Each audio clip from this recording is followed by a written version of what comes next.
Welcome race fans to TRTN for tonight's coverage of Round 5 of the NLRL Console Endurance Series powered by Malwar Transport Incorporated. My name is Regan Clark and you join us from the land down under for Round 5 of the Championship, just past the season's halfway point here in Bathurst, New South Wales, Australia at the iconic Mount Panorama circuit.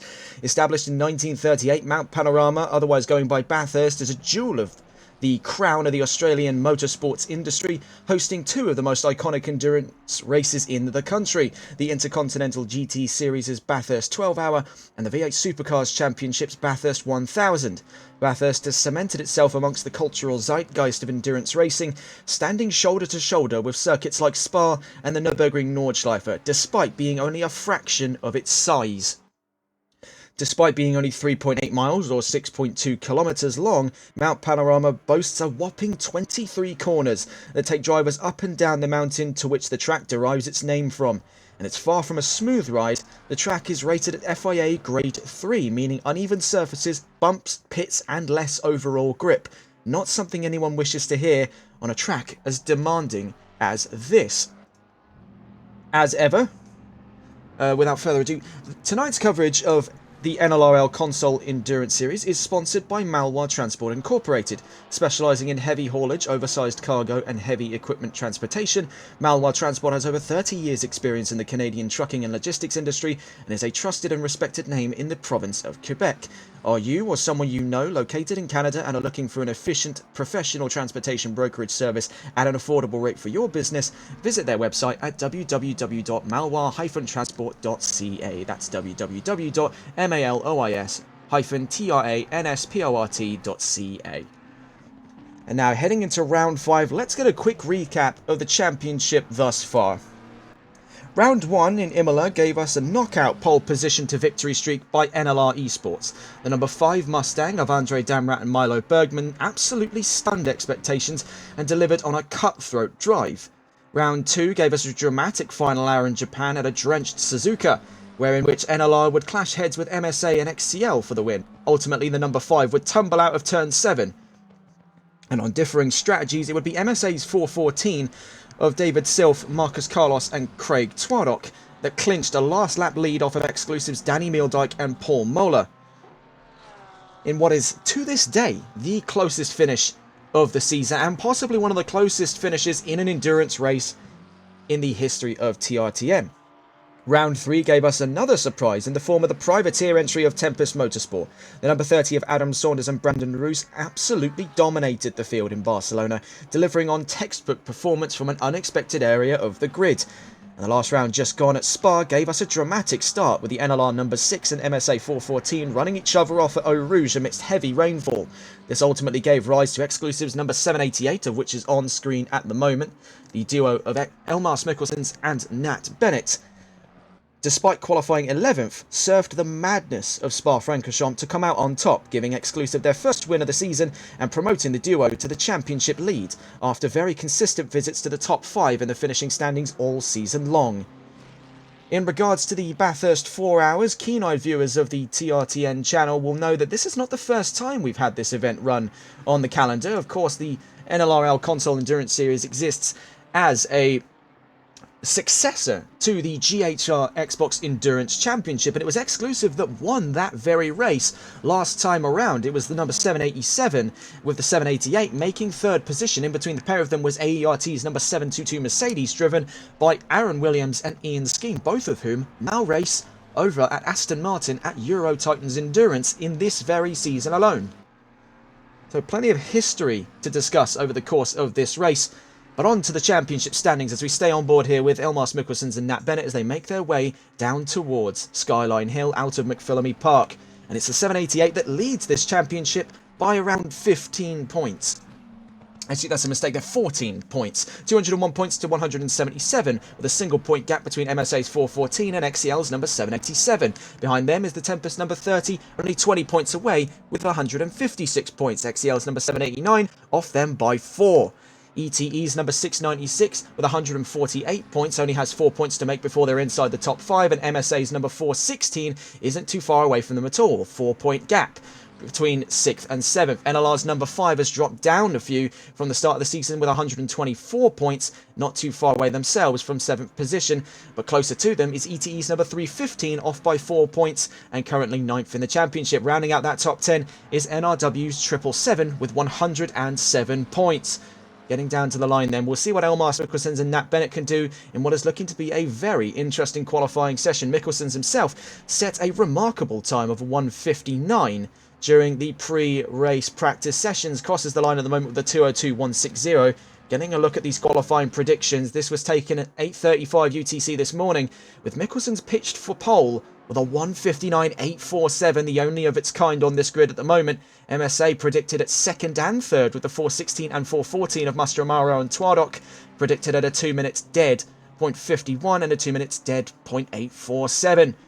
ETE's predicted at 4th position with a 2:01 dead by Tyler Vermaak, and in 5th position is the NLR number 5, now driven by Kelvin Castens, a 2:01.077.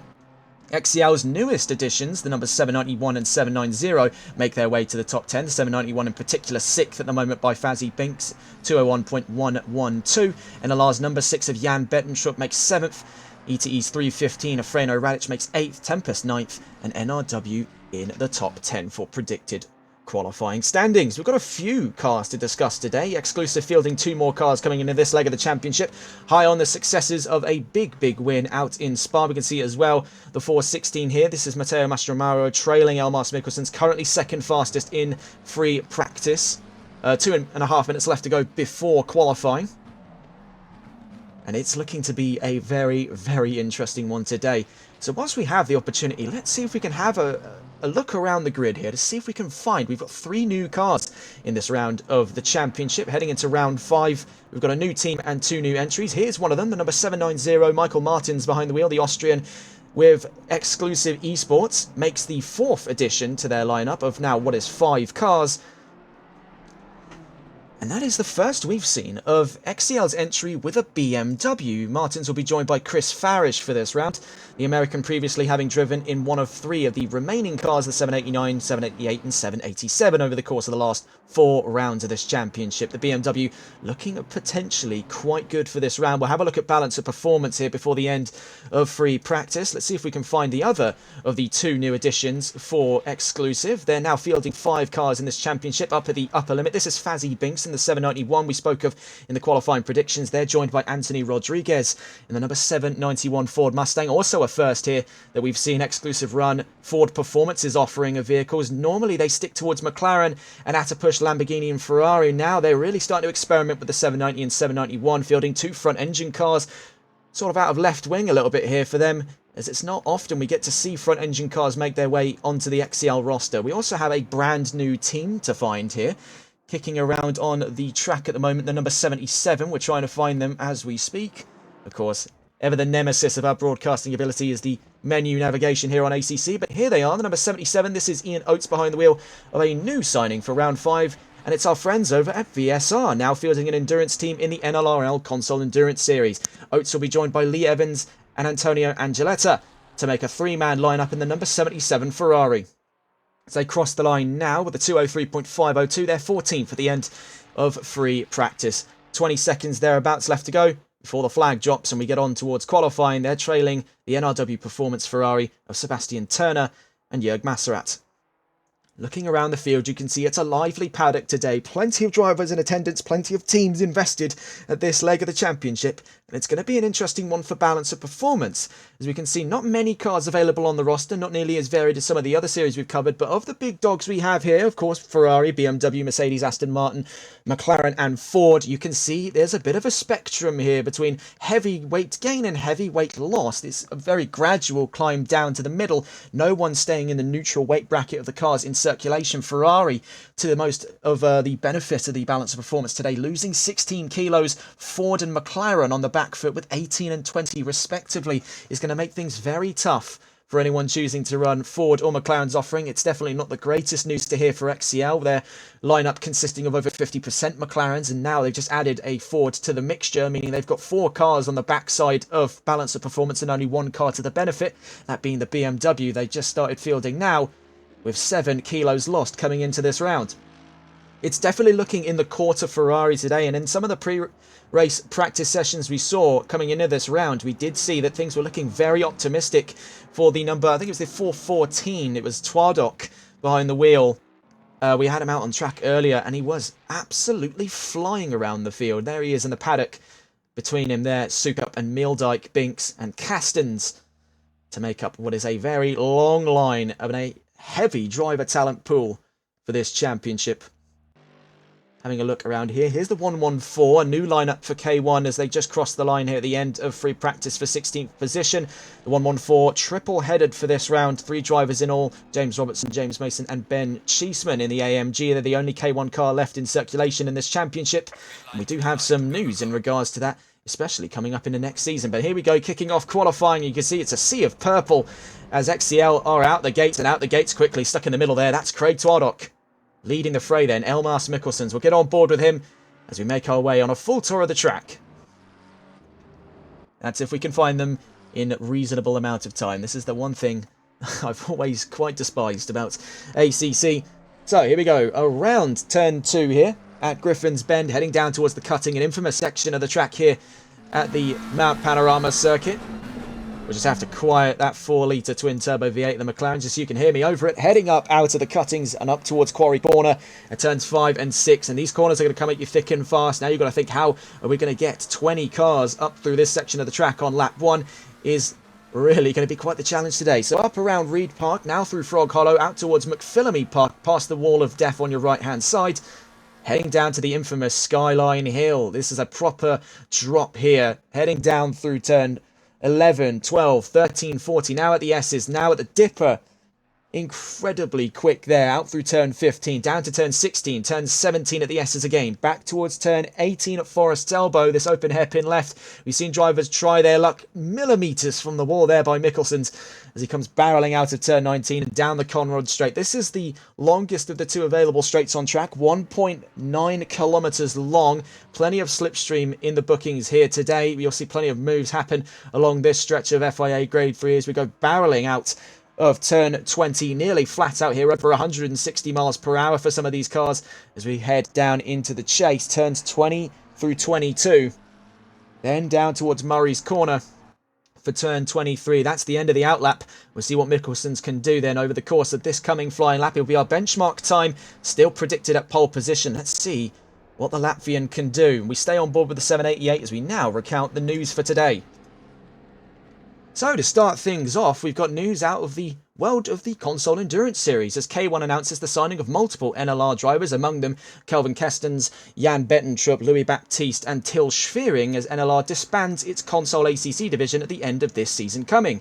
The drivers currently mentioned will race for NLR until the end of this season, where they will then join the American firm for the seasons thereafter. Next, coming out of the world of Formula E, I'm sure plenty of you saw over the last couple of days, Mr. Beast, otherwise known as James Donaldson, famous YouTuber and content creator, crashed his Kiro Cupra Formula E car at the Evo Sessions Miami media run at the Miami Autodrome only a few days back. The car escaped with minor damages. Donaldson is unscathed, but this comes in line with an expression of interest by Donaldson in Formula E, having sponsored or potentially considered the sponsorship of Kiro Cupra in the coming seasons. This could be a big wake here for Formula E, as Mr. Beast does govern quite the following on YouTube, one of the biggest, if not the biggest, content creators of our time. Now, looking into the world, it's a triple header from the world of the British Touring Car Championship. First of all, Napa Alliance Ford Racing announces their new livery for the 2025 British Touring Car Championship. A double header of designs here. They'll be running the same lineup of Rowbottom, Camish, Osborne and Sutton for 2025. And 2 brand new liveries. Look at those, they are mighty. Returning the more primary affectations of blue and yellow from seasons gone by, the white colours of the Cataclean and Valvoline sponsors sort of receding back to the sides there on one of those designs. It's looking very nice for 2025. Elsewhere in the world of the British Touring Car Championship, TOCA announces that the Junior Championship has been postponed to 2026. It was set to be the de facto number 2 feeder series for the British Touring Car Championships, but amidst planning incorrections, the teams have not been able to finalise plans for the 2025 season, pushing it back an extra year. We'll go on to our timing charts then, as Mikkelsen sets our baseline time at 2 minutes .912. And Mastromaro only off by 0.02 of a second. Martin's third. Behind him there is Meeldijk to fourth. Crossing the line next, Craig Twardock makes the third fastest time. And that chart is only going to get ever closer. Kieran Rodd there, fifth fastest with Euro Titans Academy, 8:13. Tyler Vermack behind him, yet to have set a time. At the moment, that's your big three, is Mikkelson's, Mastromaro and Twardock. Could quickly become a big four. As you can see, getting closer and closer is everyone behind them there. It's starting off at 0.4 of a second. You've got three drivers right now inside the same 10th. You can see as well, times coming in now. Danny Meeldijk down to 9th. Nick Mashk in 10th. Bass PW in 11th with Thatch GT. Further up the order, Connor Letford with Tempest Motorsports in 8th position. Ian Oates there with VSR, our new signings for round 5 of the championship, make 11th by 2.7 seconds at the moment. But that real focal point is going to be these three at the moment. MSA versus Exclusive. You've got two MSA cars invested in it. Mastromaro in the 416 McLaren, Twardock in the 414 Ferrari as he comes barreling down Skyline Hill. Just look at the control he's got on that Ferrari there. He's kept the brakes held, but you can see the car is just almost flowing through it like mercury. It is something really graceful to watch, and like I mentioned with the talk of balanced performance, it's really in Ferrari's court today. You saw there, that was Meeldijk having a bit of contact with the wall off of turn 18 at Forest's elbow. That's not uncommon to see. These drivers are pushing through that whole middle sector right at the ragged edge of performance for these vehicles. It's not going to be uncommon to see someone push it too far. So we'll just see here with Mikkelson's at the end of their next coming lap. It's a 2 minutes 0.912 to beat if they want to extend the gap to Mastromaro and Twardock. It's looking very competitive between the pair of them, between the trio, I should say. And it's 2 minutes 0.213. That puts 7 tenths on the nearest car. Mastromaro now puts 3 tenths away to make it 0.4 of a second worth of a gap. Twardock next to the line here with Ferrari and MSA. The 414 looking very promising coming into this round of the championship, going towards the line. They're closer to their teammate than they are to the front row. It's a tenth between the pair of them, but half a second to pole position. Michael Martins on his first drive in this championship with the BMW there. You can see the purple exclusive BMW number 790 is fourth fastest and still within a vital second of pole position. It's looking promising for the new startups of Exclusive. This new wing they've formed coming into this round, expanding from 3 cars to 5 and really pushing the envelope out, experimenting with BMW and Ford. Not two brands that we're commonly used to associating with Exclusive's lineup. They really do tend to prefer McLaren and Ferrari. So it does come as quite a shock here to see them sort of expand out a little bit. And I, for one, welcome this new introduction of variety among these teams. I think they've been definitely a bit complacent, to say the least, over the last couple of months, even to the last couple of years with car choice. It's not exactly been a difficult choice to make with the McLaren being as dominant as it is, but desperate times call for desperate measures, and it's really proving to be the melting pot they need, because BMW is looking remarkably fast. Look at that, a big sway out, but he's still just keeping as much momentum as possible. That is a proper ragged edge touring car drive out of Martins. Looking further around the order, Fazzy Binks in the Mustang, one of the other new signings for Exclusive, makes 11th, but they're behind Freno Radic, who's now caught up in traffic there. Letford ahead of him with Tempest Motorsports McLaren. Looking to see where our next times are coming from, it would be Elmas Mikkelson's, still leading the charge. Can he find his way into the pivotal 159s? If we bring up those qualifying predictions again, it's not uncommon here. He's already proven about 4 tenths faster than what he's currently cooking at. He can do a 159.847, but will it really materialise coming into this round? It's getting very close, mind you. A 2 minutes 0.135. Mastromaro to the line next, puts it within a tenth of a second. Twardock down to the line as well. You can see Meeldijk ahead of him. Meeldijk currently 8th, Twardock 3rd. Meeldijk will set that time before Twardock's down across the line. Meeldijk goes up to 5th. Twardock crosses the line there. Doesn't find an improvement on this lap. Martin's already having crossed the line, still in 4th position. Meeldijk now 5th. Sukup heading to the line. In front of him there is Kieran Rodd in the 813 BMW with Euro Titans. Rodd remains in 8th and Sukup goes up to 5th. Meeldijk down to 6th position. Freno Radic crossing the line there, remains in 8th. So already things warming up quite nicely here. 11.5 minutes left to go in qualifying. We can see already a shift in the order. Turner's now down to 10th. So we have a look here. Sukup goes up to 5th fastest, pulls it to one side there up the mountain straight after turn 1. Puts himself just out of a second from pole position, but things are getting mighty competitive up at the front row here between Mastromaro and Mikkelson's. It is a real clash of the Titans McLaren v McLaren. Despite both of these being on the back foot, McLaren are pulling through with a remarkable performance here in Bathurst. And this is only the qualifying session. We still have 4 hours of racing left to go.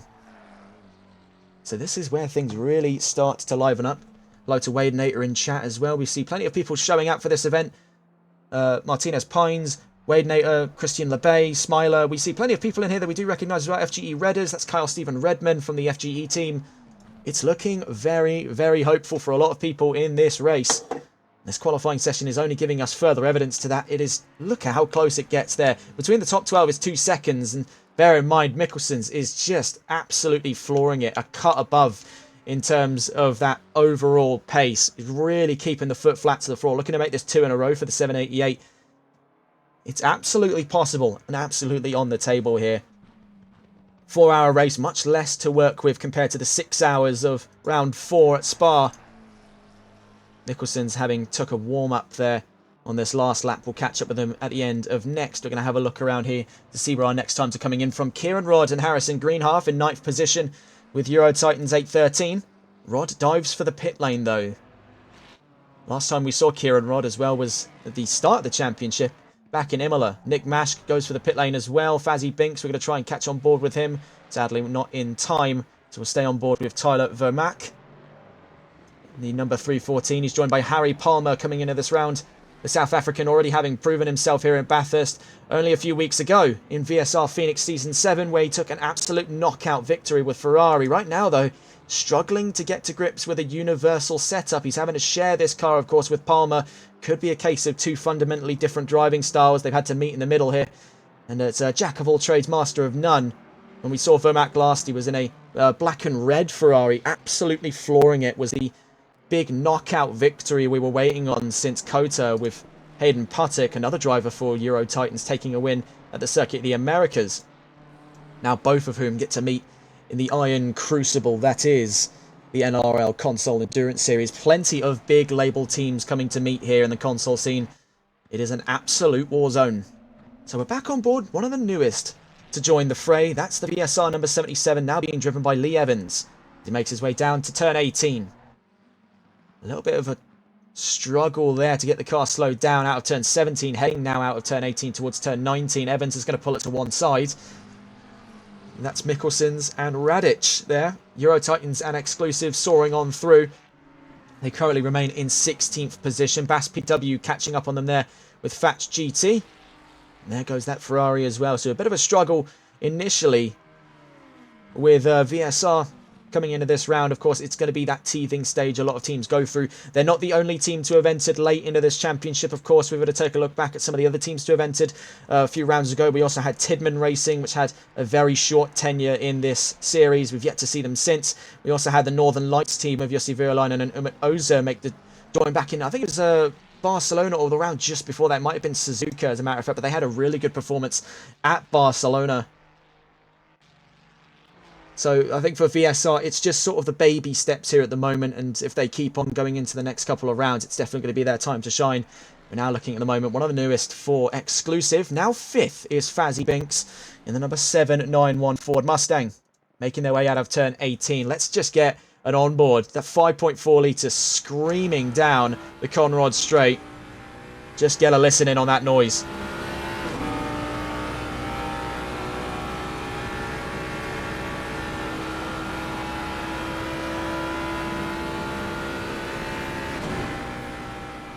What a note that is. Honestly. One of the best sounding cars in circulation at the moment. That 5.4 litre, co-designed and engineered by M Sport Ford, is just brutal. Absolutely brutal. Not necessarily reliable. For any of you who have watched the Qatar 1812 kilometres, you would definitely know that engine's got some troubles. Not in ACC though. Definitely not in ACC. And I think they're lucky for that. It is just an absolute brute in the straight line. You see there, just exiting the pits alongside Matteo Mastromaro, another budding competitor for pole position. Let's get a look at our timing charts again here towards the end of qualifying. It's Mikkelson's that continues to lead the fray. They're on their way out of the pits now as we get down towards the last 6 minutes of qualifying. Mastromaro is second. Martins now in third, makes it an Exclusive first and third. So going down the order there, it's Exclusive MSA, Exclusive MSA, exclusive, all in the top 5, occupied by only 2 teams. This is going to make an absolutely brutal start here in Bathurst. Parker Sukup joining them from behind in 6th. Also another exclusive car. Kelvin Castons furthest up the order for NLR, the number 5 in 7th position. Mealdike, another exclusive car. You're starting to notice a theme here. They are here for absolute world domination, entering those 5 cars into the championship. And all 5 of them, if I'm not mistaken, 788, 789, 787, 791 and 790 are all in the top 10. World domination by the exclusive esports team. Mealdike's in 8th. Sebastian Turner, the first of our privateers inside the top 10, is in 9th position with NRW Performance. And then Freno Radic joins us at the back of the top 10 with Euro Titans, 1.5 seconds from pole position. Let's see if we can get a view from him here. He's alongside Toby Cyril. Makes a late entry for K1 Esports. So that's now 2 cars invested in this round. That's a surprise entry by Cyril. I believe they're still going to be joined by Martin van Manen in the number 1 Mustang. Connor Letford's in 11th position. Kieran Rod in 12th with Euro Titans Academy alongside Harrison Greenhalf. Tyler Vermack and Harry Palmer are now 13th from 16th position previously. Now 13th with 1.7 seconds from pole position. We just saw there that Martins now goes 3rd fastest, making it ever closer to a... Actually, is that even a change in position? Oh, I thought I saw something move up there. Never mind, let's keep moving here. Toby Cyril currently 14th position in the number 1 Ford Mustang. You can see having a bit of trouble over Skyline Hill. I just had to cut part of the chicane there. They'll be reeling in for another flying lap. They've still got a few more minutes left to go in quali. Nick Mashk in 15th. Lee Evans in 16th. Bass PW in 17th position for Fatch GT Esports. Tiano Lewin with False Group Esports makes 18th position as they cross the line. Martin Pesty in 19th with Porsche. There's a late entry there. We couldn't get any data about Porsche for balance of performance, so their current state of affairs remains quite ambiguous and currently yet to have set a time. The 114 of Ben Cheeseman with K1 Esports. So having a look around the order here, we're going to try and get on board with the next driver to get down towards the line. The 777 is just crossing the line now. Sebastian Turner is still in 9th position. This is Freno Radic just behind him in 10th. We'll see what the 315 can do as it rounds turn 23 at Murray's Corner. Down towards the line. Will it be an improvement for position? They cross the line at 201.635, but still remains in 10th position. At the end of that last going lap, we've got 3 cars heading down towards the line. Lee Evans, Michael Martins and Kieran Rodd will stay on board with the car at the back of the pack there. Martins peeling just almost into the pit lane. We'll see what Lee Evans does as he crosses the line. Number 77 stays in 17th position. Kieran Rodd in the 813 towards the line. Goes up to 10th. So from 12th to 10th there. A mighty improvement by the Academy team. We thought we had seen the last of Academy entries here on the Console Endurance Series. We didn't see either K1 or Euro Titans entry into this championship for the last 2 rounds. But now we see them return to form here at Euro Titans, and with a decent re-entry by Kieran Rodd. The Australian, of course, on home territory here in Bathurst, is looking to impress, and impressing he is doing right now with a mighty top 10 in a field as competitive as this, almost scraping the wall there out of turn 2 at Griffin's Bend. Getting a look around the field. The 791 is towards the line here. Fazzy Binks crosses the line for 6th position. Wasn't an improvement over his best time. He was off by 0.3 of a second on that last lap. We're going to try and get on board with the 787 here. Danny Mealdike heading now down towards the chase. Barreling out of turn 21, now through turn 22. Very close to the edges of the track. They're using every available inch. What can the 787 of Mealdike do alongside Aidan Winchester and Paul Mola? That trifecta for the 787 is going to need a very solid starting position here for a 4-hour race. It's a 201.675, 2 tenths off a personal improvement. They remain in 8th position. The 45 of the Spontaneous Racing team just crossed the line as well. Nick Mashk now up to 15th. We're going to try and get on board with the 315 car just before the end of this lap.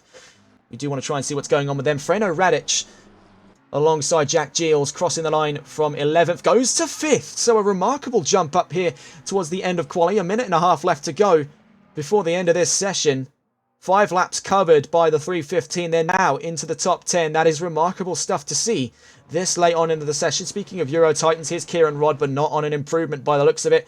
Behind them is Lee Evans in the 77 VSR Endurance car. Behind them is Michael Martins, now up to 4th here in qualifying. So Rod crosses the line from 12th position, stays there. We'll see what Martins does as he crosses the line from 4th. He closes the gap to Twardock, but not enough for a position change. He remains on that back of the second row starting position. Unless anything else changes, he's got one big push here before the end of quali. If he wants to try and take that front row start, which he's got to try and find quite a decent lump sum of time. He's got around 0.3 of a second here or there to Mastromaro. If he wants a front row at the minimum, I think he's just trying to get now ahead of Twardock. There is this MSA buffer zone starting to appear inside the top 4. Right dead centre of it. It's a MSA and exclusive sandwich here inside that top 4. And a little garnish there in the top 5 being Freno Radic's Euro Titans McLaren. 0.8 off pole position, 0.4 off the nearest position to him up, being Michael Martins in the BMW. You can see Connor Letford ahead of him there. We'll see what Letford's performance has been like over the course of this session. Letford currently in the number 26, 13th. Heading down the Conrod Straight. At the end of qualifying then, we've got a few cars to account for. The number 45, the number 315, the number 30, the number 813, the number 790, the 789, the 416 and the 788. All drivers yet to have finished their final laps. The 45 crosses the line, as too does the 787. Calling it for 10th. Nick Mash starts from 15th. Martin Pesty starts from 19th. We still have a few drivers left to cover. At the end of that lap, Connor Letford crosses the line and jumps up to 11th position, relegating Kieran Rodd down to 13th. We'll stay on board with the Australian as they head down into the chase. Looking to impress here. We saw him already scratch at a top 10. Can they repeat on that same magic as they head out of the chase? Right on their tail as well is Michael Martins in the BMW, the number 790, the exclusive esports teams, one of their newest additions to the lineup. It's Rod v Martins. Martins currently to the benefit. Rod's going to cross the line from 13th. Sadly, no position change, but is there one in store for Martins? He crosses the line. Sadly, neither the case for either of these two. The 789 of Parker Sukup now making their way down towards the line. Exclusive has really impressed here in this qualifying session. 5 cars in all 5 of them inside that top 10 at the moment. Danny Meeldijk just scratching there at that statistic. Sukup across the line remains in 6th position. The 314 is next up. Harry Palmer and Tyler Vermack with Ferrari. Is it going to be a valid time? It didn't appear so on the overlay. 14th, they shall remain in. And the 416 is the last to the line. Matteo Mastromaro flies the white flag here at the end of quali. And we'll start from 2nd. That is a very, very strong start for the qualifying sessions. We also do have to recount some more of the news as well. Of course, we were speaking briefly on some of the news out of the British Touring Car Championships. Of course, the TOCA Junior Championship postponed to 2026. We do have 2 other pieces of news as well. In the BTCC, in the mainline BTCC, I should say, Charles Rainford makes his debut with West Surrey Racing LKQ Euro car parts, replacing the seat now left available by the exit of Josh Cook as he now rejoins One Motorsports Honda.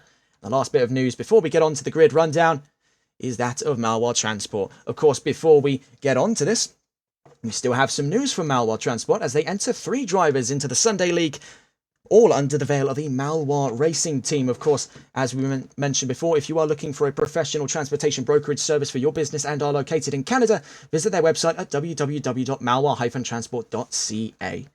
Now, onto the grid rundown. Elmas Mikkelsons with a brilliant pole position starts up front for exclusive. Alongside him, Matteo Mastromaro makes an all-McLaren front row. The 416 in a very confident position. Same as last round for the MSA boys. Hopefully we don't get to see a repeat of what happened back at Eau Rouge. Now on that second row, Marcus Carlos and Michael Martins on debut here makes a fantastic opening. 4th position in the 790 BMW. Freno Radic in a very confident top 5 for Euro Titan starts alongside Parker Sukup in the 789. Further down the line, it's 3 Fords in a row. Fazzy Binks with the number 791, a new signing. And I should say new car. We've seen Binks' performance before and it has been exceptional.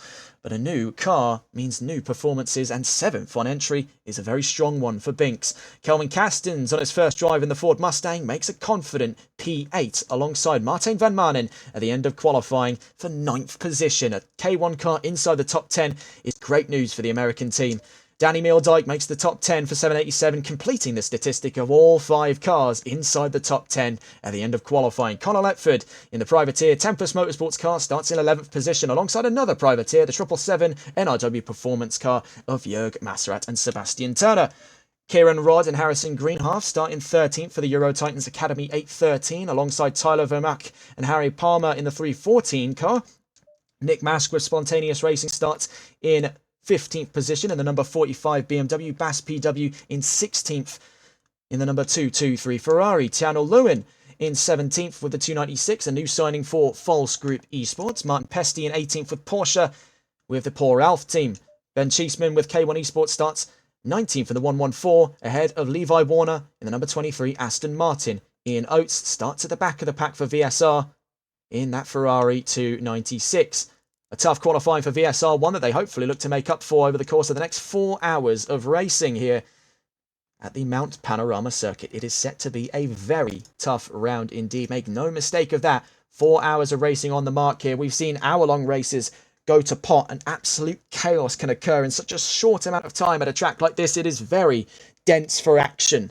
The Mount Panorama circuit, it is what makes it one of my favourite destinations to commentate for. It's just absolute cinema every single race that's been covered here especially the last couple of months, especially where we've seen back-to-back bangers from Bathurst. I really don't think that we're going to have a dull race today, especially with a lineup like this. It is looking remarkably strong. That grid could not be more competitive if it tried right now, especially for console scene. We've got some big label names involved in this. Exclusive, MSA, Euro Titans, K1. That's just a few of the names. There's plenty more. NLR Esports. Sadly now their division closing down. Their drivers jumping ship to the American firm of K1 Esports. That's going to make things ever more interesting for the team with quite some history here on TRTN, having been the runner-ups to this not to this championship, but to quite a few of these races over the course of the last running of the GHRXEC. Of course, they were series champions with Wesley Kuiper and Luke Wilson. It's a far cry from the performance they had back then now, with the grid reinvigorated to counter them. What can they do in the near future is a question that occurs across one's mind coming into this round, as it looks to be a new era for Exclusive and MSA. It's a beautiful thing, having watched MSA's baby steps back at the waning half of the XEC, to now see them as the absolute titan that they are now. It's such a brilliant performance every time they make an appearance now. And we get to see these two clash heads once again, and it is nothing short of brilliant stuff. One mandated pit stop then for every team.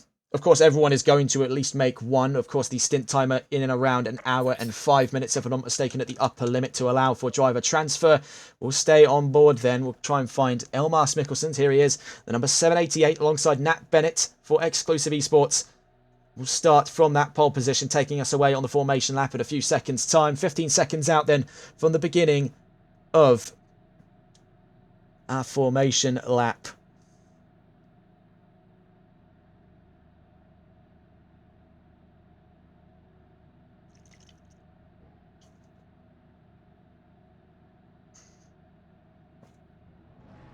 So, 21 cars in all. We had a few surprise entries at the last seconds of qualifying. Nonetheless, taking us away, first among them, the McLaren of Elmar Smikkelsen's. You can see that MSA is really poised to take this off of him. They've got two of their strongest fielded drivers already up at the front stint of this race. It is going to be a very tough performance to beat today. Pace-wise, it is absolutely locked in by Mikkelsen's. It was a dominant qualifying session out of the Latvian. Nat Bennett's yet to have made an appearance in this. I believe he's just buying his time, waiting for his stint to be introduced, letting Mikkelsen do some of the early doors heavy lifting. Bennett will take over. We've seen he's a very strong driver as well for the short tenure he's had in the sort of limelight on TRTN and also with Exclusive Esports. We've not seen plenty of performances out of him, but the ones we have always been dense for performance. So definitely keep an eye on these two. Poised for that next available win. Of course, one back in Spa. Currently leads this championship. A lot of this is riding on the line. You've got your mainline championship competitors right on each other. The 414 is in third, the 416 in second, and the 788 in first. The 787 not too far away at all. Neil Dyke starts in and around the top 10. This is going to be a very, very exciting round here of the NLRL Console Endurance Series. Make no mistake of that, ladies and gents. You're in for a very, very rough ride today. 23 corners in all. And these drivers will be taking them north of 100 miles an hour on most occasions here. It is a track that really does require quite an iron will and quite a bit of guts to go flat through. And it is absolutely possible, especially in these McLarens and the complementary Ferrari as well. You can see they're inside that top 5. That BMW is really going to have quite a handful with the cars lining up behind him. Definitely something to consider. Looking further down the order as well, Mastromaro's got his hands full. Letford as well, just outside of the top 10. Colin Letford, of course, part of the Tempest Motorsports team. It was Adam Saunders and Brandon Roos who took that win back in Barcelona. We'll see what Letford can do here. One of the furthest up the order for privateers. He's alongside another very, very solid privateer team. The 777 NRW Performance car lining up behind them there in the AF Corsa colours. That's Sebastian Turner alongside Jürgen Masserat. Danny Meeldijk here scratching at the back of the top 10. It's going to have a very solid look towards the first couple of laps here. Right in front of him is Kelvin Castens and one of the new cars in the lineup, Fazzy Binks, as well, alongside other teammate Parker Sukup. So it's a real sea of purple here inside that top 10. We'll wonder, will the sort of textbook medical practice that is the strategy amongst the exclusive cars, are we going to see that on display today, or could it come apart at the seams with just a little too many cars to handle for the team? They're all going to be working together. I have no doubt in my mind on that. They've worked together before to try and secure decent points and race wins. Sometimes it goes right, sometimes it goes wrong. We'll see what this round is looking like. You can see here towards the back of the line, that's John Williams in the 23 alongside Levi Warner. And we're looking here, 114, Ben Cheeseman with K1 Esports towards the back of the field. They might be in the safer area for this, all things considered. We've seen drivers towards the back row of most of these hectic tracks. I mean, chief example is the guy now on pole position. In the last race out, if we go back towards Elmas Mikkelsen's, last race out, they qualified in 11th position, but were able to surf the chaos that was Spa's opening laps to lead the race and then go on to win. We'll see what they can do now. The pole time, we'll have to pull that up for you at some point as well, but we're about to get underway with round 5 of the championship.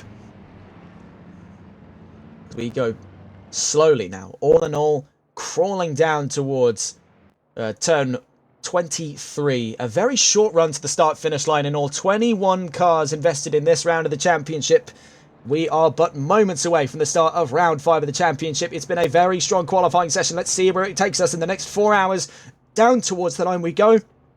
Without further ado, in the land down under, here in New South Wales, Australia, at Mount Panorama for a round 5 of the NLRL Console Endurance Series. We are green and racing here in the land down under. A great start by the front row. Same story for the second row. Craig Twardock looking to fend off Michael Martins for position, heading down into Hell Corner. Oh, a bit of tail happiness there from Matteo Mastromaro, nearly losing that position to his teammate. It's clean from turn 1, and that is a remarkable sight indeed. It's Mikkelsen's. It looks to be an exchange of position between Twardock and Mastromaro very shortly as well. So we can see Mastromaro now losing out to third by Craig Twardock. Michael Martins is looking to surf him down into turn 2 we go. At Griffin's Bend, to the outside, Mastromaro narrowly avoids the wall, has to slot back into 4th, losing out position to Martins. Down the line, Colin Letford looks to get side by side here with Danny Meeldijk, but things are getting a little bit pear-shaped. Kieran Rodd now gets ahead of Meeldijk. Letford up a position as well. Ahead of him is Binks and Castens. Looking at Danny Meeldijk there, he's down a position from the race start. It's not been strong, but he's got a long way to go in this race. Behind him there, Sebastian Turner and Nick Mask are practically on top of each other. Freno Radic slotting into a nice 6th position at the moment. Just outside of the top 5, he's got Sukup in his iron sights. Castens eyeing him up for position as well. Let's see if we can have a look around the field here. Kieran Rodd, the Academy team, had a very strong start to this race. They're up in the top 10 already. Go barreling down into the Dipper. Going on board with the BMW, you get to really get a perspective of some of that action going on down in the middle sector as they go barreling out of turn 18, narrowly avoiding the wall. Very strong stuff at the moment. Looking down the order, looking up the order, I should say. This is Michael Martins, right on his tail at the moment. Matteo Mastromaro looking to reclaim 3rd position. The McLaren has got the slipstream on the BMW. The BMW has got the slipstream on the Ferrari. It's a 3-car train all the way down towards turn 21 and 22. Oh, there's contact! Major contact between Mastromaro and Martins. Going down into the chase. Oh no! What has gone on there? Michael Martins has been turned around. He's now down past 15th position. Oh, it's all gone pear-shaped. It has all gone horribly, horribly wrong there. I think Mastromaro just overclocked his brakes. This is in the fight for 3rd. there, just turned him around down at the chase. You can see that is damage on board Mastromauro's McLaren. Neil Dyke and Mask side by side here. We were watching on board with Turner as he was in and amongst that battle. Now Sebastian Turner makes the top 10 with NRW performance. Oh, that was Martin Pesty there. Just had a big slide out of turn 1 in the Porsche. The poor Alf team collecting some damage there. Side by side, Mask and Neil Dyke. Palmer right behind them with Euro Titans, his teammate Tyler Vermack looking to gain positions on the next couple of stints as well. Palmer, though, is waiting for no man at all. He gets the move up there on Danny Meeldijk. Looks to elevate it to a move on Nick Mask. Has just not got enough room as he heads into the cuttings. Things are starting to liven up in and around the back of the top 10. Things are going nuclear for Exclusive. Already 2 cars in trouble. Meeldijk and then Martins. In and amongst it, though, Ian Oates with VSR has actually gained a few positions here. He's in a very comfortable 18th after that race start. Oh, that was Freno Radic. Oh, Radic in the wall. Freno Radic is in the wall. We're going to get a look on board here. Yellow flags are out for the S's and for the Dipper. You can see the... I believe there was a little bit of shrapnel on track from that collision and at the wall. Oh, no. What's going on there? That's Danny Meeldijk. So in and amongst the yellow flags, down at the S's, he's all gone pear-shaped at the rear quarter of his car. It's spun it around. Oh, no, no, no. This is exactly what we were worried about. Down at the S's here, very easy to throw the back end around. This is the same sort of thing happened to Chaz Moster at the 2015 Bathurst 1000 when he was driving for Ford. Very similar incident there. He's just gone bouncing off the walls. It's set the back end around, and that's spelt certain doom. Another car in at the wall. That's Tiano Lewin, I think that was. Actually, no, that's Tiano Lewin in front. So that was looking down the order, trying to figure out who there was. The 45. So that was the Spontaneous Racing car. Now we're looking here. Bass PW with Fatch GT. He's got John Williams on his rear quarter. 2 Fatch GT cars here. In front of them, Tiano Lewin with the 296 False Group Esports. So FGE meets FGE, so to speak. Both of whom still sharing that name. This is in the fight for 12th position. We'll stay on board with Bass PW in the 223. Teammate Sander Verstecher helms the 223 Ferrari. What can they do up against the 296 of Tiano Lewin? We do have white flags out. There is a damaged car ahead on track. Struggling to see who it was at the moment. As they head into the cuttings, though, it is a very tight ship being coordinated here. Kieran Rod, Tiano Lewin, Bass PW, John Williams and Ben Cheeseman all in order here from 11th down to 15th. Very close following. Nothing too close into what I would say is the battle of 12th or 11th. Just quite yet. We're in the sort of major danger zone, try saying that 5 times fast, of the Bathurst circuit. This is where drivers had to... Oh my goodness, look at that. That's Sebastian Turner. Oh my God, did you see that? Out of McPhillamy, the 777 standing still, absolutely launched by, I think that was the BMW of Kieran Rod. So out we go out of McPhillamy. Bang! Look at that there. Oh no. That has gone horribly wrong. Bass PW having hit the wall to avoid Turner. What is going on here at Mount Panorama? Despite the damage, Bass PW is side by side with Tiano Lewin, looking for 11th. Oh my word.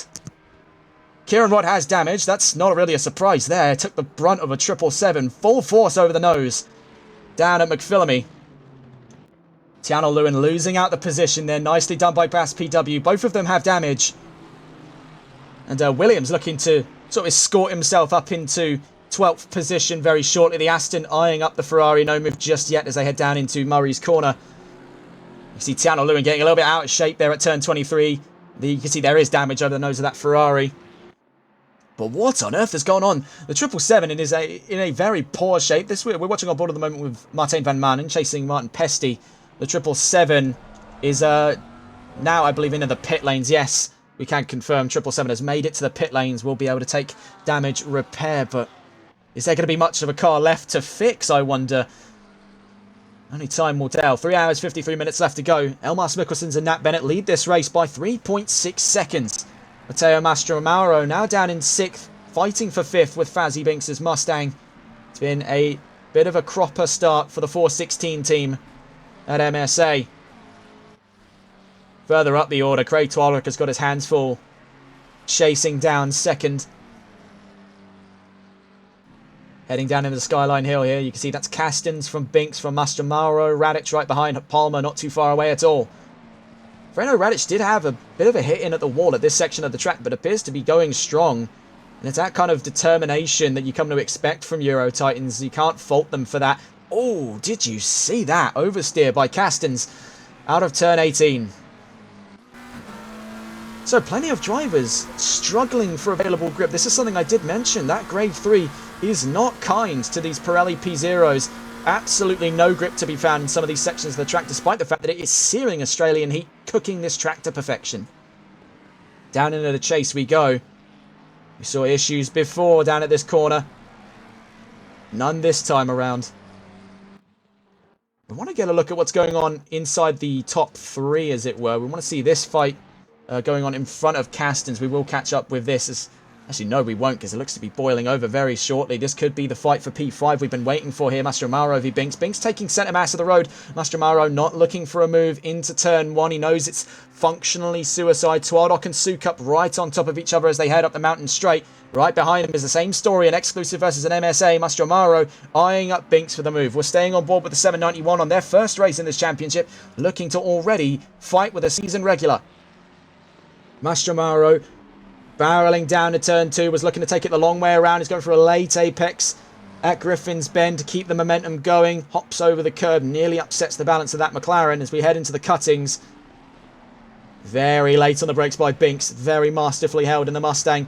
We've seen that the Mustang's already having a bit of stability problems. That's namely the car in front of them, Kelvin Castins, and number 5 had a bit of a skid out of Forest's elbow down at turn 18. But now we're into the infamous mountain section of this track, so strap in and get ready, because this is where things get rough. Going up through Reed Park, now through Frog Hollow, now into McPhillamy. We saw that issue further down the line with the 777 car, but nothing obstructing their path at the moment. We head down Skyline Hill through the S's into the Dipper. That Mustang just holding solid ground, but it's doing very little to hold off the advances of that McLaren. Absolutely glued to Binks' car at the moment. Mastromaro is eyeing up 5th, and he wants it now rather than later. We're 10 minutes into this race, and it has already been an exciting start to round 5. So barreling down the Conrod straight. We know the Mustang has better straight line speed, but what can it do with a McLaren practically eating its exhaust fumes as it goes barreling down this straight? 1.9 kilometers between turn 18 and turn 19. Mastromaro eclipsed by the shape of that Mustang as we go heading down into the chase. Differing lines there later on the apex. Mastromaro trying to keep the momentum lively on that McLaren. He knows when it comes to straight line speed, he's got nothing on that Ford. Same with acceleration. These two find themselves fairly equally matched. Out of Murray's, Mastromaro had the better line. A bit of a tap there with Binks' car. He's backed up since that. He doesn't want any trouble. He wants to get this move in nice and cleanly. He wants no bad blood between himself and Exclusive. I think that's the same story at the moment with Twardok and Sukup will be going on board the battle of second very shortly. They're only separated by about 3 to 4 tenths of a second as they go heading down into turn 2. We'll see where things pick up very shortly. Sukup v Twardok. We're watching in the moment the battle of Binks v Mastromaro for 5th position. We want to try and capture as many battles as possible, so we're hoping to see something happen very, very shortly. We don't want to cut away from something right at the apex of it. I think these two are going to be in a fairly comfortable position heading through this section of the track. Freno Radic goes a little bit deep through the cuttings there. Drops some time away. Now 1.4 seconds away from the fight. We're watching on screen, differing lines between Binks and Mastromaro. We'll go on board the spoiler cam here. You can really get a sense of the speed these drivers are feeling heading through this section of the track. They are flat out all the way down to Skyline Hill. This is where things get rather edgy for these cars. Heading down through turn 11, turn 12, turn 13 now. We go almost sliding there through the Dipper. They're really pushing all of the limitations on those cars to the ragged edge here. Round turn 18 we go. Castins is in a very comfortable position right now as he's a mere observer to this battle. A tap against the wall for Mastromaro has knocked a little bit of the wind out of his sails as he continues to pursue Binks for position.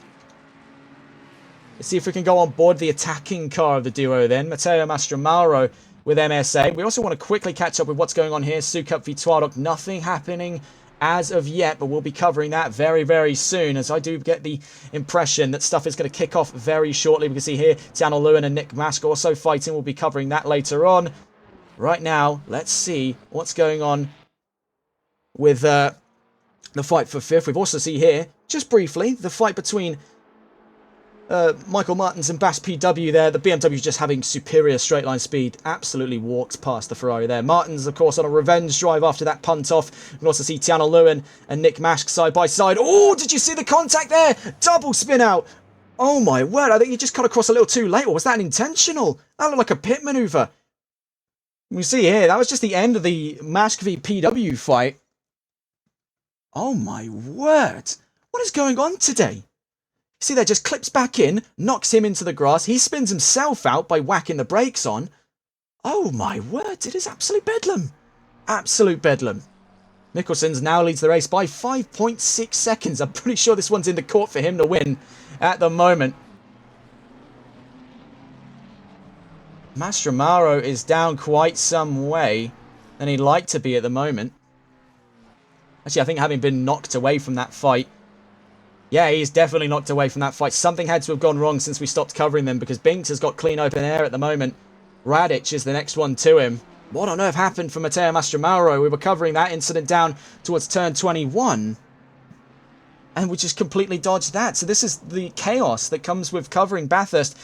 You could have chaos happening on one side of the track and the other. You will not be able to capture both. I am very curious, though, to see what actually did happen for the fights at P5. Nonetheless, we're here with Ian Oates, the number 77 with VSR in their endurance team, of course joined by Lee Evans and Antonio Angeletta, the three-man squadron, and the number 77 Ferrari now chasing Bass PW in the 223 Fatch GT car out of turn 18. As we go heading down towards turn 19, now down the Conrad Straight. So it's just been absolute bedlam. And the 296 is still in trouble. This time down at the Skyline Hill section. I think that's still Tiana Lewin behind the wheel. So very, very curious to see what has gone on. The 296 seemingly have lost its head since that incident down at this very section of the track as well. Ian Oates is looking to make this personal with Bass PW side by side, running the long way around out of turn 22. It could be a move here up into P11 for Ian Oates. On their first race here in NLRL. What a move there, crafted by Ian Oates. That is a grand one indeed. The 77 now up to 11th position, one step closer to a top 10 in their opening race. Let's get a look here. The fight of P2. This is what we've been waiting for then, ladies and gents. Craig Twardock versus Parker Suka. 414 versus 789. Exclusive and MSA clashing heads again. As there seems to be a very consistent theme across this championship, two of the biggest teams running will always find their way into trouble with one another. We saw it already with, I think it was Mastromaro and Martins earlier this race. We're just over a quarter of an hour into the opening stint, and it has already been a fantastic race to cover thus far. We will try and get as many battles in as possible, but this right now is the fight for second, separated by half a second. Twardock versus Sukup. We're watching on board the attacking car, the 414 of Craig Twardock and Marcus Carlos. Now, if we take a look at the previous winners in this season, it was the 414 that won out in Japan against that, I believe, that very car as well, the 789 and the 788 of Exclusive. The 788 having took the most recent win. So inside that podium already, two race winners. And inside that podium as well, two race-winning manufacturers as well. Ferrari and McLaren having won a race this season. McLaren having the most of any race win so far, with two as opposed to Ford and Ferrari's one respectively. So down through turn 23 we go. We're going to stay on board the dash cam here of Craig Twardock. We go heading into lap 8 of this race.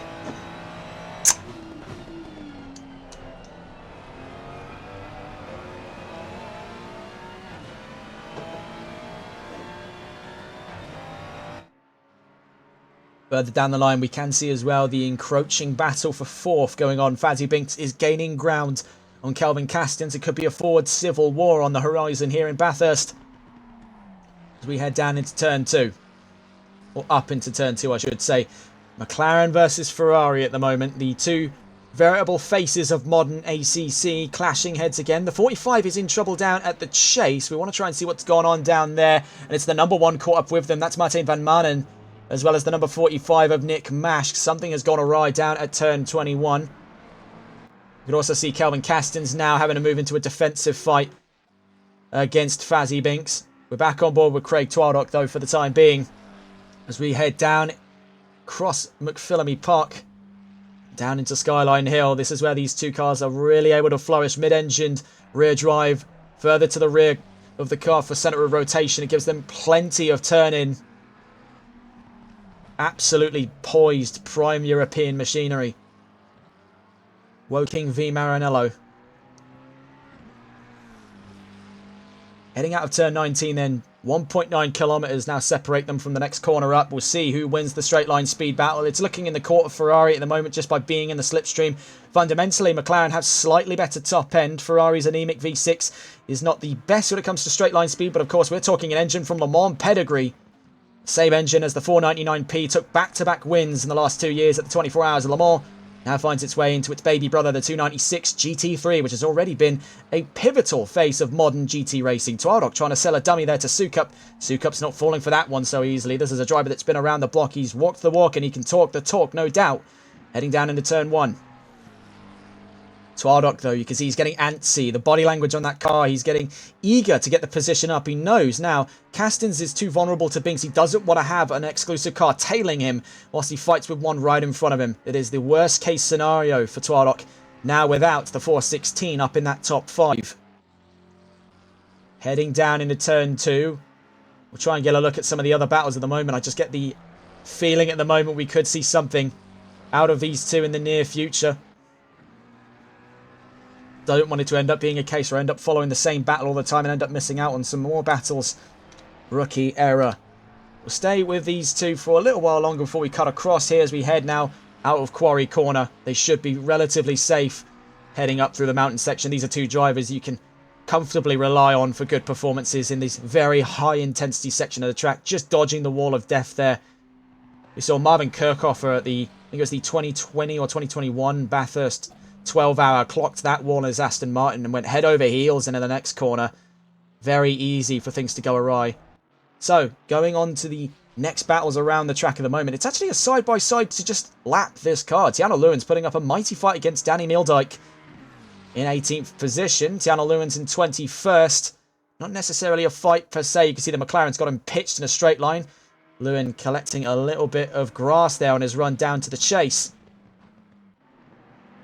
And here's quite an exciting one on our hands here. The fight for P4. Fazzy Binks and Freno Radic now join the fray in the fight against Kelvin Castens in the number 5 NLRL Sports Mustang. Castens now driving the Ford. He's normally a regular with BMW. Has got a little bit of a learning curve to adjust to. Till Schwering already has experience in the Mustang. So where Castens cannot pick up, Schwering will more than be able to over the course of this race. Right now, they've got Fazzy Binks right on his tail. You can see diving over the grass there, almost spinning himself out. Binks could be looking for a move as early as this corner. Doesn't try for it. Looking over the rear view, over the mighty rear spoiler of that Ford Mustang, you can see what is becoming a three-man battle here. 3 different teams invested in it. NLR leading that fray from 4th. XCL and Euro Titans both chasing. It could soon be a 4-man battle as Harry Palmer starts to creep into frame. We can see further down the line as well Kieran Rodd just ahead of a approaching XCL. Actually, that's a MSA, my mistake there. The 416 is slowly gaining ground. Has to lap Kieran Rodd before he's in the fray here. I'd say you're looking possibly closer to the battle of P5 at the moment. Radic is in a very strong place at this stage of the race at the moment. Castens is comfortable and doesn't have to put up too much of a fight right now. Binks is gaining ground but is inconsistent in and around that 2nd and 3rd sector. We saw him drop time coming into this lap and then only to regain it right about now. Binks is now further back than he'd like to be. Knows he can possibly make up that time in the slipstream, where he's going to need a real monster run heading down into Skyline Hill. I think that little shake from the number 5 might be the invitation that he needs. Castens a little bit unsure with the Mustang on this run around as they go round the dipper. It's incredibly close between the pair of them. So I may have to take back my word there. It's not inconsistency in the 2nd sector. It's possibly just in and around the third for the braking zones. It's what's been separating these two for some time. When it comes to that section of the track, they're practically on each other. Radic has just been able to sit back and surf the pair of them. He's got his indicators on there. Not sure why. Doesn't appear to be an imminent emergency for McLaren. In saying that, he did drop back about a tenth or two. I don't think it could be anything engine related this early on in the race. We're only about 23 minutes in. Battle for fourth, though, still lively. Two Mustangs and McLaren, soon to be two Mustangs and McLaren and a Ferrari, with Harry Palmer quickly making his way into centre stage here, heading down into turn 23. I want to try and get some of the other perspectives here. This is Fazzy Binks, right caught in the middle here on his first race in the 791 Mustang. It's a real long gamble for Exclusive to start fielding front-engine cars in a talent pool comprised primarily of drivers preferring mid-engine cars like the McLaren, like the Ferrari. It's definitely a gamble, and it's one that's paying off at the moment in the form of Fazzy Binks and Anthony Rodriguez's drive thus far. Currently fifth. Things could have been better for Martins, but I think really not to their fault at all. I think they just got caught up in an incident, pushed off the track. I think that was by Mastromaro earlier in the race. That was a big shunt off at the chase. Nothing they could have done in that situation. Such is the case with endurance races. You can factor for just about every part of what your drivers can do. You cannot, for the life of you, factor what the others are going to do. That is the nature of racing. You can do everything in your power to know what your guys are doing. You'll never know what the others are up to. So we're staying on board here. And it's these onboard views which give you a real perspective of what's going on in terms of the way the cars are behaving and just how fast they're having to move through this section of the track. And you can almost hear over my voice there the sound of the engine at redline. He's just holding the throttle in, really just praying now at this point that his car holds true. And the Mustang's done him good so far, so I don't see why it wouldn't at this stage of the race. The tyres are still looking quite peachy. Admittedly, he wants to be out in front of Castons if he wants to keep them that way for any longer. Right now, Binks is in his comfort zone here, caught right in the middle of a big fight. And he absolutely relishes in that moment as a calm and collected driver for this race. We've seen it before as well with Binks. He is one of those drivers that goes understated when it comes to pack fighting ability. He's not an easy egg to crack. So we see now Binks eyeing up a move. We saw him take centre mass of the road for a second there before going back onto the racing line. He was eyeing up there. Just in the way he was posturing that car, he was looking potentially, can I squeeze for a move at the chase? Thought against it. The gap is just a little too far back. Moreover, at that length, Castons would have still been taking the racing line. It would have just been sweeping across him and taking him out, which he doesn't want to do, of course. All drivers want a fair and fun race. Radic is looking ever closer, though, I will say, for control of what is very soon to be the battle of fifth position. Castons is keeping ground, and Radic is getting closer. See Castons trying to break the toe up the mountain straight here. 0.4 of a second between the two Mustangs. It's 0.2 of a second between the McLaren and the Mustang. What can Freno Radic do to try and take on Fazzy Binks? Heading round turn 2 we go. Castons drops a little bit of time there. Two Mustangs bumping the curves. The McLaren is tiptoeing around it. You can see what the priorities of the certain cars are going into this race. Castons really having to throw everything at the wall there. Going into the cuttings. The car is really, it's pitching and striding around the track. It is struggling now with the pressure. Castons can manage, but can that car manage?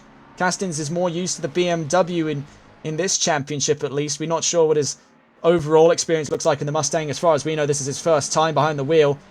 We can't go making assumptions too early. Clearly, the man knows what he's doing. Otherwise, he would be up in fourth.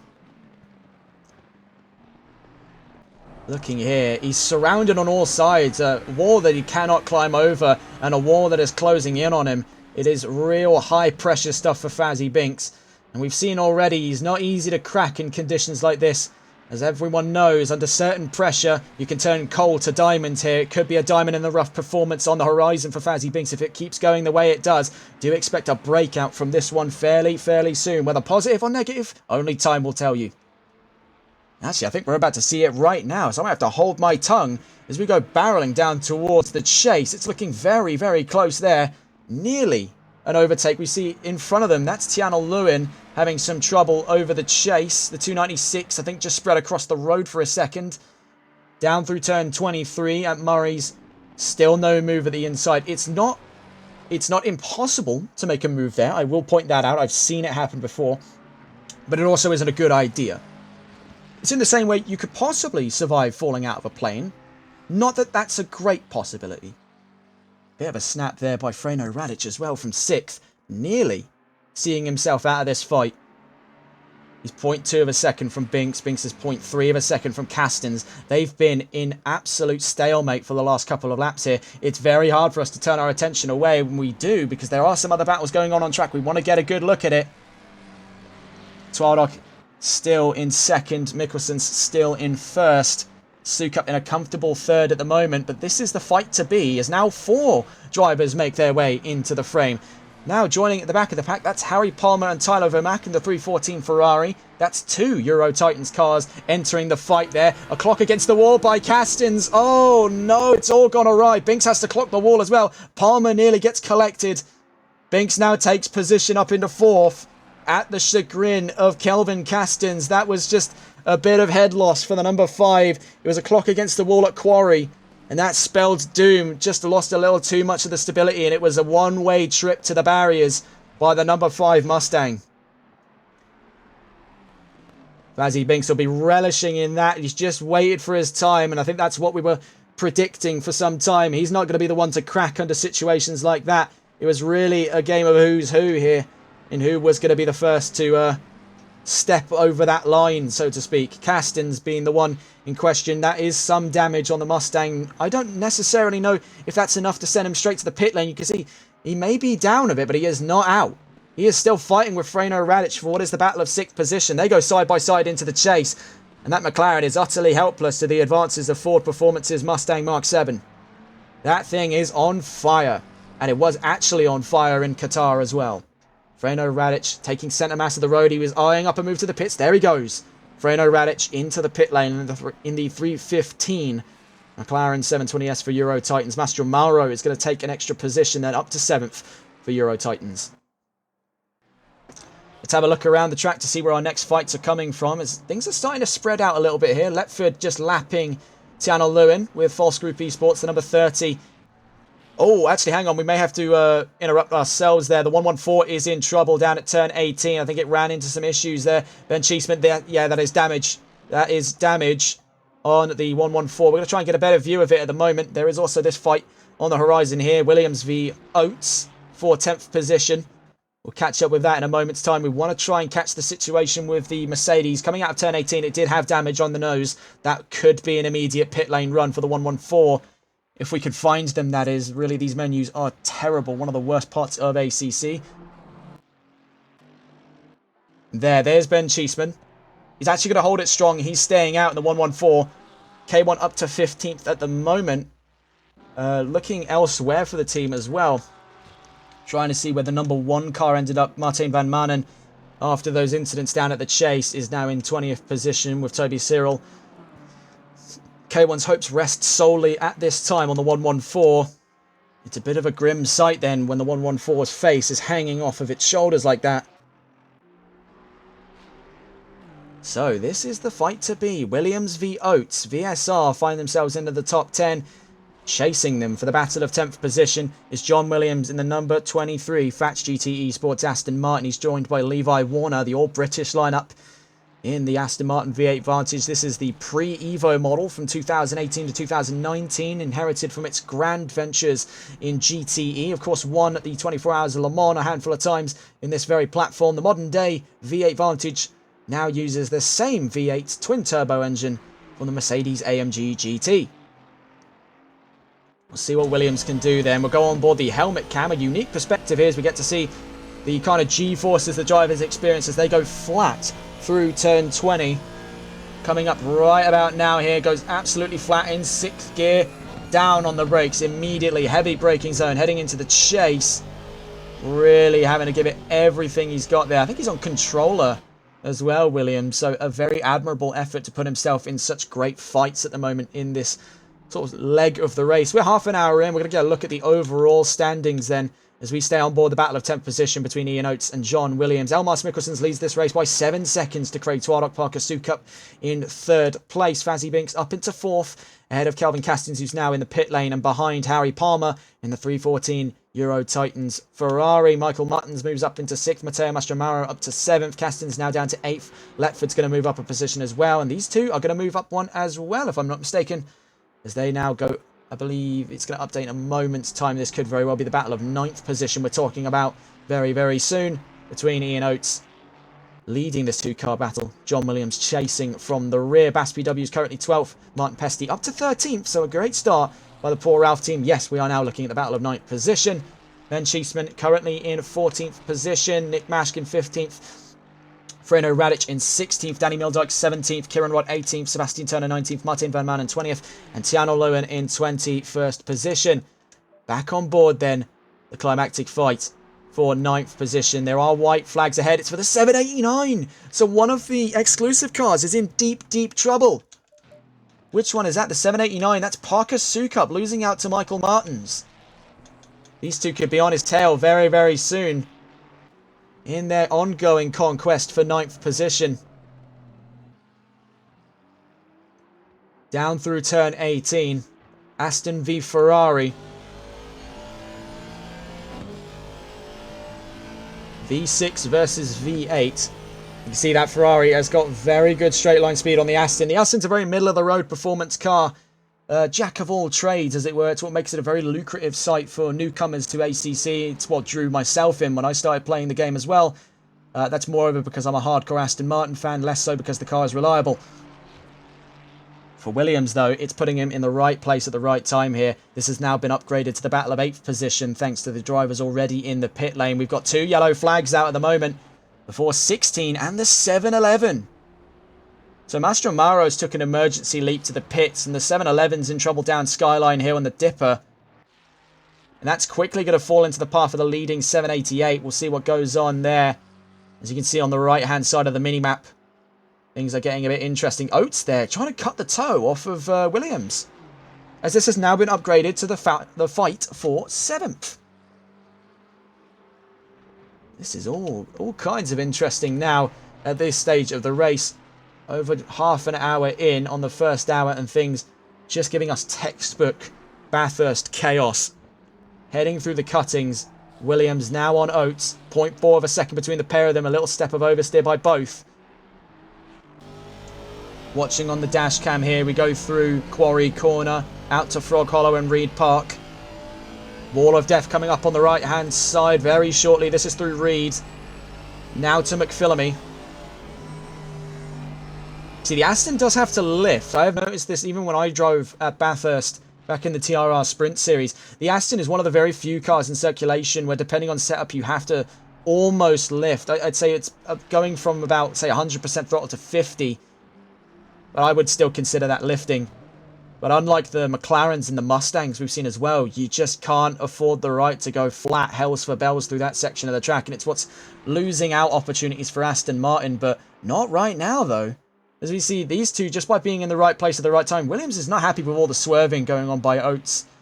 But I think Oates now just committing to one side of the track. We'll see where the Aston Martin ends up as we get down towards the chase. He is a little bit worried now because of all that movement out of Oates. He doesn't want to go too early for a move in case Oates moves across his nose. I think he's just waiting to see if the Ferrari runs himself out of road from all that swerving. It is going to continue to cut off momentum when he continues to do that.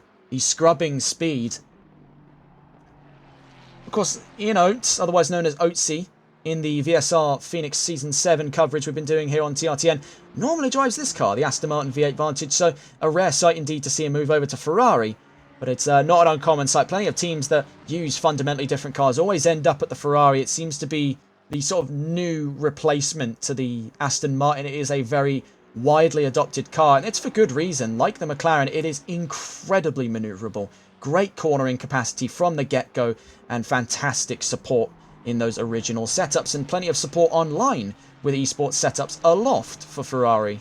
Now we can see Williams starting to drop back a little bit. He's starting to lose some steam. We'll go on board with another battle very shortly. Here's the battle of 7th effectively ends in the water.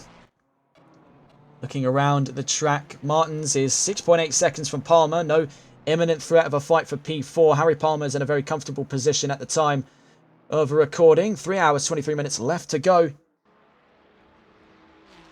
Looking around, where's our next fights coming from? Not from the top 5, I can tell you that much for free. Caught in the middle of traffic there. Craig Twaddock just getting past Martin Pesty and Danny Mildyke. Freno Radic will be the next in his iron sights. Let's see then where our next fights are coming from. Not from the top three, I'll say that much. Fazzy Binks separated from Harry Palmer for 3 seconds at the moment. We'll see where that picks up in a few laps' time. You can see here Danny Meeldijk and Martin Pesty are in fact fighting for 14th position. This is a rare sight indeed for Exclusive to be battling with one of the privateer teams. That's the poor Ralph 711. Martin Pesty holding the outside of the track going down into turn 2. He's going to have to go very late on the brakes, but just not late enough. Danny Meeldijk's had him for breakfast there at turn 2, but Pesty comes back into the fight here. They'll be side by side going up into the cuttings. What can Martin Pesty do in a rare performance up against Exclusive? Up through the cuttings, Meeldijk runs a bit deep there and loses some of the momentum, but there's just not enough room for the Porsche, or so we thought. He's trying for it there, up through the quarry corners. Something has gone awry for that McLaren. It's all out of shape down in 14th position. Danny Meeldijk's had a serious knock to his performance. Now you can see him start to pick up the pieces here. Round McPhillamy we go. The Porsche having a lift as well at this stage of the race. Heading down into Skyline Hill. And that's that battle dead in the water there. Danny Meeldijk's got fresh air in his lungs and he is gone. Right now then, no imminent battles from what we can see. Meeldijk and Pesty now 1.5 seconds out from each other. Nothing currently on the table then. John Williams still just under a second from Ian Oates. But that knock in confidence on the Aston, it's really getting to him here. He's just trying, you can see it in the way that he's pushing the Aston around this section of the track. He's pushing 110% effort into that car and it's just not giving it back. Struggling a little bit. It's a little bit loftier than that Ferrari, which is very poised and nimble by comparison. But I think having that gung-ho attitude that we just saw there, any old iron, hells for bells through McPhillamy Park, is definitely putting back in the fight here. 0.4 of a second. This is still in the fight for 7th position. Williams v Oates. We'll try and get the perspective of the defending car of the two. Here, Ian Oates, one of 3 drivers in the VSR Endurance team. Sort of a crossover event then, let's say, between VSR Phoenix and NLRL. The first of its kind here on TRT. And of course, we cover both series here on this channel. We'll be covering the next round at Alton Park next Wednesday. So down into the chase we go. And I'm stunned to see the fact that the Ferrari, now that it's out in open air, has actually got slightly better top end than the Aston.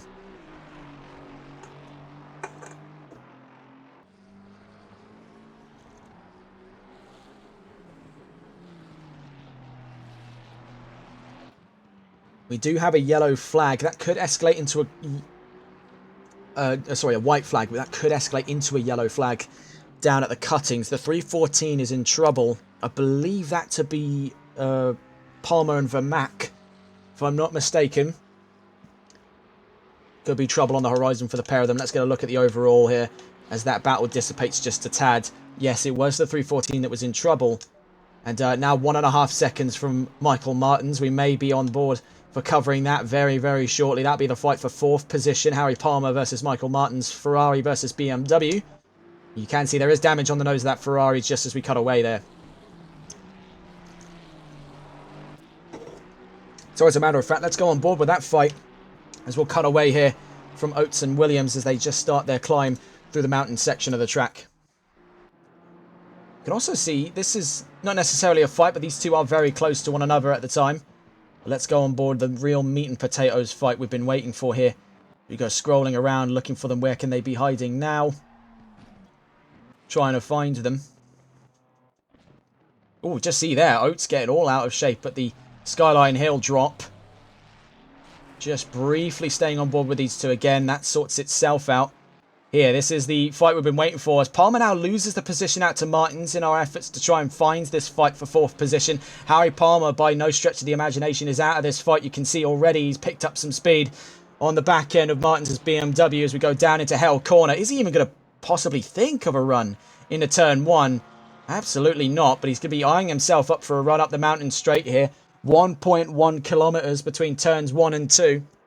What can Michael Martins do to hold off the advances of Harry Palmer?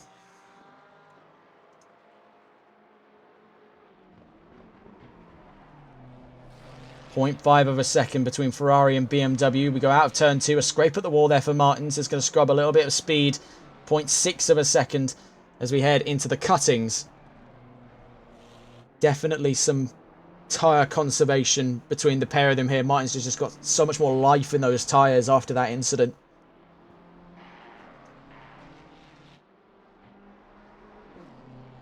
Heading up through the mountain section, you can see just the control on that BMW.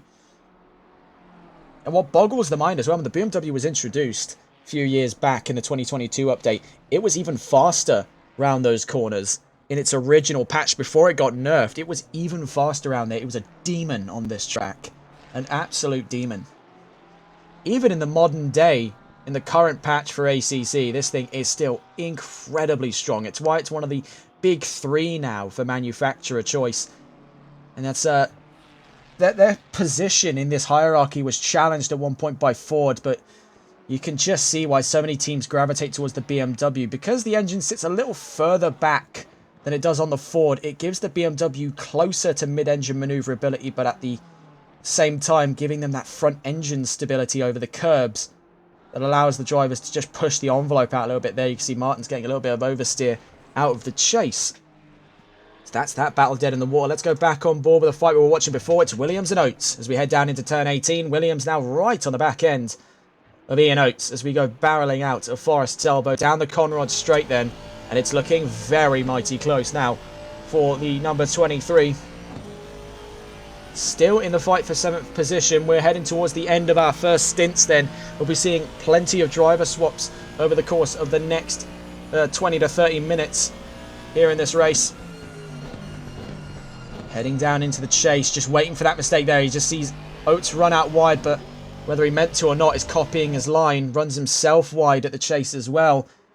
It's a subconscious thing you see some of these drivers do when they get into the swing of a battle. It's almost a hypnotic state where they start mimicking each other's lines. That could really cause trouble because one mistake by one driver can become two mistakes in the same stroke, whether they meant to or not. Heading down into turn 1, then we go on lap 21 of this race. Williams still staying with. He's been omnipresent in the rear view mirror of Ian Oates in the VSR Endurance Team Ferrari. Now they're approaching the traffic there. That's Tiano Lewin in the 296, just staying to the left-hand side of the track up the mountain straight to let these two roll on by towards turn 2.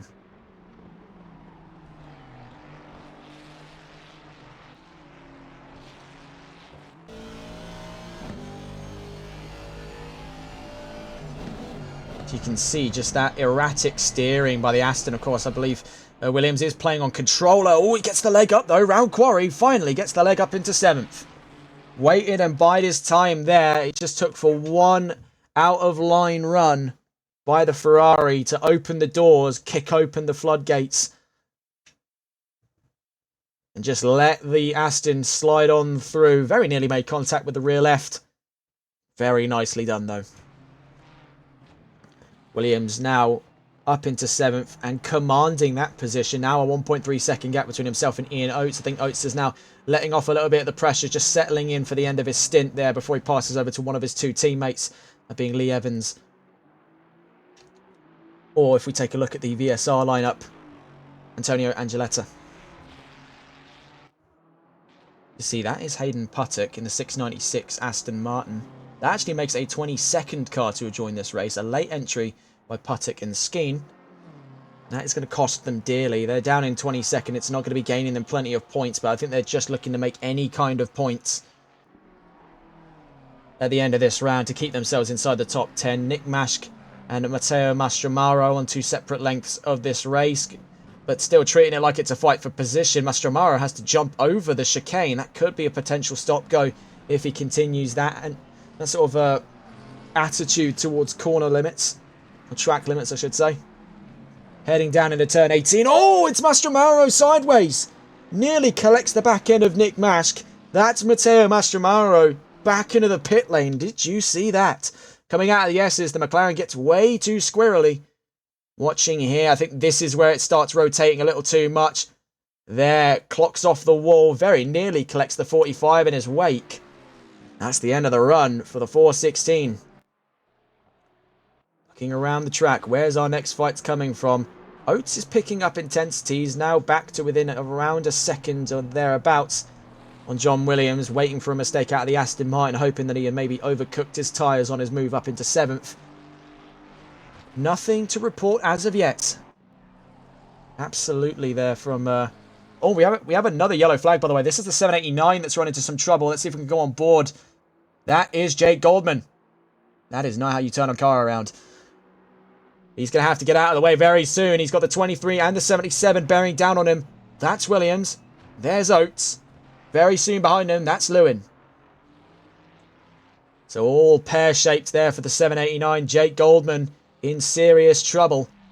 Of course, that's one of the 3 exclusive cars inside the top 10.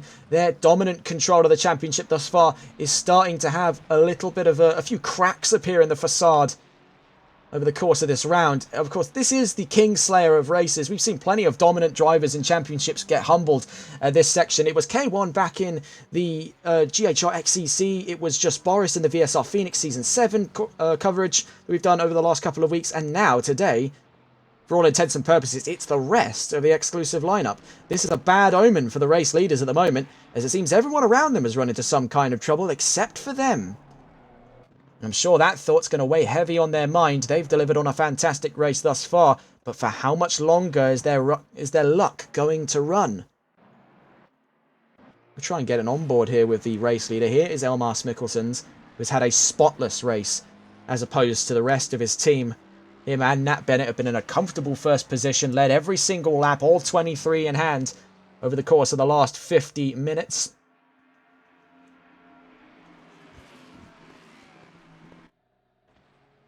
Everyone around them seems to have been cursed besides them. Looking around the field, this is oh so close. Nick Mashk and Freno Radic in control for 12th. Radic now up a position. Cheeseman is next in line, 3.1 seconds up the field. Twadok in second is looking to lap some traffic here. Gets Mashk down into turn 23. Radic just too far up the road to try for it just yet. As we head up the mountain straight, that could be a sign for Radic to get out of the way here. Twadok is really moving heaven and earth in his pursuit of Elmar Mikkelsen's. Not a long gap between the pair of them here. It's dropped down below the double digits. Things could be looking hopeful if he keeps this momentum up over the course of this race. We've seen things go down to the wire on last lap level performances between MSA and Exclusive over the course of the season. It is not a far cry to suggest that that will happen again here in Mount Panorama. Only time will tell though. 3 hours, 10 minutes left to go. We're back on board with John Williams as he heads out of turn 18, round turn 19, and has now got a comfortable 2-second gap to Ian Oates. The battle, which previously held for 7th position, has now wrapped itself up with a nice, neat bow here at the end of the first stint. Williams looking mighty happy with 7th position for Fats GT Esports. Looking around the field, where are our next fights coming from? Right now, it just seems to be a lot of traffic management and a lot of consistency management at the moment. Drivers just too far away to clash heads, to fight. Not an awful lot can be done at this time now. It's just getting it to the end of the stint. That's all that matters. We're watching Craig Twadok here in the 414 as he tries to navigate traffic. He's got a long way in it, and we're actually going to go on board the fight directly in front of him as we take a look at the fight between the McLaren and the Mercedes, if I'm not mistaken, in there. Freno Radic versus Ben Cheeseman, ETE versus K1, the 315 versus the 114.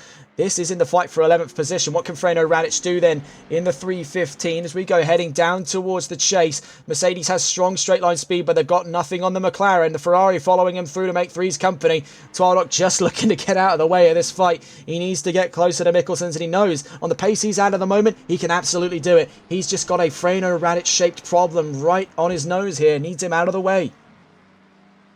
Very well done, though, by Freno Radic getting up ahead of Ben Cheeseman. Cheeseman down to 12th. Radic up to 11th.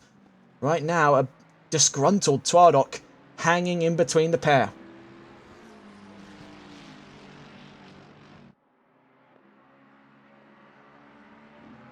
See up the order, another K1 car there. Martin van Manen now up to 19th. Slowly gaining time here. Slowly gaining positions. Just keeping himself out of trouble since that incident down at the chase. Twadok now looking to wrap this up. He wants to get up ahead and continue his pursuit of the race leader, and off he goes through turn 2. Does that then raise the question of if it will invite Ben Cheeseman back into the fight for 11th position? Freno Radic now only separated from the Mercedes by around 0.6 to 0.8 of a second. We go around the cuttings. A bit of stab of oversteer is definitely going to set that gap in one direction or the other. And saying that, it stays exactly right on the money, 0.8. Wow. So round Reed, past the wall of death there. McPhillamy Park up next, flat out by Freno Radic. Look at that. Down through Skyline Hill, we've seen plenty of drivers get tail happy here. I don't think Radic is going to be the next cursed victim of that. He already had that happen once. Is lightning going to strike twice for him in this race? No, it doesn't. Not yet, at least. 3 hours and 7 minutes left to go here. We're on towards the first of our scheduled pit stops for today. Stint timers, 65 minutes in all.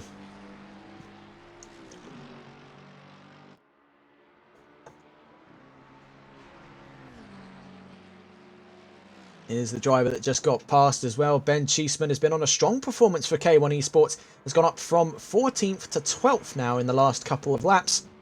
Has just been keeping himself out of trouble since his incident in at the wall. And working actually quite nicely against the damage on that Mercedes. He knows that in this current position he's not in much a state to fight. But can do his absolute hardest here before he hands the torch over to one of his two teammates in the 114. He's done a remarkable job against the odds. And now it'll be up to Robertson and Mason to pick up the mantle and sort of run with the torch here for the 114 team. We'll see how their progress maintains over the course of the next 3 hours. It's been a strong start to say the least. Just catching up with the fight of Williams and Oates. This is definitely entered stalemate zone now. 2.7 seconds. Williams is gone from 7th. Puttock is now out on track. The number 696 Aston Martin alongside Ian Skeen. They're 21st, fundamentally last, but due to those DNFs, has actually gained a few positions by starting late, as it did start on a slightly higher number of cars. I think we're without the 416 now in this race, sadly. Matteo Mastromaro in the 416 peeling out after 2 major incidents. We're watching at the moment the surprise entry of the number 696 Euro Titans Endurance Aston Martin. Finally out of the pit lane and into the fire here at Mount Panorama, having only covered 1 lap. They'll be down quite some way and will finish last in this race, but it's all about the points gained for the drivers inside the top 10. See here the battle of the teammates. Oh, did you see the contact there? Meeldijk getting clocked by Martins. That is an enraged BMW. He's waiting. He's wasted absolutely no time. So if we call that right at the last second. Let's get a look here. Just as we cut across to them, I don't think he was expecting Meeldijk to hit the brakes. You see almost a dink there between the front left and rear right, I want to say, on the McLaren. That looked like contact. I don't actually think it was now, looking back on the replay. Martins and Binks seem to be reunited. That's a exclusive 1st, 3rd and 4th at the moment. Meeldijk outside of the top 10. I think the 789 has run into even further troubles, if I'm not mistaken. Having a look at their performance at the moment, the 788 leads this race by 8.5 seconds to Craig Twardock. Martins in 4th, Binks 3rd, Meeldijk in, looking at it here, 14th. And then the 789 down in 17th, that's Jake Goldman. One of 2 cars in this race to have taken their mandatory pit stop already. Here towards the end of the first hour. Looking around the field then, where could our next fights be coming from? Tyler Vermack now greeted by the race leader. Looking to lap the 9th position Ferrari as we head in through Quarry. Not going to be much space available there. We'll stay on board with Vermack. Having swapped over from teammate Harry Palmer, you can see the lights being given from there, but at this stage of the Mount Panorama circuit, there are very few spaces to move over without causing an incident. We've seen it before. Sometimes the best thing for it is just to keep the foot pinned and hope you don't crash. And then move out of the way on the Conrod, which I think is the strategy right now in the court of Tyler Vermack, as he continues his push towards Bass PW in 8th position. The 223 with Fats GT in the Ferrari is 13.5 seconds away. See, out of turn 18, the difference in line there, that was absolutely brutal by Elmas Mikkelsons. Despite giving him the lights there and almost making contact with the Ferrari, Mikkelsons is past, continues his lead of the race. The 114 is in trouble. We have yellow flags down at Skyline Hill. That is the K1 number 114 car, the Mercedes. In trouble there, is back going. I think that might be the nail in the coffin here for the stint by Ben Cheeseman. We'll be swapping over to Robertson or Mason over the course of the next couple of laps. Make no mistake of that. I think that might be one accident too many now in terms of performance. We're looking at the fight right now, just at the end of the first hour. A pleasant little fight for 9th position in the Brewings here. Kelvin Castens is hanging on the rear of Tyler Vermack. Strategically, ETE have the advantage in the 314, having took their mandatory pit stop already. It was Harry Palmer that was driving earlier on. Tyler Vermack, who is a seasoned veteran in both this car and track combination, is going to have a mighty time here up against Kelvin Castens. Straight line speed, of course, sitting in the court of Ford. Manoeuvrability in the court of Ferrari. It's a very interesting dichotomy. We've seen a handful of times here. We've got two of the best drivers for those exact mentalities. Kelvin Castens is an absolute demon on the straight line. Is a very good surprise attack fighter when it comes to pack fighting in these races. Tyler Vermack is a very strong jack of all trades. We've seen plenty of great performances, and consistency is his A game in the Ferrari. So these two are going to make an interesting little fight for 9th. Actually, that, I believe, upgrades itself to the fight of 8th there as they pass the timing lines. They're now up a position due to pit lane runs. And there are plenty to consider. Ahead of them there, the race leader, Elmas Mikkelsen's not too far away is the 414 in second place, Craig Twaddock, who will soon encounter these two in their fight. And, oh, I think that was Castens that had some trouble. Yeah, yes, that is Kelvin Castens in at the wall. And that could be yellow flags. I'm not 100% sure. We'll call off that battle of 8th. Tyler Vermack is going to keep on in 8th position. We're going to try and see what's happened with Castens. We'll try and get a look on board here. It doesn't appear to be any severe steering damage. There is a little bit minor steering damage. So you can see he's having to hold the wheel about 5-10 degrees left to keep the car running straight. So that is a possible black and orange for the Ford. I think the signifier of any Kelvin Castens now probably going to be looking at a run into the pit lane. I highly doubt he'll be going for another lap in conditions like this. You can see the car struggling under the brakes. That fight he thought he had with Vermack is well and truly over. So the Castens, you can see already peeling into the pit lane. We'll call it a day on that stint at the end of the first hour. Van Manen also running into trouble there. Just as we cut across to him, nearly finds himself in the iron sights of Freno Radic. Connor Letford approaching very shortly there. Letford's going to stay to the left-hand side of the track, lapping the 18th position Mustang, heading into turn 23.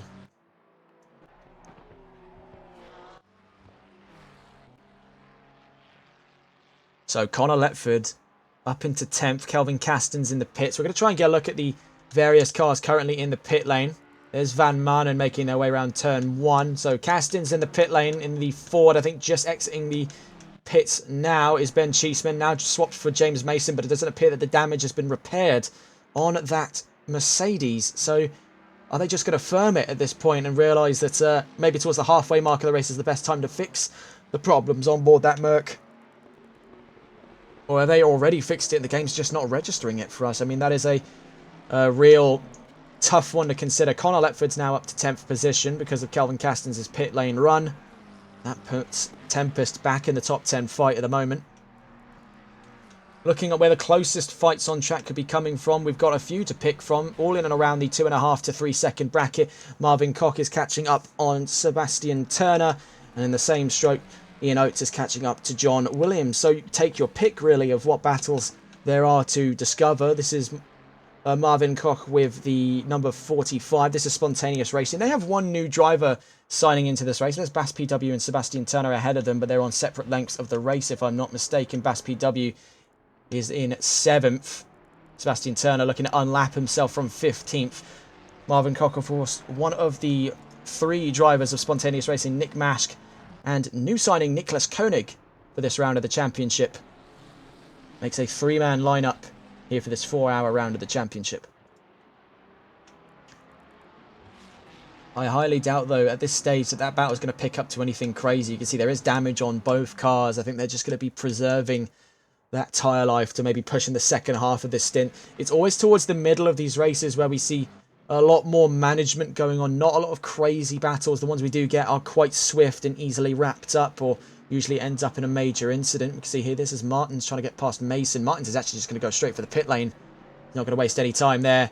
There goes Michael Martins on his inaugural run in this championship with Exclusive and in the brand new 790 BMW from 4th position.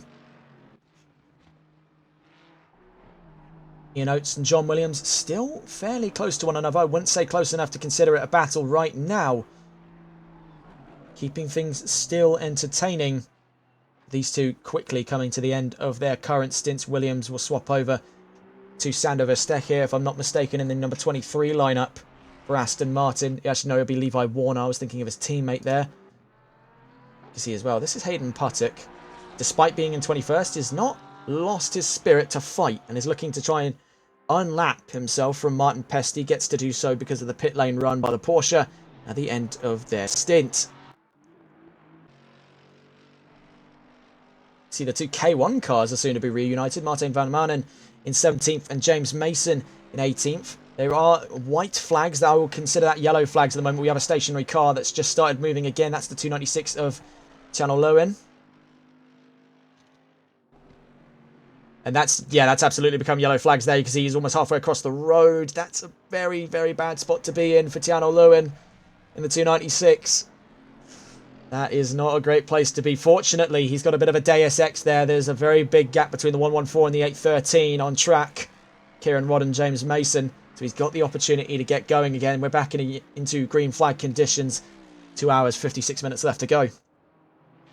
Williams in the pit lane, as to his Pesty and Oates. You can see all the way down at the close end of the pit lane. It could actually be an overtake here between Williams and Oates. It's going to be very, very close. There's Bass PW and the race leader, Elmas Mikkelson's Craig Twardock also joins us in the pit lane from second position. So the fight for the lead could occur in the pits here. I mean, looking at where their pit box can be, we're already expecting an overtake potentially from these two. That being the fight for what is now concurrently, I think, 8th position. Williams v Bass PW versus Evans, I should say. Lee Evans now taking over from Ian Oates. You can see Evans gets the move up, so that's a great start to his stint. Lee Evans now takes the helm of VSR's number 77 and actually gets the leg up on the car. They've been fighting all through that first stint. A grand job then by Lee Evans. A good strategy by VSR and great placement in the pit lane has given them the start that they need. Now up against John Williams.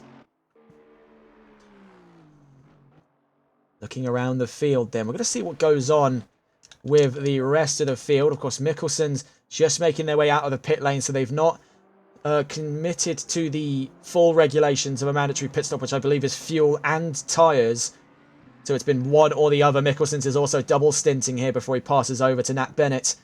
You see as well, Craig Twardock goes out of the pit lane and side by side with Parker Sukup down in 19th position, but Twardock exits in second, now having swapped over for teammate Marcus Carlos. Of course, race winner back in Suzuka, so these two fired up and ready to rumble here in the second stint of the Bathurst 4 hour. Fazzy Binks makes third, swaps out for Anthony Rodriguez. You can see there, that's Sander Verstappen alongside him on the exit of the pit lane. Further down the line, it's Purple Season. Further down the line, Chris Farish and Paul Mola. Chris Farish in fourth, Mola down in what I believe at the moment is, looking at it here, 12th position. Sander Verstappen has a very slow start though. What's gone on there for Verstappen? There is trouble on board one of those Ferraris. We want to try and catch on board with it. Here, this is the number 223. Has had a very slow start. It could be a rolling yellow flag very, very shortly. Not sure what's going on with Sander Verstappen. The Dutchman is really struggling after getting into the Ferrari. As he heads around the cuttings, he's practically tiptoeing here. It looks like a formation lap run. I think there could be a technical malfunction for the 223 at the moment. This is absolutely dreaded news for Fats GT. You can see that something is absolutely wrong because the car is just crawling around the track. Till Schwering is catching up at a rate of knots here. It's going to have that Ferrari for breakfast very, very soon if Sander Verstappen can't find what the fault is. You can see heading to McPhillamy. Till Schwering is on an absolute blast of a run here after taking over from Castins. And has got by Sander Verstappen. So something is direly wrong. Direly wrong at the moment. We also see next to get that position up is Sebastian Turner with NRW Performance. He's going to be taking that off of Sander Verstappen shortly. If he can't seem to find what the problem is, they're heading down into turn 18. Verstappen is just completely vulnerable. It's like a deer in the headlights. Something has gone wrong for the 223. That is not the start he was expecting to have. Not at all. Tyler Vermack as well with the Euro Titans 314 gets past Verstappen. Of course, that's just lapping because he's up in 5th. So very peculiar stuff. We've got James Mason right on the back end. That was a proper rallycross slide from the Mercedes. Wow. Even though he's in 16th position there, he's fighting like he's up there for 9th. He's proper gusto in the drive for the Mercedes. We're watching, though, with Lee Evans, now on his first drive of the race with the number 77 VSR Endurance team. He just passed over from Ian Oates and is chasing down John Williams in the number 23 Aston Martin there with Thatch GT Esports. Letford 21 seconds up the field, but right now has James Mason for present company looking to unlap himself from the Ferrari in 9th position. The 114, you can see, does have repaired bodywork now, so they did take the time in the pit lane when Cheeseman swapped over for Mason, and you can see just what effect it's having. What effect it's having at the moment on that Mercedes. Wow, look at that launch there. But that's definitely a little bit overconfident by the 114, let's say, put bluntly. A bit overconfident. I love the almost comedic camera pan that these track cameras have here at Bathurst, where if someone does try and send it, you think it starts off like a very deep lunge into turn 21, and then they just go flying off the track. Oh, so it's somewhat funny to me, probably not very funny to you at home, but regardless, Lee Evans 3 seconds from the nearest position on track. John Williams now, no gap between them, no one stuck in the way. It's just these two on their own now. We'll see where that picks up in a short while. Looking around the field here, Parker Sukup's in the way of Marcus Carlos as he continues his run up towards the front row.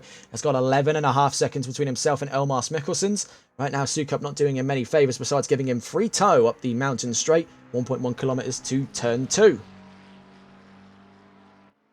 But is Carlos even going to be able to get the move in? Sukup's not letting him by, nor that he has to, because he's got better straight line speed, but at some point he's got to give here. Sukup knows he can be very cheeky and help his teammate out by intentionally slowing. Of course, it's a bit of a foul play move, given he's down in 17th position. He's got no business interfering with the battle of the front row. Not that I'm suspecting him of doing so, I'm just saying he can do that, and I hope he doesn't. We're watching then with Marcus Carlos in the 414.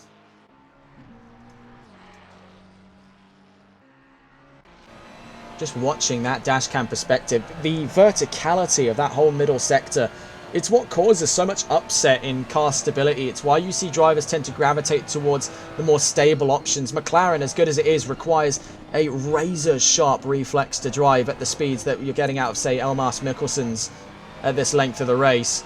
That stands a real testament to Mikkelsens' ability as a driver to be able to commandeer that McLaren with relative ease and have very little in the way of stability issues, where others have definitely struggled in his position. You see right now, Parker Sukup is another such driver, despite those incidents earlier on, is now starting to get the swing of things here. Doesn't have to let up at all for the MSA car right behind him, looking to lap. The blue flags are still out, and he's only 0.4 of a second. It's really up to Sukup's own decision over whether or not he chooses to move over. He knows the Ferrari's got him pitched for the braking zones here, but everywhere else, there's practically nothing. So heading down to turn 23, doesn't look like he'll be budging anytime soon. It's really up to his own choice over whether or not he chooses to do so. Sukup is quite far away from any near positions, so we'll cut away from these two for the time being as we try and have a look around to see where our next fights are coming from. And it's all just on different lengths of the race right now. It's all strategy plays at the moment. Rodriguez and Farish are very close to one another, but no imminent expectation that these two will be allowed to fight. Of course, team orders are just to get as much points in as possible. They're already leading the championship. They just want to get these two new cars up into very strong points positions to make it 5 cars inside the top 10. Utter world domination is the motive here by Exclusive Esports. You can see they are doing it with relative ease at the moment. At this stage of the race, they are on very, very good form. Amidst the incidents that they've had already, I'd say it's definitely been a remarkable drive by these two as well, especially that BMW, which we saw get sent flying across the chase in the opening laps of this race and is now up in 4th position. So that stands a testament to the talent available inside XCL to where they can deliver on this at the moment. It is a 1-3-4 inside that top 5 at the moment for Exclusive. In fact, if I take a look further out, is there going to be any more in that mix? It's a 1-3-4, yeah, at the moment. They're looking to make it a 1-2-3. I think I get an inkling of what they're getting at with this strategy. Having these 5 cars in the race, they've got 5 drivers who are all very close to one another.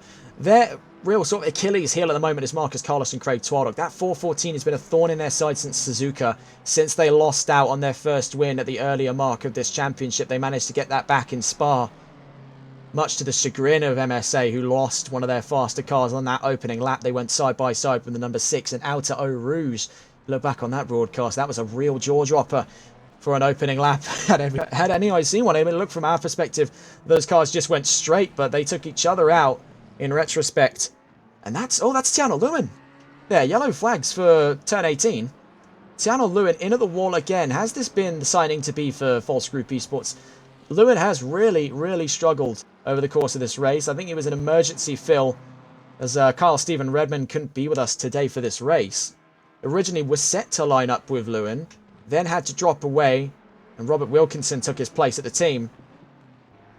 But I'm not sure it's been the signing to be. Lewin has really struggled in this situation. We're watching now what looks to be possibly the battle of third, though I think team orders may intercede with this plan. Farish, though, doesn't look to be listening to that at all. A bit of a multi-21 situation here. They're in it for some career-advised moves, looking to get those points in. Rodriguez is a seasoned veteran of ACC. We've seen him take plenty of forms. He's raced at AERT. He's tried to race at K1. He's raced at Exclusive. He's been here, there, and just about everywhere. Now finds himself back at the Purple Firm, here, the Dutch racing team of Exclusive Esports.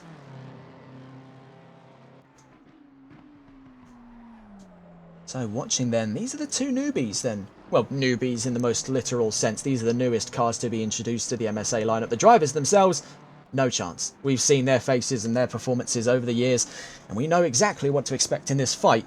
If they get the order to fight, and they're allowed to fight, we're not getting a McLaren situation here, where the cars have to be a little bit more docile to one another, then we could be in for an absolute scrap for third position. It's really up to what the volition of Farish is at the moment. If he thinks he's got the push to get past Rodriguez, by God, he's going to try for it. And I've seen him do it before. And it is definitely an exciting prospect, but what will intercede with this? We don't know what's going on at Exclusive. We can only make theories and assumptions. Of course, none of it is ever truly correct. It's really a guessing game, as many commentators do make it.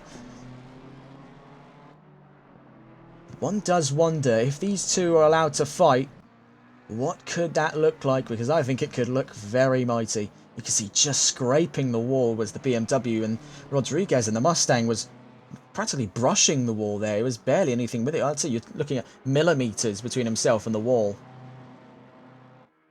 He's on an absolute flyer. He's half a second up on his personal best. Could be looking to make a 2:01 time here in the race pace. That's qualifying level times on race pace. Rodriguez is looking very strong. Look at the outbraking, though, by Farish. Just closed the gap down to next to nothing there. Brilliant stuff between the pair of them. Heading down into turn 23. I'll have a look on board the rear view of Anthony Rodriguez.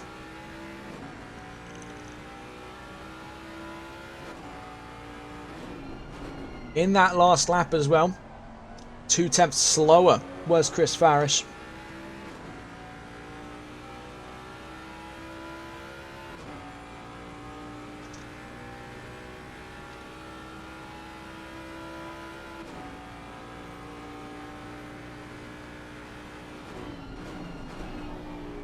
Going up through turn 2 at the moment. They're slowly catching up on their teammate at the back of the top 10, Paul Moeller in the 787. That battle for third still rich. Having a look at those best laps as well, if you just take a look down the order, Elmas Mikkelsen still holds the fastest lap of this race so far at 2:01.524. He did that with 101 litres of fuel. That is remarkable stuff. His last lap with 96 litres available was a 2:02.145. Looking at those last couple of laps between, right now looking at race position for third, Rodriguez v Martins. Again, that gap, infinitesimal as it is, only about 0.2 of a second, if that, over the course of the last lap, a 2:02.865 against a 2:03.092.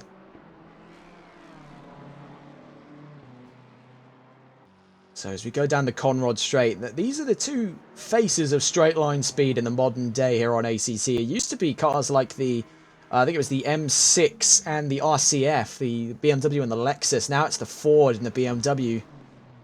The Mustang has been one of the only cars to really take to the mantle of a straight line king. And wow, did you see that move by Farish? He's looking to take that even further out of the chase, waiting for a mistake out of Rodriguez. Chris Farish has caught his teammate with his trousers down there. That is brilliant stuff. I don't even have the opportunity to get the replay on that. That caught us by surprise just as much as it caught Rodriguez by surprise. Up in the third goes Chris Farish. Wow, that is really something. Will that be taken even further then? So Rodriguez now on the attacking. Are we looking at the reignition of the battle of third? Is he going to be disgruntled with his teammate there?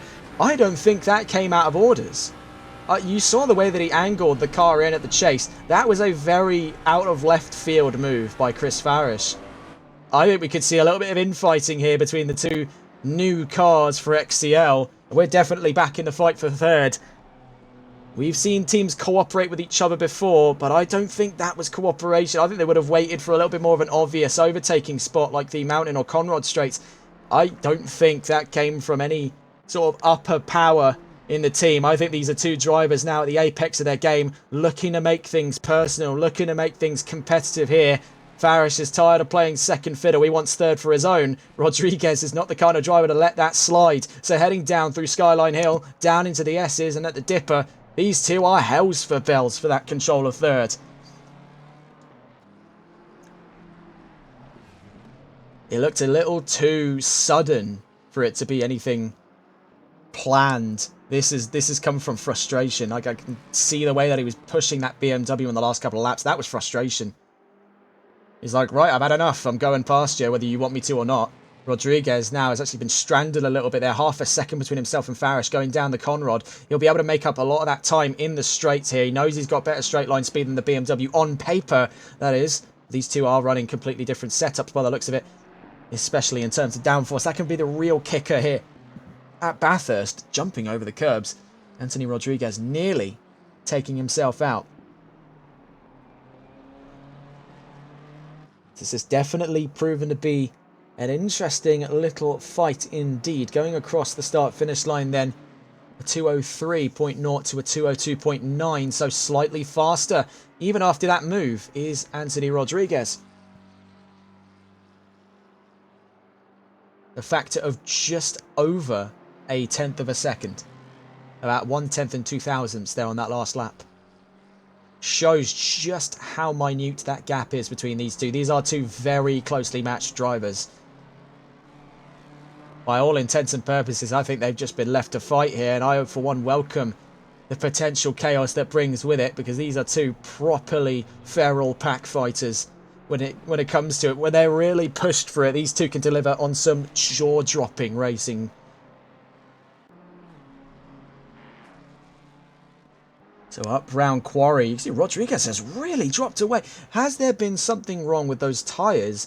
Or is it just a case where Farish knew if he stuck behind the Mustang for any longer, his tyres would give, and he doesn't want that for his car at the moment? The 790 and the 791 start on fresh, unpaved ground, really, when it comes to their championship. When it comes to their championship bid here in round 5. We have FGE Hollow in chat asking, is the FGE car okay? Our driver disconnected, apparently. Is that... This is the thing, and we just do have a technicality in the naming conventions. Are you on about False Group Esports or Fatch GT Esports? There are two FGEs. If it's the 296, I'm pretty sure they've disconnected, and I'm not entirely sure where they'll rejoin on this race. They've had plenty of issues over the course of the last 2 hours. Thereabouts 20 minutes. There is issues now as well for one of the Fatch GT cars. Bass PW in the 23 down at turn 18 is in trouble with the 813 of Harrison Greenhalf, who gets up on him there. Toby Cyril up to 17th as well. False Group Esports, yes, I believe they have disconnected. We'll update you on that should it change, but the 296 is in, let's say, deep water. Speaking of deep water, Anthony Rodriguez is in the deepest of water after losing out on third there and been absolutely dropped by teammate Chris Farish. Interesting stuff developing between the two new cars at Exclusive Esports. Harrison Greenhalf getting all over the shop here ahead of Toby Cyril. Cyril looking to unlap himself from the 11th position BMW on his charge back into the fight for the top 15. Nearest car is quite some distance away. Mikkelsen still leads this race. We're going to try and catch the nearest battle to us at the moment. Those two exclusive cars have started a distance from one another now. Farish and Rodriguez separated by 1.5 seconds. I don't think anything on the horizon, really. Vermack's got traffic to deal with. Till Schwering looking to unlap himself from the 5th position. Ferrari is about half a second from him as we head up the mountain straight, 1.1 kilometers to turn 2. Absolutely doable for the Mustang to put himself ever closer, but I don't think Schwering's interested in doing that too early, especially because it's not a position he necessarily needs right now. He knows that Cyril is holding up green half, which is the nearest car on track for position to him. He can just let Cyril do his job, and the Mustang, he's got no reason to move over either at this time, as there's trouble further down the line. That's for Till Schwering. So damage on the number 5. This is Lee Evans now with Jörg Masserat for company. Marcus Carlos in second makes 3 Ferraris in a row, with Parker Sukup making this 4 company with McLaren. So let's actually go on board. I want to see what's... There is the 296, by the way. For those asking, FGE Hollow, for you asking in chat, where's the 296? They have rejoined, but rejoined in 20th. The 21st position car is the 696, if I'm not mistaken, of Hayden Puttigan and Skeen with Euro Titans. The 296 rejoins in second from last. I want to see what's going on then down in 11th position. Moreover, I want to see what just happened with Till Schwering. Despite that damage, the Mustang is only 2.2 seconds from Harrison Greenhalgh in the Euro Titans Academy car. Number 813, him alongside Kieran Rodd, who had a very good opening drive. Still sit in and around a top 10 position at the moment as we head towards the halfway mark of this race. It's been very strong for both drivers. Normally it's a bit of a wider lineup for the 813. They're on sparser numbers coming into a 4-round leg of the championship, but they're doing the best they can with the situation they've been provided. See the gap at the moment between the two exclusive cars at the back of that podium. Farish and Rodriguez down from a second and a half to a second and 2 tenths to 3 tenths there, slowly starting to drop away, but I don't think we're right on top of the possibility of a battle too soon here. Here's the fight for 15th. Jörg Masserat versus Parker Sukup will stay on board the leading of the two cars, the NRW 777 of Jörg Masserat. Privateers up against official teams here with exclusives Parker Sukup looking for a move down into turn 18. That was risky, and he backed out of it out of better judgment there, realising that probably would have took Masserat and himself out. Now heading down the Conrod Straight, this is where his best opportunity is over the course of the next couple of corners to have Masserat's position off of him for 15th. Heading down the Conrod, just under 2 kilometres, so nearly double the length of the mountain straight. The 114 is in even further trouble, so this could be the battle for 14th very shortly. James Mason's in trouble down at the chase. The Mercedes having outrun itself on brakes yet again. As we exit the chase there, they're up an extra position. This is now the fight for 14th. James Mason rejoins the track in 16th position. Looks like there might be damage on that Mercedes as well. Right now, though, this is the fight between NRW and Exclusive. Parker Sukup much further back in the order than he'd like to be. It's been a mixed bag performance from all 5 cars at XCL, but there have been some strong drives, make no mistake of that. There have also been ones that have gone awry through circumstances, sometimes out of their control, sometimes within. Such is the case of a large team. Of course, you have a wide driver talent pool. You can't support everyone at once, and stuff ends up slipping through. See, though, for Sukup, even despite the sort of downsides of this race, he's really picked up the pieces and ran with it. He's looking to run things up into 14th very shortly as we get round the cuttings up towards Quarry. Masserat still holding on for dear life.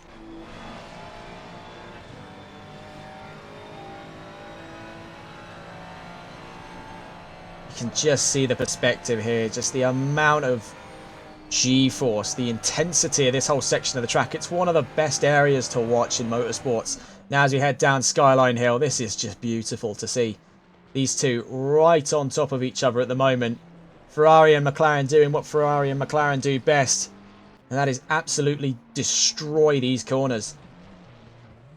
Sukup, you can see the intensity in his drive at the moment. Later on the brakes at every corner, always up against the rear of that Ferrari.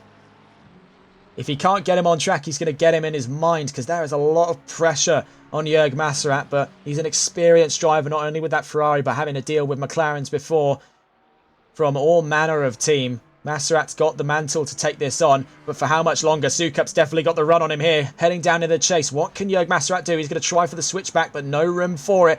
Heading out of the chase. Can Masserat try and follow things through down at Murray's corner, turn 23? You can see he was angling himself for it. Out of better judgment there, backing out. Jörg Masserat is far from out of this fight, though. You can see better run out of turn 23 compared to Sukup. You can see in the background, Lee Evans had some trouble from 8th position. Masserat is actually possibly going to try for it at turn 1. No, backs out of it. It's not impossible to see moves side by side down at Hell Corner at turn 1. We saw plenty of them on the opening lap of this race. It's just one of those corners you don't often expect to see fights come from. Watching here with Masserat in a straight line. He's not got much to hold up against the McLaren unless he's hugging the slipstream all the way up to turn 2. He knows now the only opportunity he'll get to take Sukup is in the corners, where the McLaren is equally as fast as that Ferrari. He's going to have to prey on a mistake from that McLaren. Further behind, you can see it's Lee Evans and James Mason keeping each other company in 8th and 16th respectively. James Mason, if he can get past Evans, could find himself into this fight if these two continue to trip over one another.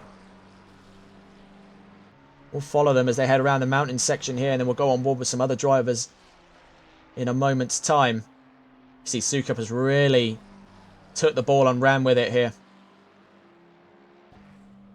Down through the Skyline Hill, down towards the S's and the Dipper. It's just absolutely nothing in it there.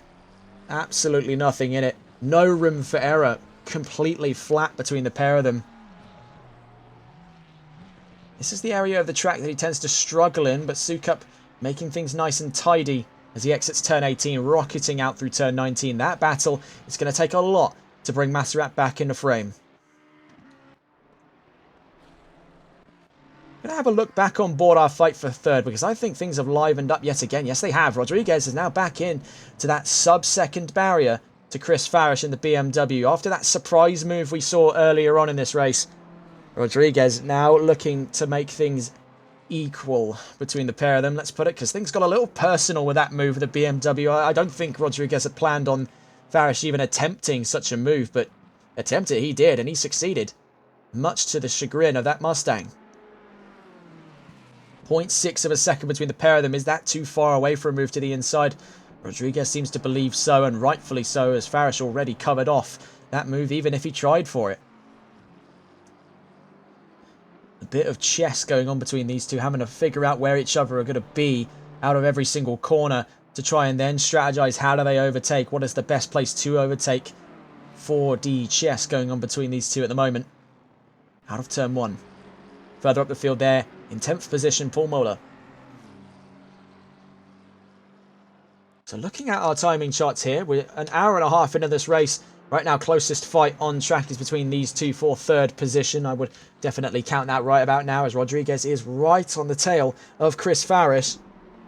That Mustang starting to put the pressure on in the 791. We'll stay on board with these two as we recount the standing order. Elmas Mikkelson's yet to have taken a valid mandatory pit stop, as already double stinting in the 788 and leads this race for exclusive. Marcus Carlos is 20 seconds behind him with MSA.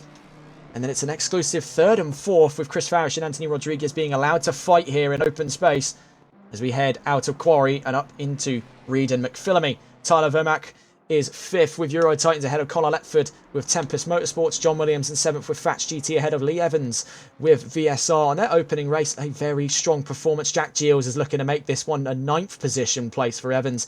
We'll catch up with that battle in a moment's time. Paul Moeller in 10th, Greenhalgh 11th, Schwering 12th. Marvin Koch in 13th position, I should say, not in 12th. Parker Sukup in 14th, Jörg Masserat 15th, James Mason 16th, Toby Cyril in 17th, Ben Kiss in 18th, Bass PW 19th, and Hayden Puttock in 20th position. So we'll cut away from this fight for 4th position because we want to see what's going on in the fight between, that is Jack Giles and Paul Moeller. Not Paul Moeller, Lee Evans. Paul Moeller is behind him there and is currently fighting with Hayden Puttock. You can tell it's been a long day. You can tell it's been a long day here on TRTN. Believe me, that could not be truer. Jack Giles then in the number 315, joined by Frano Radic, both of whom have shared in fantastic stints over the course of the last hour and a half here, looking to make things personal with Lee Evans with VSR on their opening race, trying to get up into the 8th position. Behind them there, Paul Moeller in 10th. Hayden Puttock, despite being in 21st, fighting like it's for 10th. And fair enough, he's got no other options at the moment, having joined late into this race. Staying on board with them. Evans running it wide there through turn 2, so that's up into 9th position, up in 8th, sorry, for Jack Giles. Very nicely done. We'll catch on board them in a moment. So we just quickly check in on the fight here. Back for third, half a second between Farish and Rodriguez. Unlikely for anything to escalate at this length of the track. These two have this area absolutely nailed, and side-by-side action is nigh impossible at that stretch of the track unless one of them intends to go in at the wall. Jack Giles then now up and ahead of Lee Evans. Paul Mola is right on the back of Evans, so let's see if we can go on board with him just before that move comes in, because I believe it's right on the horizon here. Mola almost taking an odd line through Skyline Hill. Puttock's on his tail, despite being in 21st. He's properly in this fight as an extra element of his own. Down through the S's we go. Evans is going to have to try and defend this one down into turn 18. Mola's looking towards the inside, doesn't go for it. The Ferrari stays in 9th. This is the fight for 9th position at this current time. Lee Evans with VSR trying to hold off Paul Mola with exclusive in the 787.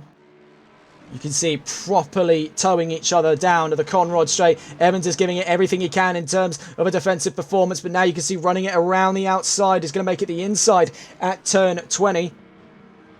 Down to turn 21 and turn 22. Evans is fighting him back though. Later on the brakes goes to the 77, but he's going to run deep and over the grass.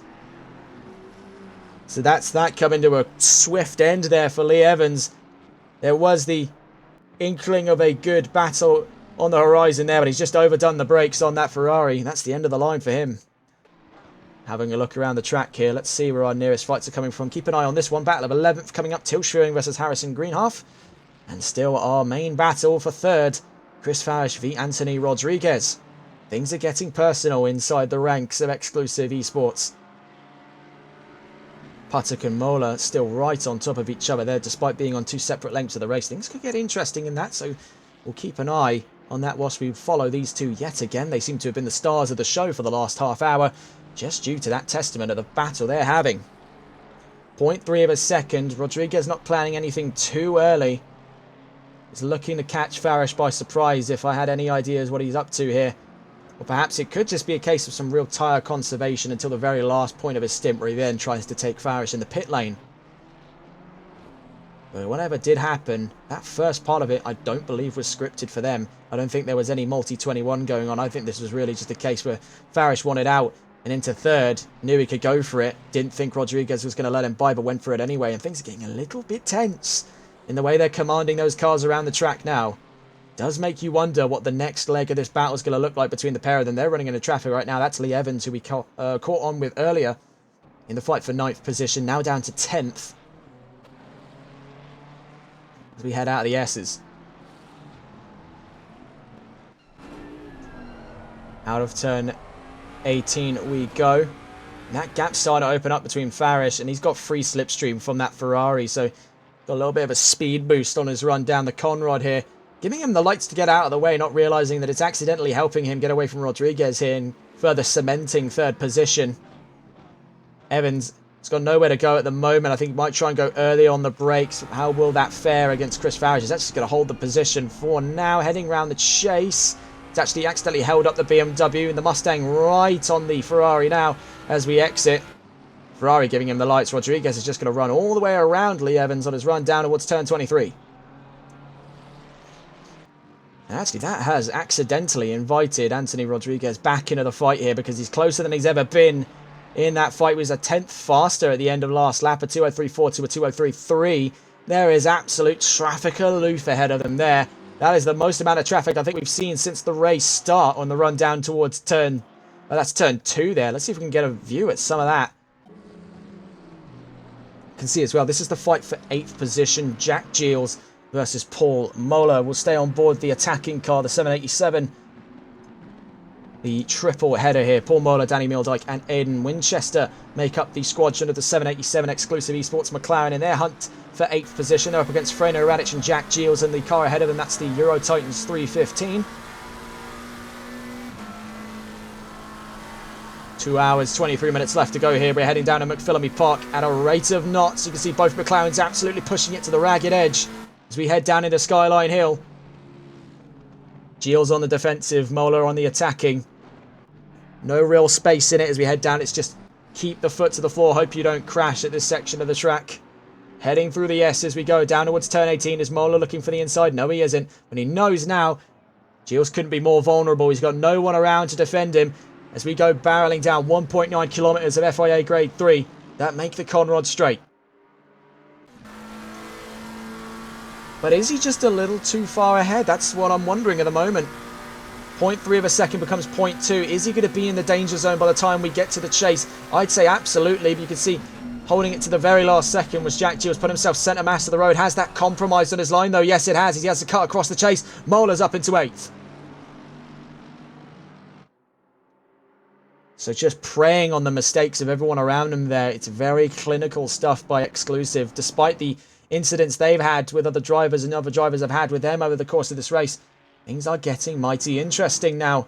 They're starting to work against the mistakes people are making towards the halfway mark of these races, preying on those problems. The stop-go 30-second penalty at the moment for Tiano Lewin in the 296 with False Group Esports. I may have to catch up in a moment there because I'm trying to catch on here with the third place car. Things are going nuclear. Rodriguez is alongside Farish for control of third. This is the opportunity he's been waiting for as he's now up into third by 0.2 of a second, but Farish was looking to make it to the inside, now goes back in a single file, so caught him down at Hell Corner at turn 1. Anthony Rodriguez is back up to third. Chris Farish will be attacking from 4th position. See if we can go on board with the attacking car then, get a better perspective on this fight at hand. Here is Chris Farish, the BMW number 790 with Exclusive, fighting for third against his own teammate Anthony Rodriguez in the 791. Up through Quarry.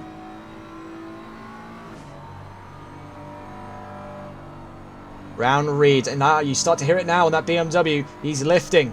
So peak grip is starting to fall by the wayside this far into the race. These two have been on top of each other all race long, and it's starting to have its effect. Now as they back up onto the traffic here, Tiano Lewin ahead of them in the 296 with False Group Esports. They're stuck on top of each other as we go down towards Forest's Elbow, down at turn 18.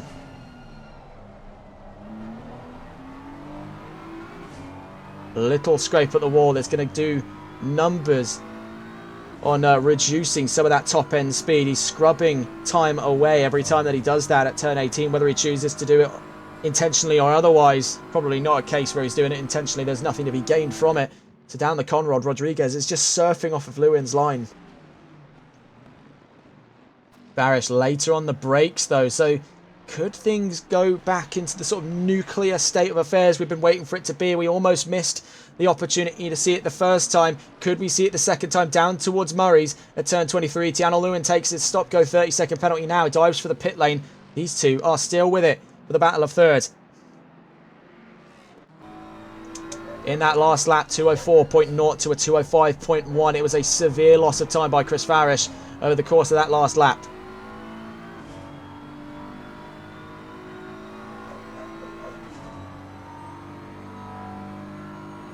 So 2 hours, 20 minutes left to go. We'll stay on board with Chris Farish for the moment right now. We'll be back in just a second.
So we're back with the fight for third, still watching from the perspective of the attacking car, formerly the leading of this too, Chris Farish in the number 790 BMW for Exclusive.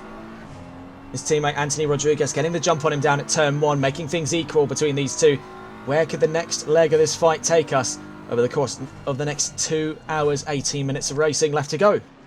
One does wonder that question. Heading out of turn 23 we go. Farish only separated there on that last lap by about a tenth of a second to Rodriguez. And on track, separated by only 3/10 of a second. They're going to run into traffic very soon. James Mason and Jack Giles further up the line there as they head up the mountain straight. The McLaren and the Mercedes could find themselves accidentally in the way of this approaching fight for a podium finish.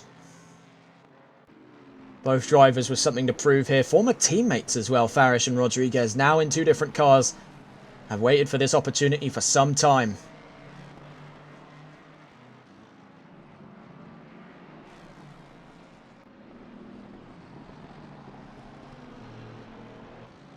Up through Quarry.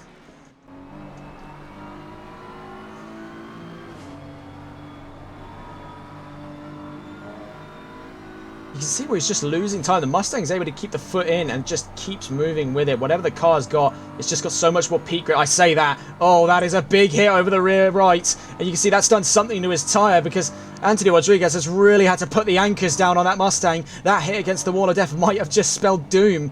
As we were saying that about the Mustang, you can see it's wounded. Something's wrong with it.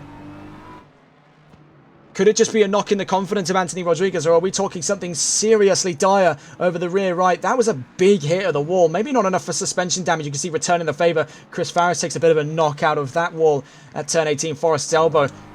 Whatever it's done, that tyre's not looking particularly happy over that last couple of corners since his move at the wall.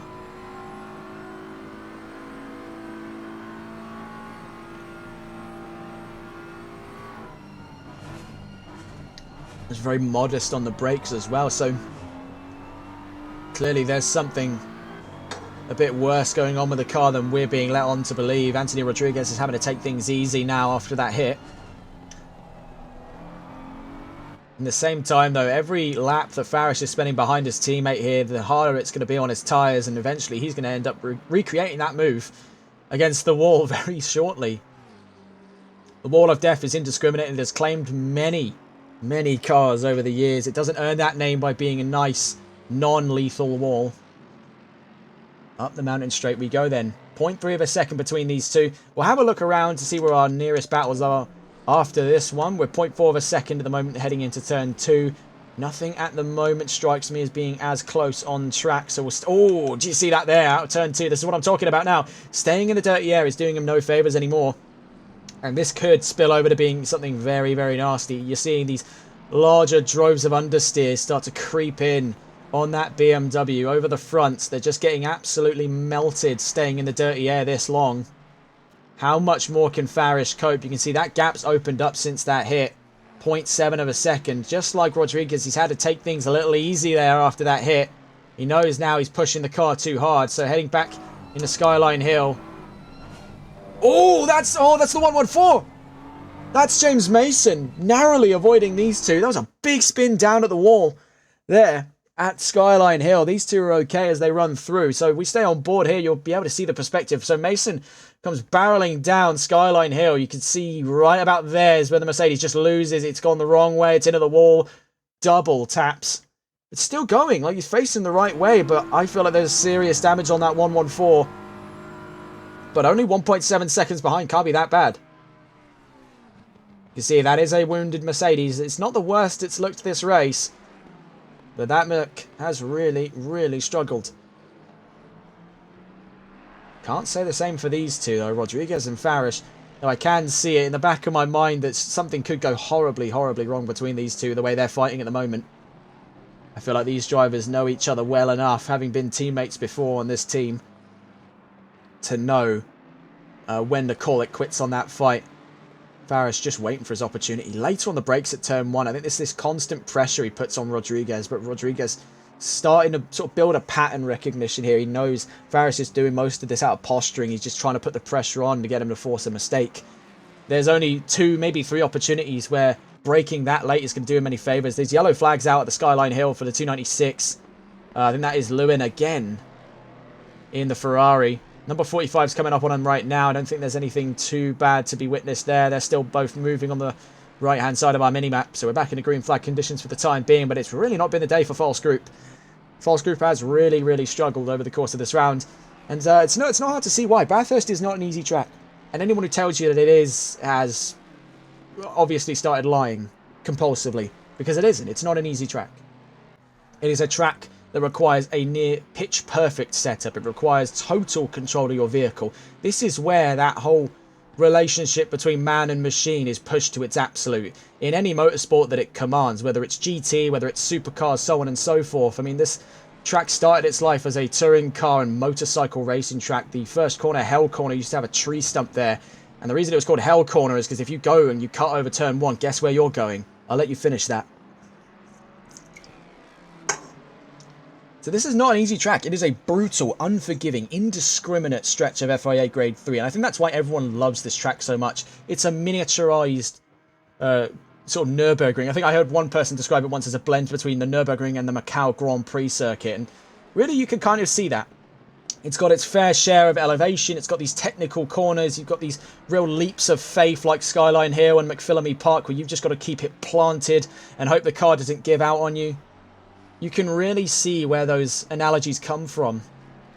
And I think it's what makes this one of the best tracks in circulation on ACC and just sort of in the world of motorsports in general. It is a fantastic venue. We'll catch up with these two later on as it looks like things are starting to settle into a pattern between Farish and Rodriguez. Out of turn 1 we go. Let's get a look then at what's going on further around the field. Jörg Masser at 15th position. Tyler Vermack currently kept company by Toby Cyril. The number 1, Lindsay Kiss as well, looking to fight Cyril for 17th position in the near future. Lee Evans exiting. Actually, that's not the pit lane. He's just coming out of turn 1 there. That was forced perspective. He's in 10th position. So a great start by all stretch of the imagination for VSR, but they're on a very lonely drive. Look at this. That is possibly the quietest section of the track so far. Up the mountain straight on their lonesome. Only just having made their way in the frame was Vermack, Cyril and Kiss, who we saw just a moment before. But it is a very calm, very almost comfortable drive here at this stretch of the race for Lee Evans and the number 77 VSR Endurance team. Marcus Carlos and Parker Sukup in close proximity. Sukup 14th, Carlos in 2nd. Still trying to keep track of Mickelson's. Lewin's in the pits again in the 296. You got to respect that though. Even though it's not been Lewin's race today, he's committed in the mindset of getting the car to the end of this race. Nearly halfway through now already. He's been in the pits more times than we can count on both hands, but he's still going. And I think it's that kind of mentality we need out of more drivers in this sort of area of sim racing. We see a lot of drivers throw the towel in a little too early, and to be fair, they're within their reasons to do so, but you get these one in a diamond dozen performances where you get a driver who, yeah, it may not be their fastest track, they may not be the fastest driver in circulation, but they are committed to seeing that checkered flag. For love nor money, they're going to try for it.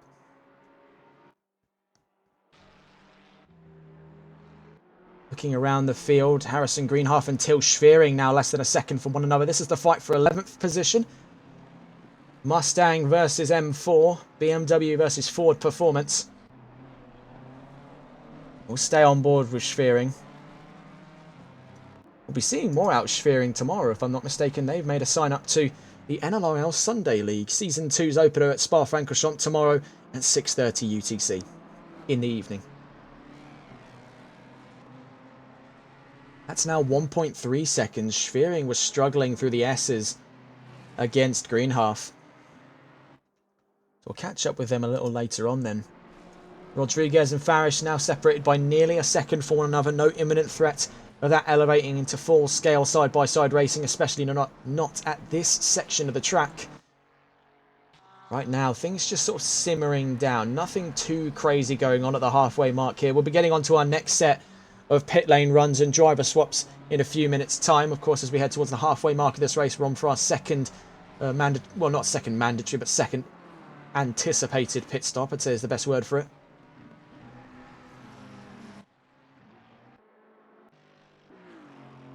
Just looking around the field, really isn't much going on besides the Schwering v Greenhalgh battle and the Farish v Rodriguez battle. But even then, they are in stalemate for the time being. Too close to ignore.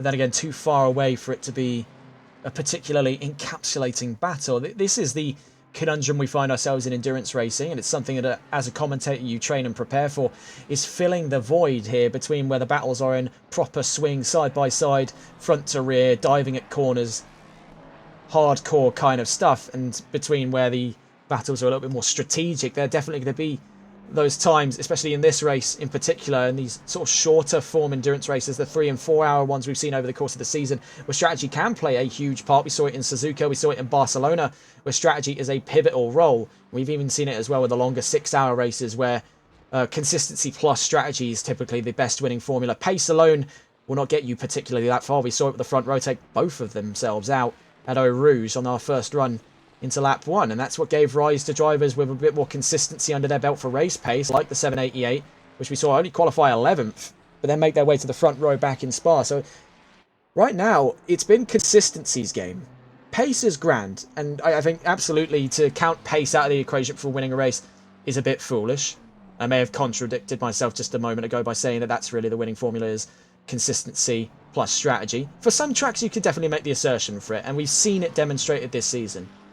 But pace is always a good thing. Never say that it isn't. This is Parker Sukup chasing Marcus Carlos. Carlos second, Sukup 13th. 2 hours, 7 minutes left to go in this race. Tiano Lewin in the 296. Til Schwering and Elmas Mikkelsens 11th and 1st. Harrison Greenhalgh ahead of him there in 10th position. We'll see what happens when he has to move over for Mikkelsens. You can see Greenhalgh is actually swerving, trying to clean his tyres there. We did see him take up a little bit of grass after turn 1. Greenhalgh is trying his hardest there to clean and scrub those Pirelli P0s back in a good form here, so he can continue his charge from 10th position. Schwering now having to drop behind the leading car of Mikkelsens for the time being. Here's the saga as old as time then. The battle of thirds, which is now boiling back into frame, really. We're in half a second, just under half a second as we go around the chase. Anthony Rodriguez and Chris Farish have shared in a very interesting battle indeed. It's been one of the only ones at this leg of the race to have kept on as long as it has. They've always been in and around a second and a half to 2 seconds to each other all race long.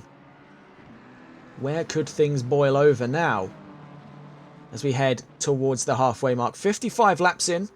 We're anticipating about 115 to 120 laps on race completion.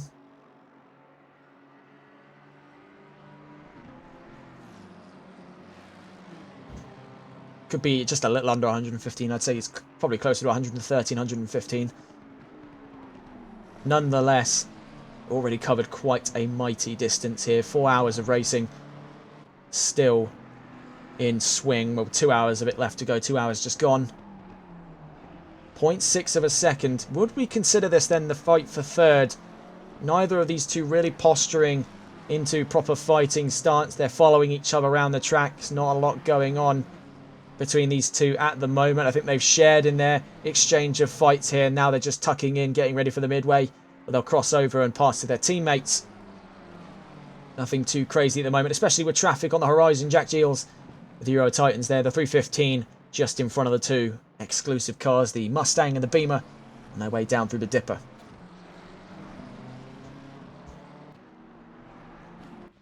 We're going to look further up the line here. The 414 is in close proximity to a almost three-way battle here. Marvin Koch versus Parker Sukup. Spontaneous versus exclusive. Sukup looking for a run up to 12th position, is trying any which way. Marvin Koch jumps for the pit lane for Spontaneous. The number 45 is in either to hand over to one of his two teammates or just to take up another stint. We've seen people double stint already over the course of this race. That is the first of what I assume is many pit stops here at the halfway. James Mason will be one such customer as well. You can see that is some damage now on the nose of that Mercedes. We saw that spin-off from earlier, and it is definitely weighing heavy now on the minds of the K1 team, who are really struggling in this round of the championship. They're 15th and 16th at the moment. Hayden Puttick in the pit lane with Euro Titans. The 696 in for their pit stop. Harrison Greenhalgh in 10th position. Til Schwering separated by Connor Letford down in 11th. They're 3.3 seconds from 10th. Greenhalgh has shared in a royal race here for Euro Titans in the 813. We have trouble, though, for the 314. That's Tyler Vermack in 5th. I had some trouble out of the chase. I think he just ran over the braking zone there. You can see pulling into the pit lane in the Ferrari we're watching with Tiano Lewin. Now up to 19th position, so they are up. Despite their myriad of runs into the pit lane, they are up a position.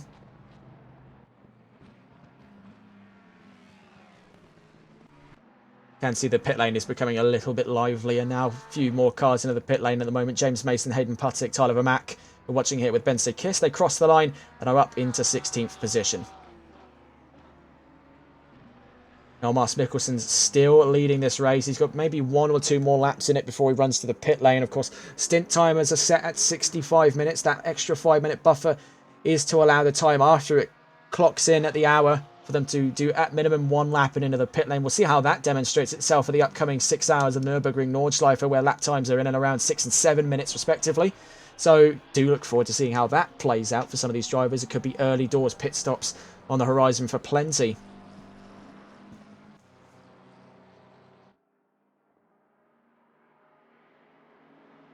Jack Giles, currently 8th position, 33 seconds from Lee Evans in 9th. I must say, for their opening race, VSR has done a grand job here to be up with the official teams like Euro Titans here, with Jack Giles commanding 8th position. He's an onlooker to the battle of Farish v Rodriguez in that fight for 3rd.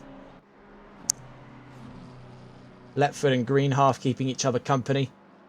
And I must say, Connor Letford has had a very understated performance so far. You see a little bit of a step out from the McLaren, but he's keeping things nice and cool here. The number 30, the Tempest Motorsports car. We do have a white flag out. There is a car, I think, stopped further up the road. I think that's cleared itself out. We did have temporary panic there. You can see Letford saw that and he backed off almost instantly. He did not want any part in what the ensuing chaos would be. Has backed off from Greenhalgh there. Is not looking to pressure anyone at this stage of the race. But the Tempest Motorsports team have had a really understated performance in this race. You look at the previous race winners over the course of this season, they do share in one of 4 unique claims here. 4 different teams have won races. We've had 4 different consecutive winners, almost 4 different consecutive constructor winners as well. Sadly, McLaren taking double stacks and ruining the flow of that, but it's hard to see why McLaren couldn't do that. They are objectively in this game the best manufacturer. That is a hotly contested topic, and I believe there definitely could be quite a long discussion, whether it's via a podcast or interactions with chat, over what exactly the best is the best car in ACC. I'd say from a subjective standpoint, it is very hard to argue that it wouldn't be the McLaren, just because of how present it's been in every championship and how consistently above the mark that car sits. There, Letford into the pits. They'll be pitting to swap over for, I think, Brandon Roos is on their lineup for this race. Sadly, we're without Adam Saunders coming into this round, who was one of 2 in that winning duo back in Barcelona. Paul Moller is into the pit lane as well. The number 6 McLaren, not number 6, sorry, number 787 in 6th McLaren with exclusive is now into the lane on the halfway mark.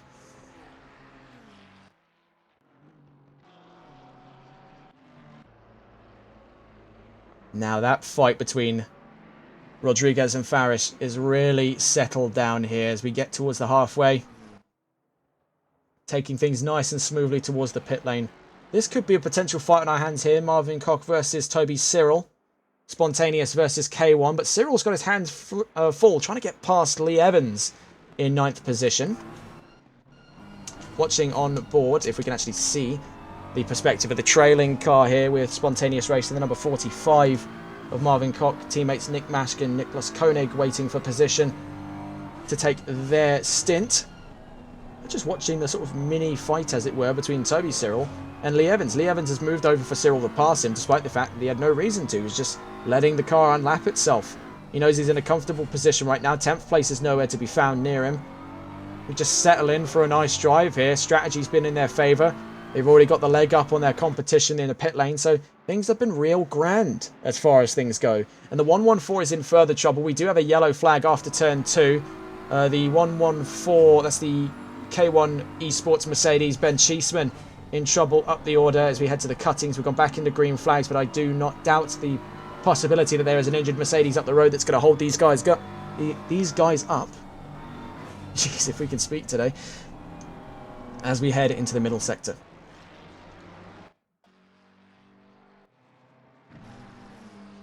You see 5th, 6th and 7th are getting closer and closer to one another. Brandon Roos, Jack Giles and Harry Palmer. Could be a battle on the horizon between these two very shortly. If we actually have a look here, what is the closer part of it? Jack Giles 0.6 of a second. We are looking at a potential fight here for 5th position. Brandon Roos is going to have quite the defensive job up against the 3:15. Giles and Radic have had a very strong race. Now they're up against Brandon Roos on his first stint. You can see side by side up there was Anthony Rodriguez and Chris Farish. Looks like Chris Farish may have just got the jump on Rodriguez. Yes, he does. And they're still running it side by side. Let's see if we can get the perspective from the battle of 5th. Going down into turn 1, it's Farish on Rodriguez. So Rodriguez looks to possibly fight this one back. We're watching now, though, the battle of 5th as Brandon Roos looks to be vulnerable to Jack Giles. Rodriguez is looking to take that position back off of Farish. So we'll just quickly cut across both of them here as we try and see what is the case between the 3rd and 5th battle. Rodriguez to the outside on Farish down into turn 2. Things could go nuclear between the pair of them. Looking at Brandon Roos versus Jack Giles. It looks like Roos is vulnerable and down into 6th he goes. So a double header of battles between two different rows. The 2nd and 3rd row at absolute full-scale war. Chris Farish back up to 3rd. Anthony Rodriguez drops to 4th. Jack Giles is coming fast. And he is right past Brandon Roos now. He is on the warpath to get up to Rodriguez. Look at the speed, the intensity on the McLaren now. Jack Giles is properly alive, firing on all 8 cylinders of that McLaren twin-turbo as we go barreling down the Skyline Hill. That move has properly reinvigorated the drive here on the Euro Titans 3:15. We could be seeing very soon that fight for 4th start to materialise as he's gaining ground, despite the fact that this is for a lapped battle. That's actually quite a shame. I didn't even realise that until I looked at it there. That is a mighty shame. That could have been a real interesting battle. See, Farish has really just took it and ran. He is gone. Nearly a second up on Rodriguez after catching him with his guard down at turn 1. Same story for Giles and Roos. He is just absolutely vanished since that move. It could be in the court for Harry Palmer to play here. A double move for Euro Titans in the near future. Roos is now starting to back up. 2.5 seconds between himself and Palmer. Could be the fight for 6th on the horizon here. 1 hour and 55 minutes left to go here in this race. See here, Danny Meeldijk in the fight for 8th position against Lee Evans.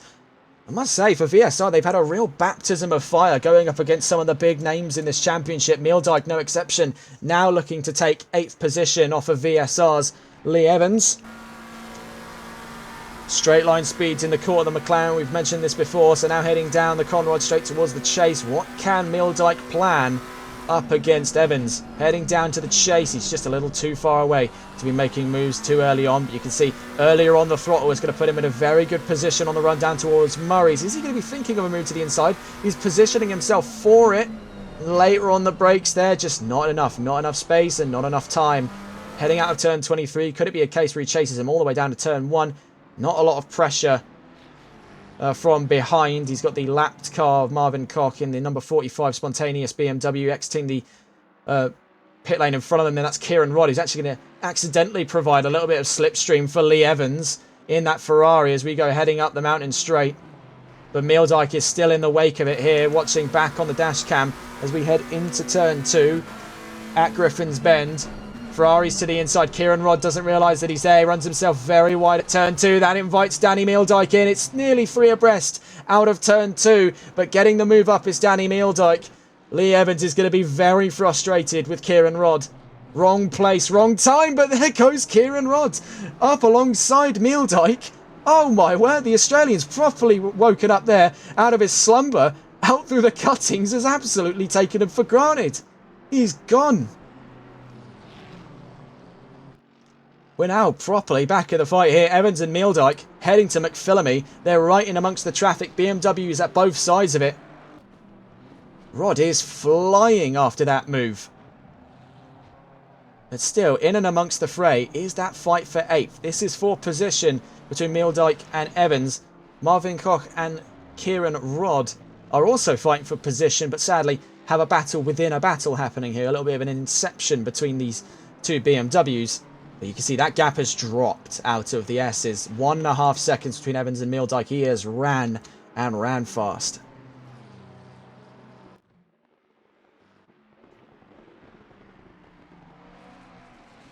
Is Jake Goldman, 8.5 seconds up from Toby Cyril. K1 are slowly gaining positions, and it has been a remarkable comeback drive by Van Manen and Cyril in the number 1. They could find themselves on this kind of track record towards perhaps even a top 10 by the end of this race. Never say never on that prospect. They've had a remarkable drive so far.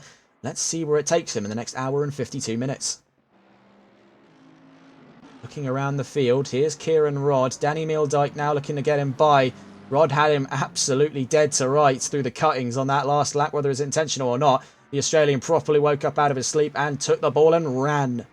That was a remarkable show-up of performance there. He's slowly on the crawl towards Toby Cyril. He's got 8.5 seconds to make up there. So almost in equal respect for Toby Cyril. He's 8.5 seconds from Goldman and 8.5 seconds from Rod.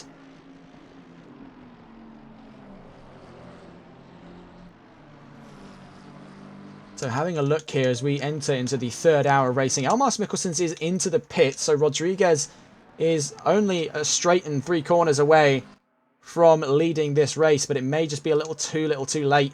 Right at the front of the pit lane, it will be a very short run out for Elmas Mikkelsens when he swaps over to Nat Bennett, his teammate in the 788. Rodriguez has the opportunity to lead this race in the 791, the newest car in the lineup for Exclusive Esports. What is the rebuttal from Elmas Mikkelsens? It's a fight for the lead now from the pit lane. A late pit by Elmas Mikkelsens. It looks to just drop off there. There's Nat Bennett. Now making his way out of the pit lane. Rodriguez is not too far away at all, but he's just making his way in. So yes, it was a difference in strategy. Twaldok way too far away to make a move here. Nat Bennett now exits the pits and is still in the race lead. So that is a proper overcut. We do have yellow flags. That's for the 45 car. Some way down the order. Had some trouble down at Skyline Hill. I think there's also been a slight issue for the 296, if I'm not mistaken there. He's back and running, though. We're back in the green flag conditions for the time being. Palmer and Roos. This is the one to watch here. Let's get a look on board with these two. Trying to find them here. Here's Harry Palmer, the 314 Euro Titans, alongside Tyler Vermaak in the Ferrari 296. They're up against Brandon Roos with Tempest Motorsports in the McLaren, alongside Connor Letford. And we are in the fight for 6th position here. Could even be the fight for 5th. You've got Jack Giles up the order there. Another Euro Titans car in the 315. He's alongside Freno Radic in that lineup for this round. Right now, though, our focal point is a battle of 6th here. Roos v Palmer as we go heading out of McPhillamy down towards Skyline Hill. This is a real needle dropper for a lot of people. Heading out of turn 11. It's a little bit unstable between the pair of them. You can see just how on the edge this is here in the heat of battle. Down through the S's. Now at turn 18, Forest's Elbow. This is an easy make or break corner for these drivers, and both of them have got through with relative ease. Despite not having the straight line advantage, the Ferrari has the adage of slipstream, so he'll stay in this fight. He might lose a single tenth here or there. He actually looks to be gaining time for all that's worth. So going down into the chase, he could even have an opportunity to take this one up into 6th position right here and now. We'll see what he does. As he goes leaping for it. No, he doesn't. Waits for Roos to run himself out of road, but a bit of a slide by Palmer sets his plans astray. Going out of turn 22, down towards turn 23. What's the call by Brendan Roos? He's going to stay his ground, holding the inside. Harry Palmer's going to go around the outside by the looks of it at turn 23, or late apexing it for a switchback. No, cut the nose off right there. So good defense by Brendan Roos. Harry Palmer really has to throw something out of left field here to get that McLaren out of his way. Out of turn 1. What is the call here? A little bit of a bump over the grass has definitely set Roos off course. And he's losing time. It's side by side with Palmer. Palmer's up ahead now, but he'll have to take the long way around if Roos can go later on the brakes, and that won't be an option as we go heading down towards turn 2. Next in his sights will be his teammate Jack Giles. May not be anywhere near the ferocity we've just seen in this fight between those two, but what a move then. Up to 6th by Harry Palmer.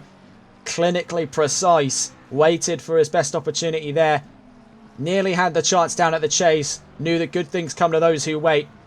And that's absolutely the case there. He's up into 6th. We still have more issues as well down at... that's at the chase. for the 114. So things are just going from bad to worse at the moment for K1. Cheeseman with extra damage. Now, surely there's got to be that call to bring it into the pit lane. It just, you can't keep getting on with a car like that. There's not going to be much a car left at this rate. So down at the skyline, here we go. We're back in the green flag conditions for the time being. There looks to be traffic down at the chase at the moment. The 711, the 1 and the 777 among them. The 788 is catching up fast. That's Nat Bennett, the race leader. So very, very precise stuff from Euro Titans. Now getting up into the pivotal top 10 positions. Doing so quite gracefully, mind you. Now having took their pit stop, they'll be on the charge back up. This is the VSR team. And that's Antonio Angeletta, I should say. The number 77, the third of the three drivers, Ian Oates. And looking at it here with VSR, Ian Oates and Lee Evans. This is the third of the three, Antonio Angeletta. Now on his first drive in this race as well, a very late debut to say the least.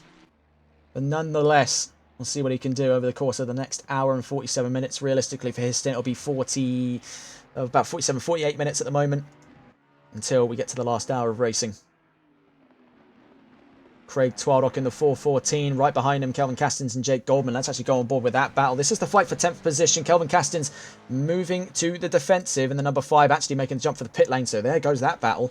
Right then and there. Strategic calls brings Castins into the pit lane. There's Van Marden, 14th for the moment. 18.5 seconds from Marvin Cock in 13th. Right behind him there is the battle of 17th, Benson Kiss versus Bass PW. We've also got a second between the battle for third, but let's go on board this fight right here and now. Porsche versus Ferrari, Bass PW versus Benson Kiss. This is with a Paul Ralph team. Number 711, Martin Pesti and Benson Kiss, the only Porsche in this championship. And the information was so sparse on them that we couldn't even get data for the balance of performance records on the Porsche coming into this round. So we really aren't sure whether or not they're to the benefit or detriment.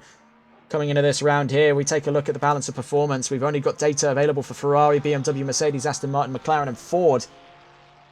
So we do not know where Porsche sits on that chart at the moment. Wherever it does sit, it's clearly good enough because Benson Kiss has been able to properly drop away Bass PW over the course of the last couple of corners. 1.7 seconds between the pair of them over the last set of corners. Let's go back on board here. This is the fight for third. It's Fazzy Binks versus Michael Martins. The new chapter begins here. As now the other set of these two-man squadrons get to fight on track. It's no longer Farish v Rodriguez, it's Binks and Martins. We're on board at the moment with Fazzy Binks, the leading of the two, the 791. We must say as well, Ford has had a remarkable performance. You look at it here, and they've gained 20 kilos coming into this round. BMW has shaved 7. So it's standing a real testament here that Ford can get a car onto the podium. It is remarkable stuff you see. That was almost a little bit of lift there from Martins coming over the crest of McPhillamy. The car got a little bit skittish over the nose. The Mustang, however, was absolutely super glued to the grade 3.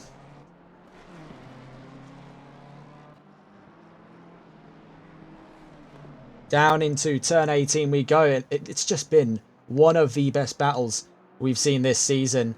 These two, they're just so on each other. It's so consistent between the pair of them.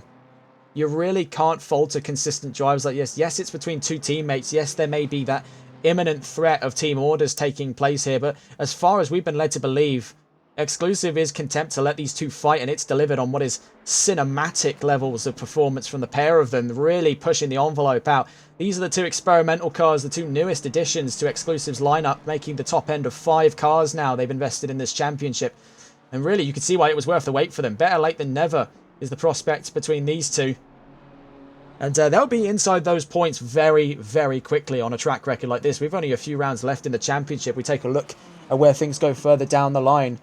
Looking in the championship at the moment, we're obviously at round 5. The rounds coming after that, only 3 more. One in Watkins Glen, one at Kyalami, and then the final one at the Nürburgring. Now we're side by side. Binks and Martins. Martins looking to make this one up into 3rd place. Binks is on the back foot after a bad run through turn 1. Not a lot that the Mustang can do there in that position. Binks is having to tap back into 4th position and just wait to see if he'll get the opportunity for 3rd later down the line. These two have shared in what has been a very respectful battle though thus far. He is hoping that it can only keep going for the next hour and 43 minutes. It has been proper entertainment here in Bathurst.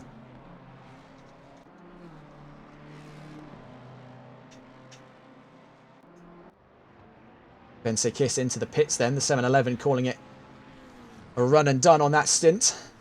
Nat Bennett still leading this race. Jack Giles catching up to Harry Palmer, who's actually got him by in the last time we've seen him. Palmer's now up to 5th. Giles down to 6th. And we do have yellow flags. It's for the 787.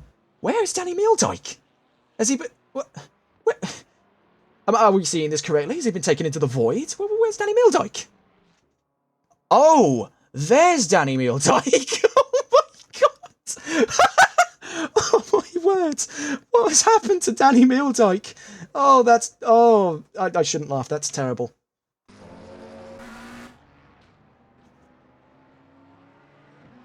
Yeah, I don't think that's going to end well. The 790's in trouble as well, down to turn 18. Oh, it's all gone up for the for exclusive. There's Michael Martins, 20 seconds from his teammate. What has gone on here? Oh my, I'm baffled. I'm absolutely baffled. Michael Martins has severe damage. Danny Meeldijk was on his side. The 314's now in what is happening in this race? I'm the worst possible case scenario. Harry Palmer's back into the pit lane. The number 5 is also in trouble as well. What is going on? Kelvin Castens is also in trouble now as well. We'll try and get on board. There's Kelvin Castens. So in at turn 2, he's in at the wall. Castens is now in the pits. Meeldijk's in the pits. What is happening? This is the first time I've properly been stumped as a commentator. And now as well, the 790 of Michael Martins is having to take the long run across the pit lane. What is happening here? I cannot for the life of me tell you. There's Michael Martins on the left. As for Nando Alonso, I'm assuming. Sorry to ask, is there a Discord link for the league at all? I'm looking to race. Yes, we'll get that through to you in a moment. Oh yeah, thank you, Wesley. There. Follow that link that's in chat. That's to the NLRL Discord server, if I'm not mistaken. So, what on earth has gone on here? This is actually the first time, and I'm going to break character a little bit. This is the first time in my entire career as a commentator that I have been genuinely lost for words. What on God's green earth happened to Castens? What on earth happened to Palmer? What happened to Meeldijk? We found Meeldijk on his side. Master Mason 4570. Yes, please do send us the clip. I really want to know what happened there. There's Michael Martins. It's been disaster for exclusive. That's 2 of their cars in serious trouble. Meeldijk and Martins. What? Moving past, honestly, I'm going to have to, because if I keep trying to wrap my head around this, my head's going to burst into flames. So, Marvin Koch and Martijn van Manen. Oh, and Martijn van Manen's also in trouble. What is going on here? What, we get to 2 hours left in the race, everyone decides that my tyres aren't going to work anymore. This is baffling. Absolutely baffling stuff. So this is Martijn van Manen. He was knocked away for some of that confidence in the fight for 11th, but he'll be gaining a few positions more than happily there. K1 could actually see their top 10 finish this race, because I have frankly no idea how to describe what has just unfolded in the span of probably, the last 10 minutes there. Oh my word. Everything that could have gone wrong went wrong, and went wrong 30 seconds in difference to one another. That is bizarre. That is absolutely bizarre. That was, for that crash with Meeldijk, you know what that reminded me of? Any of you who are keen-eye viewers of the Bathurst 12-hour, Marvin Kirchhoffer's crash in the Vantage. I think I've shown it on stream before in previous coverages of Bathurst, was that crash. I think it was the 2020 Bathurst 12-hour, where he just slams the wall and flies, and he's on his side. Does like an FS 50-50 grind from Skate 3 over the crash barrier. It's insane. And that's kind of what happened there to Meeldijk. This is Brandon Roos just coming off of the grass there. Had a poor run out of the chase, but fortunately still far enough ahead to where his position of 6th is not threatened at this current time. Nat Bennett and Danny Meeldijk trying to do each other a favour here. Meeldijk needs the extra toe off of Bennett, and now leading this race. There's 2 of the exclusive McLarens side by side on the run down towards turn 2. I find it truly miraculous, then, that Danny Meeldijk, after seeing his car on his side, with no wheels, mind you, if any of you were paying attention, he didn't have any wheels on that, is now back on track, 4 wheels on the car, not sideways.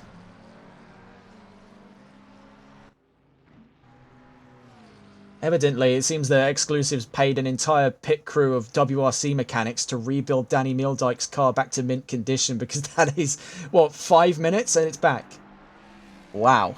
He's a few laps down, but I think to finish this race at all after a stunt like that, that takes guts. That takes real guts. So here's our next fight on the table here. The battle of 10th position between Marvin Koch, and Martijn van Manen. Easy to get the two names mixed up here. We've got one letter in between the pair of them.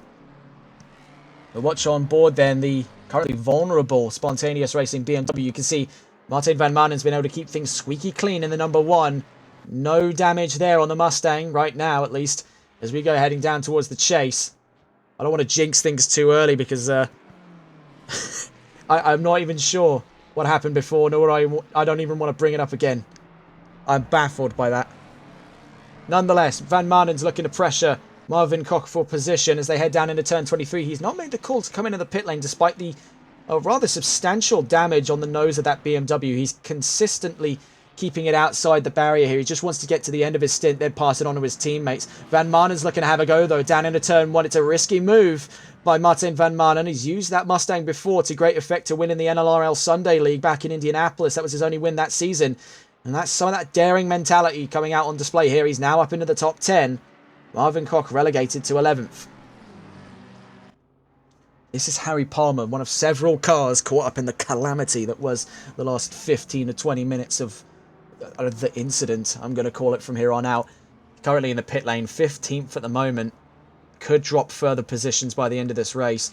It's played a great favour, though, to a lot of the teams outside of the top 15 there. Goal at this stage was to get up into those pivotal scoring positions. I think we have points available all the way down to 33rd, but everyone wants to be in that top 50% bracket where the most points are available, especially with limited number of rounds left in this championship. Sebastian Turner with NRW performances up into 8th. So they're having a grand day out here, gaining positions practically for free. They exit the pit lane then, joining alongside Kelvin Castens, who's now down in 18th position. Next position up, Jake Goldman, 13.5 seconds. We're an hour and 35 left in this race. And I am truly baffled to see where it goes next, to say the least. Here's your race leader then, Nat Bennett, in the number 788.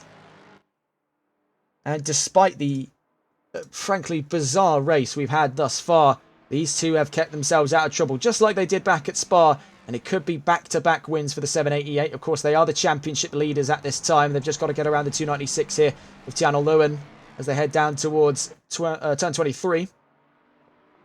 And speaking of the championship standings as well, let's just quickly turn the timer off so we can have a look at the overall standings. Of course, it is this car, the 788, that leads the fray by 24 points. 201 points there to MSA's 414 with the 177-point bracket.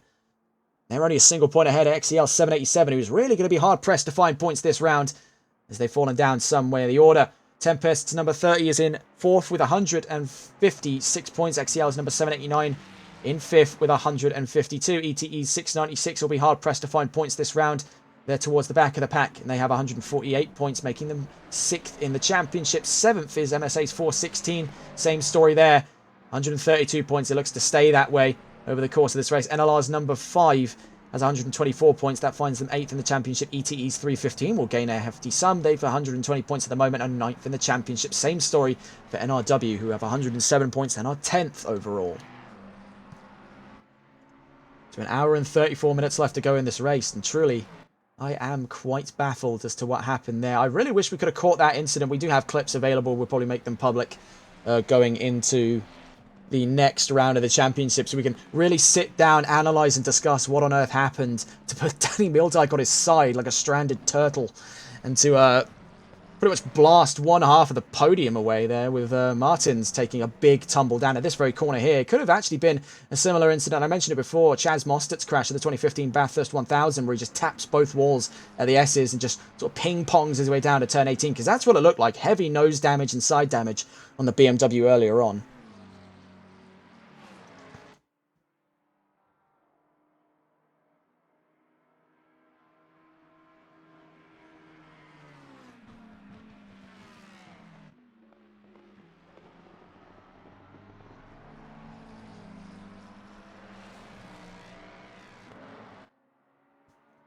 suppose whilst we've got some empty space in the broadcast as well, I suppose it's worth as any to remind you that these broadcasts are brought to you by Malware Transport Incorporated, trucking and oversized cargo logistics specialists of Quebec. If you or someone you know are located in Canada and looking for a professional, efficient brokerage service for transportation for their business, visit malwaretransport.ca. That's malware-transport.ca and give them a call.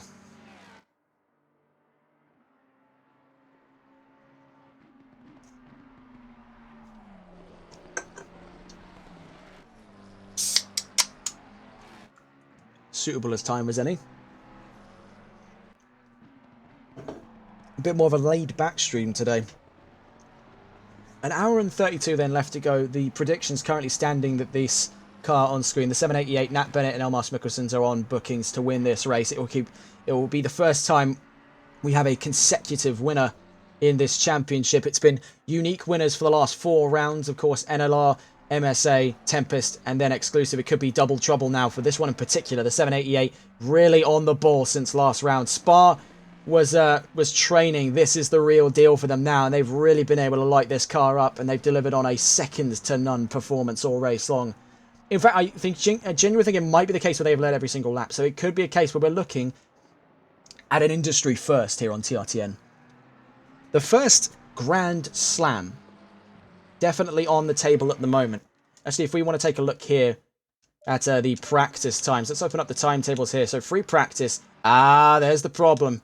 There is your problem. Didn't lead in practice. That's one of the prerequisites of the Grand Slam. Leading in practice, leading in qualifying, leading every lap of the race, including pits. Honestly, you'd be hard-pressed not to give it to them, though. It has been utterly, utterly dominant. Second to none. One of the best performances I've seen this series. They've just kept it out front, and they have absolutely ran with it. It's a very similar story to what we saw with NLR and Imola. It's a very similar story to what we saw with Tempest in Barcelona. We do have a yellow flag for the number 5. That's Kelvin Castons in 18th position at the moment. We're going to try and find the Mustang at the moment. And there, it was actually just before Skyline Hill, so they've gone sideways and spun down McPhillamy. You can see, just getting past in there, Ben Cheeseman, Freno Radic. Next along the line, Bass PW. Facing the wrong way, though. Castons is hard-pressed for options, and you can see there is definite steering damage on that Mustang because the nose keeps wanting to angle away. I don't think he's actually trying to rotate the wheel at all to get the car to do that. Just waiting for his opportunity to spin the car around. The 711 of Martin Pesty is on the way. So Caston's options when it comes to turning the car around are limited. So he's coming back into the pits. That could be the end of the line then for Kelvin Castons, reluctantly so. However, we have seen cars bounce back from worse things. So we'll be keeping an eye out to see where they end up. This is exactly what K1 wanted there, inside the top 10. That was the goal with Martin Van Manen and Toby Cyril. They've done a grand job today in that Mustang to put themselves up in that position against great, great odds. We'll see where that elevates them. We've got an hour and 30 left in this race. Let's recount the full standing order then. Nat Bennett leads this race in the number 788 exclusive.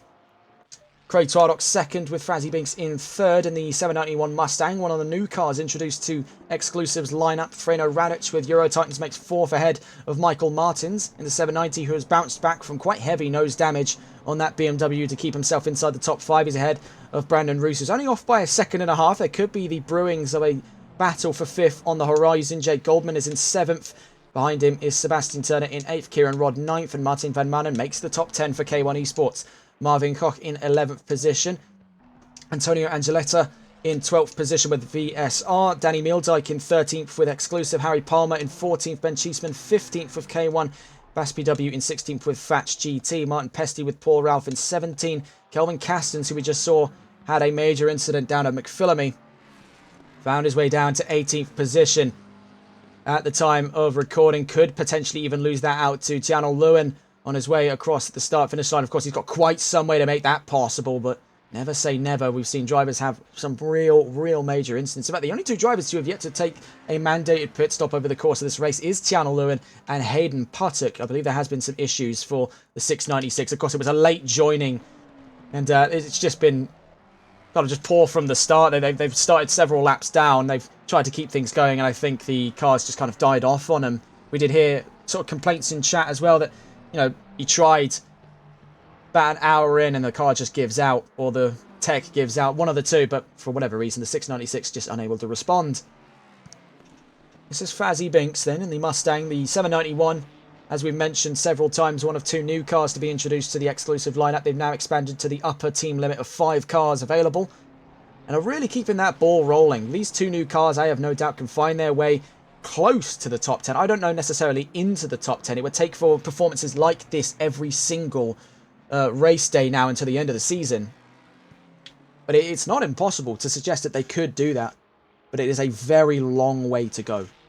Very long way to go to put them in that position towards the end of the season. With 2 cars up ahead, 2 Euro Titans cars close to each other, but not for a battle of position. Kieran Rod and Harry Palmer, the 314 and the 813, the BMW and the Ferrari, keeping each other company here, trying to aid one another. I believe Palmer trying to give a little bit of tow to bring Kieran Rod closer to Sebastian Turner in 8th position to bring that fight back into frame. For the time being, though, it's a very quiet state of affairs in what has been a very loud race thus far at Bathurst. There's the race leader again, Nat Bennett, on a very comfortable drive. It would take for utter disaster at this point to take this race win off of him and teammate Elmas Mikkelsens. They have put not a single foot wrong over the course of this race. It would be very, very hard pressed to say that this race isn't theirs to win. Breno Radic there, brushing with the wall out of Quarry. Out through Reed and McPhillamy now. Through Reed Park. Oh, a big jump over the curb there, nearly brushing with the wall of death. Out through McPhillamy Park. Properly flat out stuff there by Freno Radic in the number 315. See there in chat as well as Alexi in chat. Hello there. I believe you're one of the commentators in ATR, if I'm not mistaken. It's nice to meet you. Thank you for joining us here on TRTM. We do have trouble, though, for the 114. So we'll keep introductions out of the way for the time being there. It's trouble for the 114. We're watching with Bass PW looking to get the position up on Ben Cheeseman. 3.3 seconds up the field. Something occurred down in and around Skyline Hill. You can see there's the Mercedes up ahead. We're watching with Bass PW in the 223 Fats GT car. Bass PW joined by Sander Vesteche in the 223.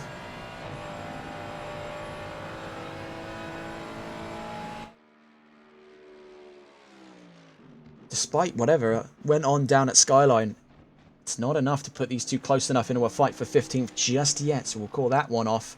Have another look around the track. This is the major issue we run into now. Everyone's very spread apart. Not many imminent battles on the horizon. A lot of it is coming down to strategy. We'll see a lot of this liven up towards that last hour of racing, as we've seen before in the 6 hours at Spa, where things are relatively sparse. It is more a driver strategy game here at this point for a lot of these drivers. I think we've mostly picked the brain on what the state of machinery is now in ACC. We had this long discussion back in Spa over the various different machines to have taken to the helm of this sport. I don't think it's out of the question to suggest that the McLaren and Ferrari are just far and away gone for dominant manufacturers as far as it goes. But we're starting to see, and I think I maybe touched on this back in Spa, we're starting to see this resurgence of BMW. I think it's since the Ford Mustang came out, people have started sort of regaining confidence in the front engine platform. It's drawn them back towards some of the more ragged edge front engine cars. The BMW was an absolute demon for its time. It still relatively is now. The Mustang has definitely given a lot more trust to people since it was introduced. The front engine can be meta on console. It's difficult to make it that way. I mean, you're seeing it right now. McLaren is dominating this race. I don't think anyone is going to take that one off them. Ferrari is in second. But look at who's in third. Ford. I think Ford has given rise to this renaissance of everyone coming back to front engine cars and giving that a whirl. I think since it's been introduced, I've seen not only more Fords, that's a given, but more BMWs, more Astons. I've even seen the resurgence of older cars like the Mercedes and the Lexus. I almost saw as well in the Sunday League, in the preparations for Season 2, this has now since changed, there was going to be a Bentley. So it is definitely giving people the confidence to come back to front engine and see what they can do with that. It's allowing people to experiment a little bit more, because even if they fail in that regard, there is now a meta front engine car that is the Ford Mustang. It's an omnipresent face now and is quickly trying to usurp BMW for that role of the big three. You've got right now McLaren, Ferrari and BMW are the veritable faces of ACC console meta. Ford is quickly creeping in on that mantle.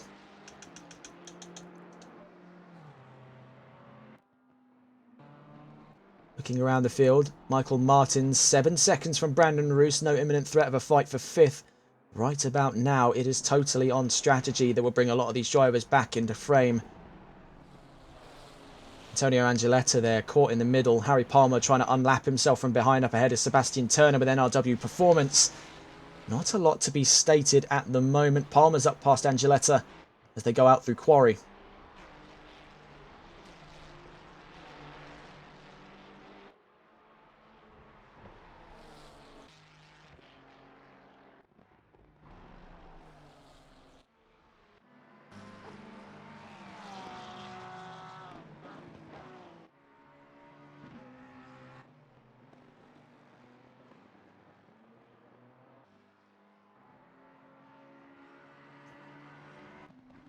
Not really much to discuss at the moment. Everyone's sort of just cracking on, getting business done in this race. Not anything too crazy going on. We'll follow on board with Brendan Roos over the course of this. You can see Michael Martins is now in frame to him. 7.4 seconds up the field.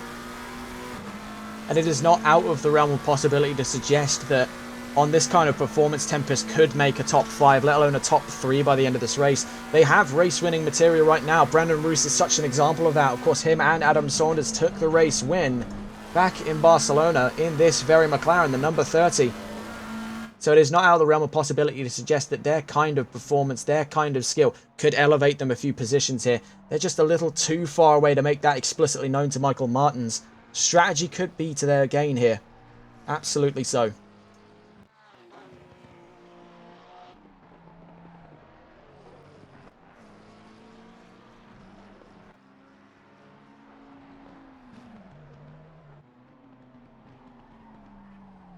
Turner and Goldman also just too far away from each other. This is the real dilemma we find ourselves in.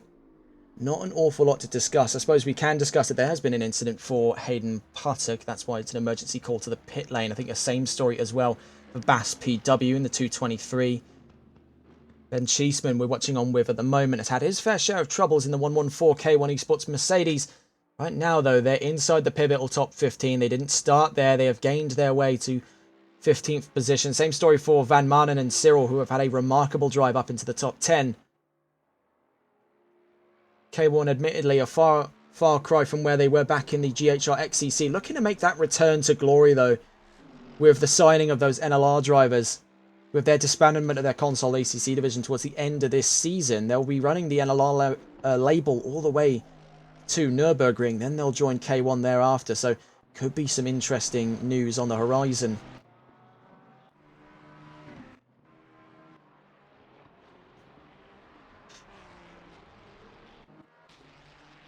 See here, Kieran Rodd having to navigate traffic. The Academy driver has done a remarkable job. You can absolutely see him in position for a seat in the mainline Euro Titans cars in the near future. Of course, the 813 does represent the last of Euro Titans Academy wing, comprised at the moment of Kieran Rodd and Harrison Greenhalgh, though other drivers have been in that position. I think Tyler Vermaak was in that position at one point before he made his drive in with the Ferrari in the 314 alongside Harry Palmer. So it is not off the table to suggest that Greenhalgh and Rodd, given their performance today, are in line for main seats at Euro Titans. Even by the end of this season, it's on the table. It is absolutely on the table. Of course, we don't know what's going on over at Euro Titans. Every team operates differently. But I mentioned it in the last stream, was that the sort of age of a dedicated academy entry is coming to an end because very rarely is it executed correctly. I'd say this is one such exemption to that, where actually these academy drivers have been able to be given their own car, their own facilities here to excel. And we're starting to see these solid performances, these consistent top 10 finishes out of these drivers. And much in contrast to the criticisms I've made against mainline academy entries, where they don't really seem to learn. It's a 1 in a dozen situation where they actually do learn off of each other and they start to get better. I think that's because they've been allowed to be exposed to how the other drivers operate. I've seen Kieran Rodd and Harrison Greenhalgh share cars with drivers who are now mainline, like Tyler Vermaak is such an example. I think that is just slowly bringing them in to being mainline drivers. We could see them in the 314, we could see them in the 315. They could even make a new car out of this BMW, call it the 316, should they please to do so. And right now, whilst we've been talking, he's slowly catching up to Sebastian Turner. So there is the real opportunity right now of battle for 8th position. Fazzy Binks, though, wants to get out past as soon as possible. You can see the Mustang is putting the pressure on now from 3rd. He knows any further chicanery is going to bring Freno Radic, another Euro Titans car, into the mix and potentially take that podium off of him, which he absolutely does not want, especially now that XCL have been forced onto damage control after the calamity that was 30 minutes ago, where everything just went up in the air. And really all suddenly wrong for about half the team. Binks, though, around the outside on Rod. Very close between the pair of them. That could have gone nuclear in and of itself. Binks taking it deep through. The chase would just hold his nerve then. Rod following on him. Was even looking for a move on the inside, so getting competitive here, despite being on different lengths of the race.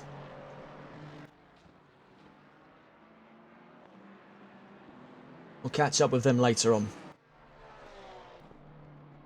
Michael Martins has been on a remarkable comeback drive, even after the heavy damages that BMW sustained over the last couple of hours of racing. The number 790 is still adamant to make top 5 by the end of this race.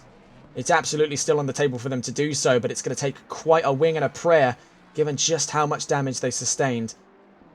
How far back that could have set them from even potentially fighting for the race lead at one point. With the pace that they've had, it's not off the table to suggest that. Looking in the times as well, we go ahead and look at some of the times being set over the course of this race. If you look in the best laps, looking right now, Martins is only about a 10th. Actually, yes, looking at it there, their last lap was a 10th faster than the race leader, Nat Bennett. Looking at their fastest times overall this race, if we look here, Martins did a 201.797 to Bennett's 201.515. Craig Twardock, who currently sits second, did a 201.770. So it is not impossible to suggest that had it not been for those major downfalls for this team over the course of the last couple of hours, that they would have been up there fighting up in the front row. But fate has a very cruel way of dealing with would'ves and could'ves. Right now, Martin sits in a reluctant P5. Brandon Roos not too far away. Sebastian Turner, who was for a moment under threat from Kieran Rodd, sits comfortably in 8th position. The 777 and one of our favourite privateers this season, the NRW Performance Team, have consistently wowed expectations. They've always been present in and amongst the big team fights. They've always had this AF Corsa-clad Ferrari just sitting around, always there when it's necessary. They're an omnipresent figure in that top 10 at this rate of the championship. 5 rounds in, they've always been where we've expected them to be. Ooh, a big slide there, and that's gone fishtailed for Antonio Angeletta. As we go out of the chase, that was a bit nasty there. Big snapback on the Ferrari. Now, this is one of the Achilles heels of the Ferrari. Yes, it is slightly more stable than the McLaren. I know the McLaren is almost controversial for its stability concerns, but this is the major issue with mid-engine cars. Correcting their slides is much harder. Much harder, because it can violently snap back on you. That center of rotation works both ways. Because you try and correct it, and it's going to snap, and it's going to snap much harder than an M4 or a Mustang or an Aston or a Mercedes will. Speaking of Ferraris, here's Craig Twardock, the furthest up the order for Ferrari, and second in this race at the moment in the 414 MSA.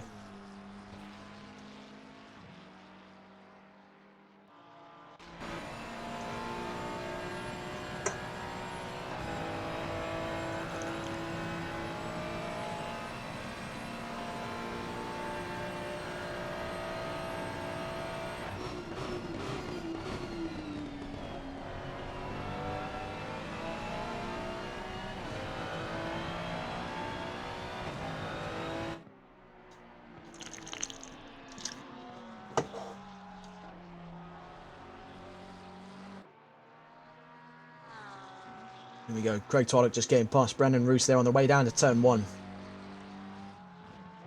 It really does show what cut above the rest that front row is, with their lapping cars in 6th position. That is crazy fast. I must say, a driver that I've got quite a respect for at the moment, Tiano Lewin with False Group Esports in the 296, is now up to 17th position. Bear in mind the amount of times this car has been present in that pit lane. It is really standing a testament to their perseverance as a driver, to where they're still in this race and they're actually gaining positions. Whilst everyone around them is probably a lap, 2 laps ahead at the most, they are still in this fight. and could even see their way, dare I say, to 15th. I really would be crossing my fingers for that one, to see that car into the top 15. That is a real interesting story.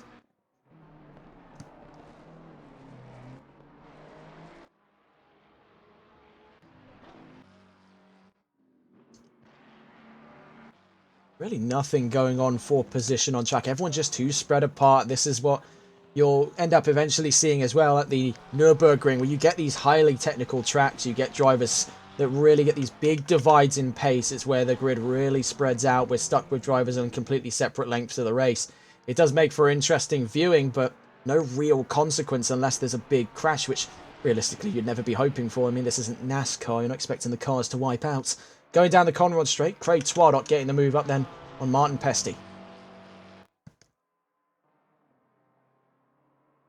Down towards the chase we go.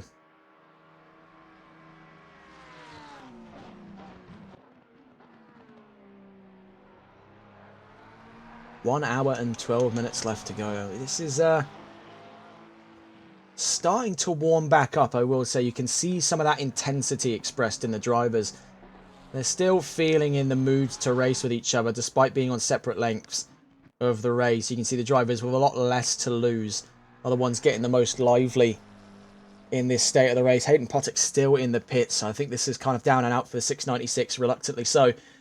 They're effectively last. We do have trouble for the 296. Yellow flags are out down at the chase. Let's try and get on board here with Tiano Lewin, who's behind the wheel at the moment. You can see they're just tucked in behind the Akrapovic signs down at the chase. Obviously had a bit of a run off there. Now rejoining the track. Definitely some steering damage. They pull to one side here. I don't think they can really get back onto the surface. Radic running across the track surface there onto the grass. Back in the green flag conditions. Is that into the pit lanes? Yes, it is for Tiano Lewin.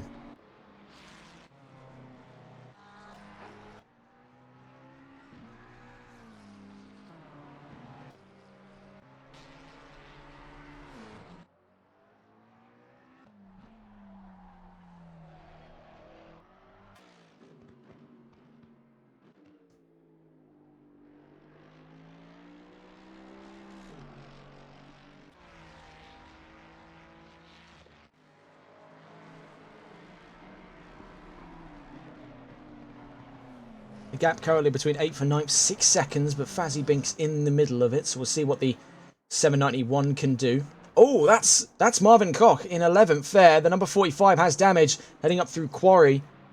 How close are they to 12th position? There's plenty of traffic making his way up to him now. Sebastian Turner, Fazzy Binks, and Kieran Rodd, who we just saw from there. There's Turner in the NRW Performance Ferrari. We'll stay on board with Kieran Rodd at the back of this 3 car. Heading down into Skyline Hill. White flags there shown, so could be the imminent arrival of a yellow flag condition here in Sector 2. Heading down through the Dipper. How quickly does this drop on the BMW? You can see just ahead of him there, that wounded number 45 heading through turn 18. Right behind him is his teammate Freno Radic, their fellow Euro Titans driver in the 315.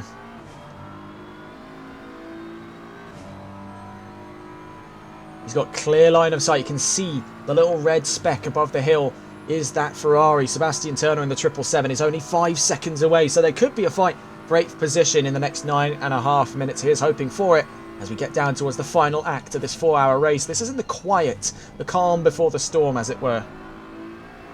Strategy playing a very huge part in what would be the final set pieces for this race. I am surprised to see then that even after that damage, the 45 is staying out. As a matter of fact, nearly holds up the 813 of Kieran Rodd, who I must say has had a remarkable race thus far.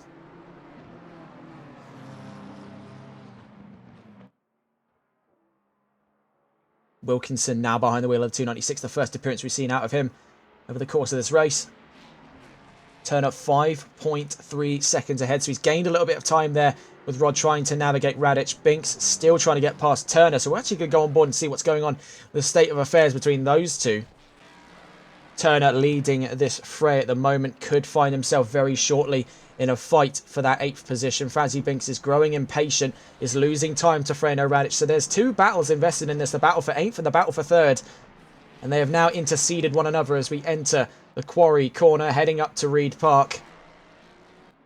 Up at 80 laps covered of this race. We're expecting around 113 by the end of this race.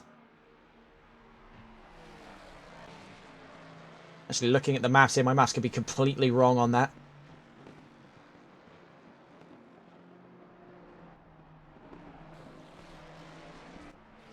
Right now, we're just seeing what is the slow kindlings towards a dual battle, as it were. The battle for 8th and the battle for 3rd. But in which direction does this swing? Does it swing in favour of a battle for 8th position? With Fazzy Binks, as you can see, still growing impatient. Really wants to get out past that Ferrari now. Knowing any further time he spends behind him is one that Freno Radic gains onto him to make 3rd position. Turner is pulling to one side. He's going to let Binks run him the long way around at the chase. There goes the Mustang. Turner now having to contend with a fight for 8th position on the horizon. 5 seconds now between himself and Rod. 7 minutes left to go of this stint before we get on to the hour, the 4th and final hour of this race.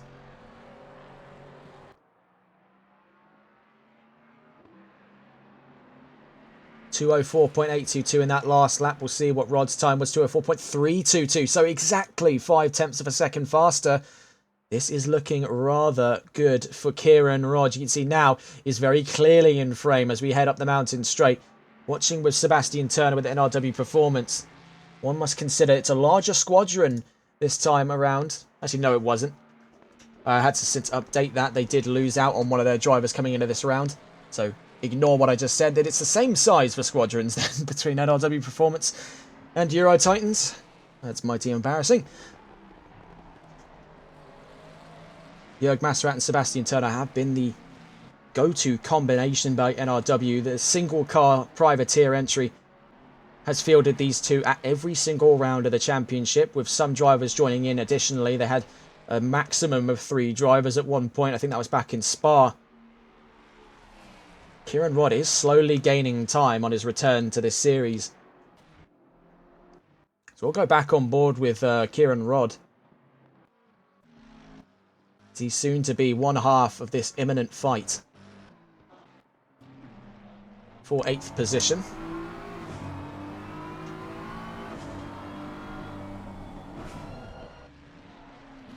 .46 seconds, so slowly gaining ground. He can't let the pressure get to him now that he can see the car directly in front of him. He can see that position, and it's no further, really, realistically, ahead of him than it was the last time you saw him. That Ferrari is still a speck on the horizon. But this good consistency he's had in the last couple of laps is really paying dividends because he's getting closer and closer. Very soon he'll be able to read the logos on the side of that car by the way he's going. And it could be a very exciting battle on the horizon. So do stay with on that. Looking in the standing order as we approach the final hour of racing here. The 4 hours of Bathurst for round 5 of the Console Endurance Series. It's Nat Bennett and Elmar Mikkelsens that lead with Exclusive Esports. Craig Twardock is second with MSA. The new 791 exclusive Ford Mustang of Fazzy Binks is in 3rd position ahead of Freno Radic. Michael Martins, the new BMW for exclusive, makes the top 5. Brandon Roos in 6th, Goldman 7th, Turner 8th, Rod on screen here in 9th, Van Marnen with K1 makes the top 10, Marvin Koch in 11th, Angeletta with VSR in 12th position. As you can see now, Radic being let past Rod to continue his fight towards 3rd. Danny Meeldijk in 13th position, Harry Palmer 14th, Ben Cheeseman in the 15th position ahead of Martin Pesty in 16th. I believe Radic just let Rod past again, so not really sure what happens there. I think something has gone wrong for Freno Radic. See, no major damages there on that McLaren. I think he's just let him back pass through the cuttings. And that gap, because of it, is now expanded out to 6 seconds. It may have just quelled the opportunity for a fight of 8th before the end of this stint. Kieran Rod will be handing most likely back over to Harrison Greenhalgh. I doubt he'll be double stinting towards the end of this race unless he's really got the iron in him to do so. We'll see how things play out, because typically in these races you can have several hours on end, like we saw in Spa, where not an awful lot is going on. It's where we have those discussions with drivers. It's where we talk about the cars, talk about the state of the sport at the moment, where things are going with ACC. Right now, I think it's starting to fall back into place. We're starting to see the chess pieces be set here for the final play. Here with an hour and 3 minutes left to go at Bathurst. we'll eagerly await to see what happens both in this battle between Turner and Rod that's potentially on the horizon, and anything that therein ensues towards the end of this race. Michael Martins here, the number 790. Narrowly brushing with the wall of death as he heads to McPhillamy in the BMW. You could just see the intensity that car carries, bouncing over the curbs there. I think that's what happened to Castins earlier, you know, when he was spun around the wrong way, he bumped over that curb and it just kicked the whole back of the Mustang away from him. BMW a little bit luckier on that time around. The first we're seeing of him, this is Nicholas Koenig in the number 45 there, the black and red. This is the Spontaneous Racing BMW. New signing as well to Spontaneous for this round. We'll see what he can do over the course of the next hour and 2 minutes. I think that is the final pit stop for the 45 team. They'll be trying their hardest for a top 10 from 13 for the moment, but it's a long way to go. Only time will tell if that's successful for them. James Mason, 18.5 seconds from Martin Pesty after taking that final pit stop for K1, the 114, on its final run before the checkered flag.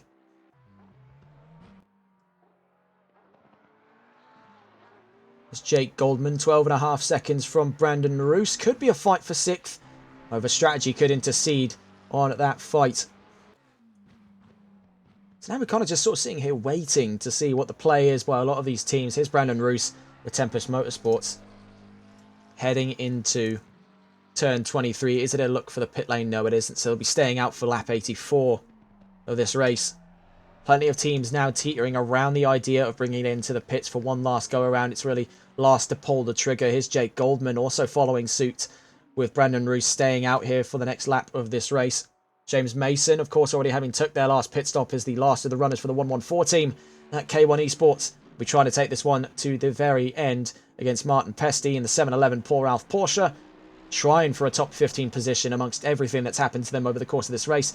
They've been able to put themselves in just enough of the right place at the right time to maybe have a look at a top 15 today. It's not been their race to be, and Bathurst is really such a track where plenty of drivers get that feeling. It is a real crowd splitter.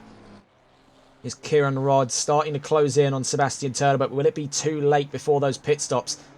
There is that to consider. 205.242 by Turner as Rodd crosses the line as 204.532, so something direly went wrong in that last lap, so the gap was definitely a lot closer before we started paying attention to it. Michael Martins as well, on his first race in this championship, is doing a remarkable job, especially amidst the calamity that befell that BMW. We are 30 seconds away from that final hour closing in on us. Let's see where the needle drops here in Bathurst.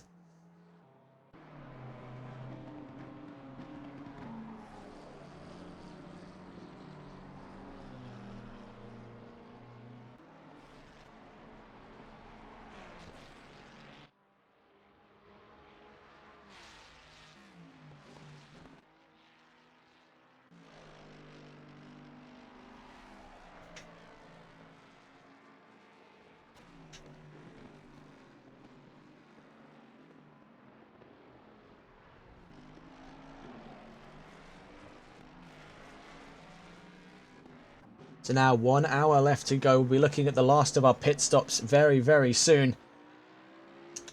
One does wonder what is going to be the strategy going on with the leading car. They've gone late for pit stops out of most of this. When exactly are we going to see them make that final leap? Will we see them swap over to Mickelson's? It's a very high chance that we do. What is the strategy then, really, for the 788? The odds still are heavily in their favour to win this race. It would take for some incredible disaster to take them out of this fight. They have not put a single foot wrong all race long. It would be a nigh impossibility now at this rate to take this away from them without some divine intervention. I think that's exactly what the 414's preying on at this time. They've put everything in the right place at the right time here, but it's just not been enough on this day. They're 32.5 seconds away from that race lead. It would take a serious runoff to put Bennett out of the equation. Van Marden's giving them quite a bit of pressure despite being down in 10th. So they're back up into that pivotal 10th position where they want to be. They want to find themselves towards the top 10 by the end of this season. They're making a good start of it here in round 5. Twaldok is just absolutely lighting the back end of that car up. He's putting everything into this drive.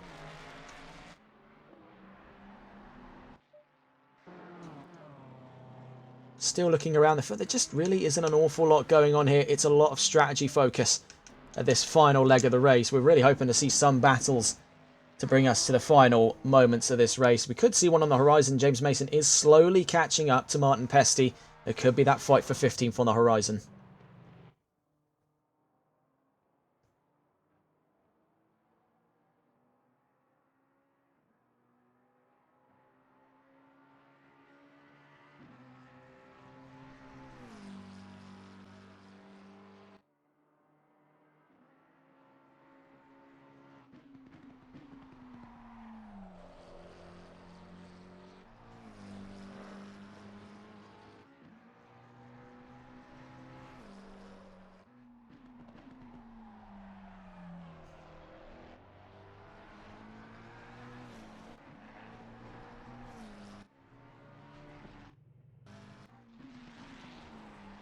This is another battle that's definitely on the plate at the moment. The 787 versus the 787. Danny Meeldijk and Antonio Angeletta are getting closer and closer to one another here. This is for 11th position as we exit Quarry.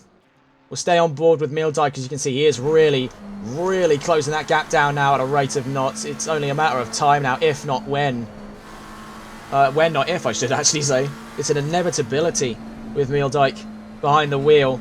Despite the downsides that the 787 has had over the course of this race, one thing cannot be denied, and that is their absolute raw pace when the time calls upon it.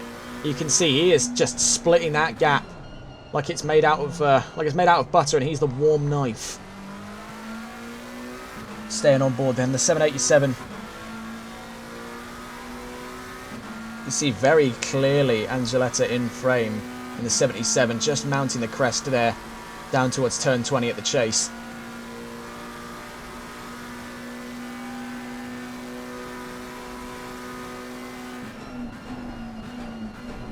Ultra late on the brakes there. Perfect braking line by Danny Meeldijk has made that look incredibly easy.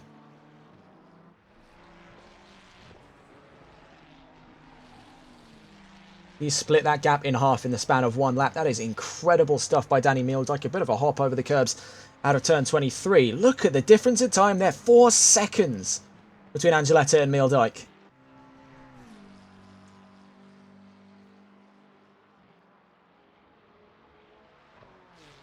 Incredibly vulnerable, that Ferrari. VSR have done a grand job today, but I don't think they're going to be able to keep this position out of Danny Meeldijk's hands.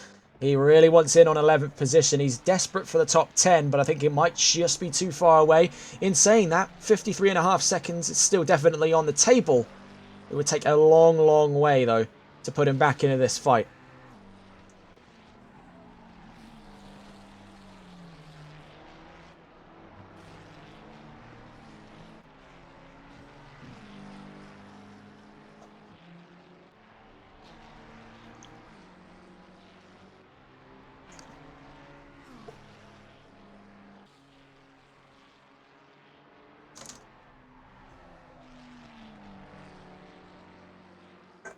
We do actually have a stop-go penalty. That's 296. That is Wilkinson with Force Group Esports.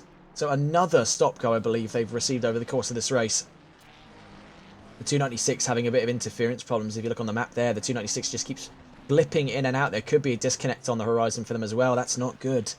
It's gone from bad to worse here. They're adamant to see the checkered flag. That may be a possibility ripped from their hands very, very soon if things keep as they are. Here, though, is the fight for 11th. What is Antonio Angeletta going to do in the fight against Danny Meeldijk? It doesn't look like an awful lot can be done here. It's been absolutely predatory by the McLaren. He's been hunting him down like wounded prey as we make our way down towards the chase. What can the Ferrari do to put up a fight here? Next to zero by the looks of it. Meeldijk is rocketing out of turn 22. But diving for the pit, so he just couldn't get it nicked in the end of that stint. Could run victim to an overcut by VSR at the end of this race.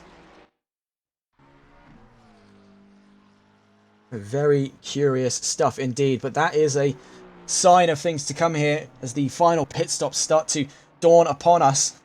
The gap's still sitting at 5 seconds between Rod and Turner. Brandon Roos, all the meanwhile, has been making up time from 10 seconds, has now joined the gap near. What is that there by Kieran Rod? He's had to avoid the entirety of that curb.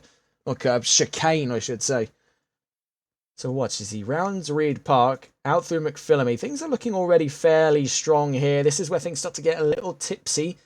They're knocking the curb, and I think that's just made it impossible for him to get the car slowed down in time, so he's thought, I'll just run the chicane. But that could be an inquiry from the stewards if he keeps that act up. There's definitely the argument that he could have gained time out of that. You can see that the gap between himself and Roos would suggest otherwise.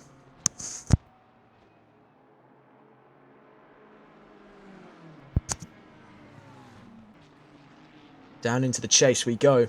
5.2 seconds from Turner, 10 seconds on the dot from Roos, just drops to 9.9 here. What's the call by Kieran Rodd? Not going into the pits this time round. Radic following suit as we go down into turn 23. Jake Goldman is in the pits though as well. That will be a free position for Kieran Rodd until he takes his run. 789 into the pit lane then.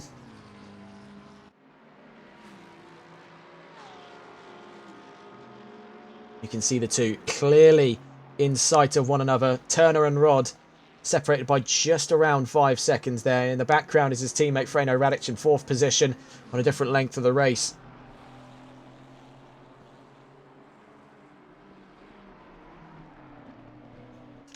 Having a look then at who's in the pit lane at the moment. It was the 789 of Jake Goldman, who is now in 8th position. He's behind Kieran Rodd, but ahead of Brandon Roos. Finding himself just towards the back of the top 10. It'll be a free extra handful of positions before the end of this race. He's actually in 9th there, so the leaderboard's very slow to update. And he swapped out for Parker Sukup at the end of this race. So that's our final driver swap for the 789 team. We'll see what the call is very soon. We do have yellow flags. It's the 696 car. Kieran Rodd nearly ran into the 696 there. He just managed to call itself into the pits. I believe that is possibly the end of the run for the 696. Hayden Puttock and Ian Skeen. Sadly, that is just the way things go sometimes. Turner appears to have been caught out. There looks to be damage on that Ferrari as it rounded turn 18 and turn 19. That could play very nicely into the hands of Kieran Rodd, both in terms of strategy and in terms of on-track position, because whether or not Turner chooses to call it now, he'll still have to spend more time in the pit lane getting that nose fixed. This could play very nicely into the hands of the Academy team here at Euro Titans for Kieran Rodd and Harrison Greenhalgh in that BMW. We'll see what the call is there between these two. 6th and 7th on their run down towards the line here. You see already making their way in. There goes Sebastian Turner. Following him is Kieran Rodd. So it looks to be a move inside the pit lane. Some cheeky strategy in play here. This has fallen into his hands to get this done inside the pit lane. Turner has more damage to deal with. If he doesn't fix it now, it's going to come back to bite him later. If he fixes it now, he loses the position out. So this is a real conundrum he faces in the final 50 minutes of racing. Also joining them in the pit lane, that was Ian Oates. You can see he's just making his way out of the pit lane now with VSR. Rejoining in 12th position. Nicholas Koenig quickly closing in, but I don't think it'll be enough to challenge him for that position down the mountain straight. So you can see physically, Rodd is ahead of Turner in the pit lane. And with that extra time needed to fix the nose, Turner is going to have to weigh up. Does he lose the position out but gain a better car at the end of it? Or does he not fix the problem, stay ahead of Rodd, but with a much more damaged car? FGE Hollow chiming in on chat. What appears to be the problem?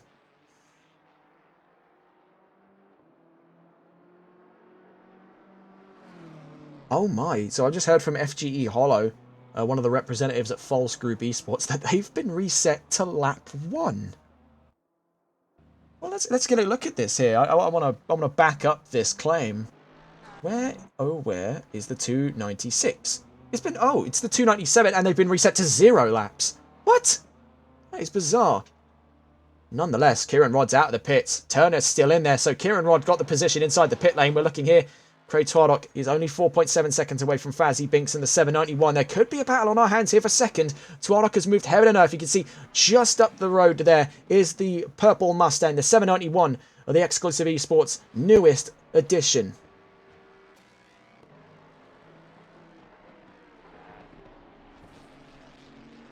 What is the call then by Binks? Is he into the pit lane on this lap? No, he isn't. You can see him making his way around turn 23. Mason and Pesty, I should add, are side by side at the moment. James Mason up ahead of Martin Pesty. He's up into 15th position. Ooh, it's getting a bit square there for Martin Pesty. Out of turn 23, a lot of drivers have really struggled over that last curb there. Everyone gets a little ambitious and they jump over the curb and then there's trouble on the horizon for them. It's the same story here at turn 1. Martin Pesty doing his best impression of the Caterham at the, I think it was with the Malaysian Grand Prix where it went flying. Was it the Lotus? It was one of the two. It was a green one. There goes Nat Bennett then, race leader into the pit lane.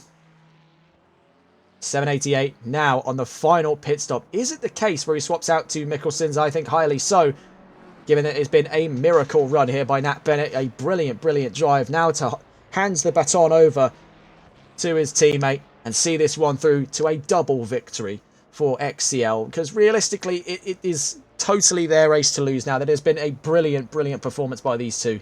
Let's see where it adds up in the next 47.5 minutes.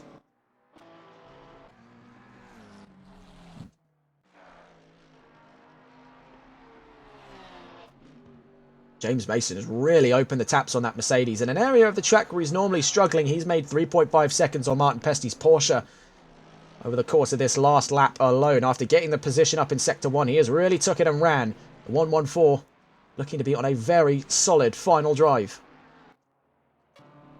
Let's see what's going on with second place. What's the call then by Fazzy Binks? Following him is Craig Twardock. Let's see if we can go on board with Binks. There he is, the number 791. Teammate currently in the pit lanes, just making their way out now. Nat Bennett back out of this race in the 788, leading down the mountain straight. Let's see what the call is by Binks in the 791. Into the pit lane they go. What's the call by Twardock? You can see there, MSA, I believe, look to be staying out. Yes, they are. So, attempting an overcut here by Craig Twardock, looking for a front row finish to try and deny Exclusive the opportunity for a 1-2 finish, even after all of the things that have set them back from potential 1-2-3s or even a 1-5 at the rarest. They're still going for gold here, and silver, mind you. What is the call then to try and stop them from doing so? Here's Toby Cyril in the number 1, the K1 number 1 Mustang, also driven by Martijn van Manen. These two have had a very, very solid race, to say the least. We're going to go on board with the battle behind them, however. The battle of 13th position. Nicholas Koenig with Spontaneous Racing versus Tyler Vermaak in the 314 Euro Titans car. This is what we've been waiting for. Plenty of battles on the horizon. Koenig backs out. That was a bit of anti-defense there. Didn't want any part of the fight with Vermaak. Has backed out and let the South African by as he gets down towards turn 1.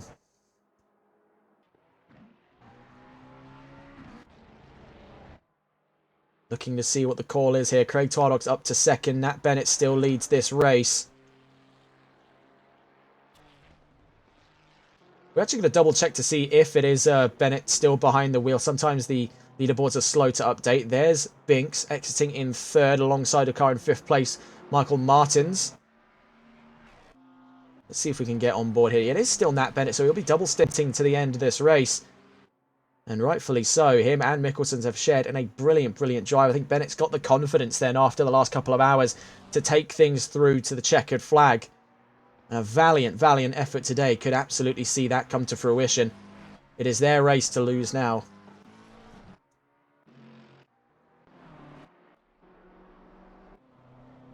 Vermaak has really just ran off with that after Koenig let him by. There's also some traffic going on behind 5th and 3rd as well, involved in and amongst it. Fazzy Binks has got traffic in front of him. Is Michael Martins behind him? Is Wilkinson, who is now 89 laps down after a clerical oversight by Assetto Corsa Competizione. It's not been the best day for False Group Esports. No idea how we're going to ratify that towards the end of this race, but they're going to see the checkered flag. They are still committed in that mindset, and fair play to them. Against all adversity, they are adamant to see the checkered flag. Even if it means very little points on the table for them, it is something they have committed to, and whilst plenty of opportunities came up to where they could have dropped out of this race, and some would realistically said they should have, they are keeping on going, and that is the kind of inspiration I think we need on these grids. You can see there the gap physically on track between Martin Pesty. Brandon Roos and Parker Sukup. This is Martin Pesty. James Mason's 10 seconds up the field from him. Nat Bennett still leading this race. Looking really now, eyes on stalks, trying to look for our next fight. There's Brandon Roos. Parker Sukup is 6.5 seconds behind, just off screen from us at the moment. He's closer to unlapping and, well, lapping, I should say, Martin Pesty, who is himself trying to catch up to James Mason.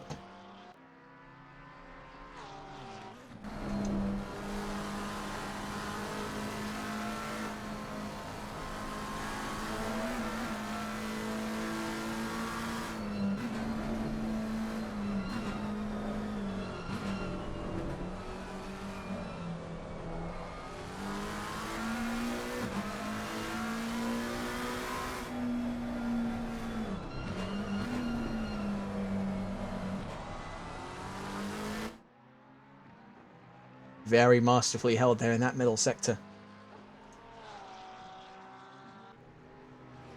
This is Paul Moeller in the 787, then on his final stint. 42 minutes and a half left to go here in round 5.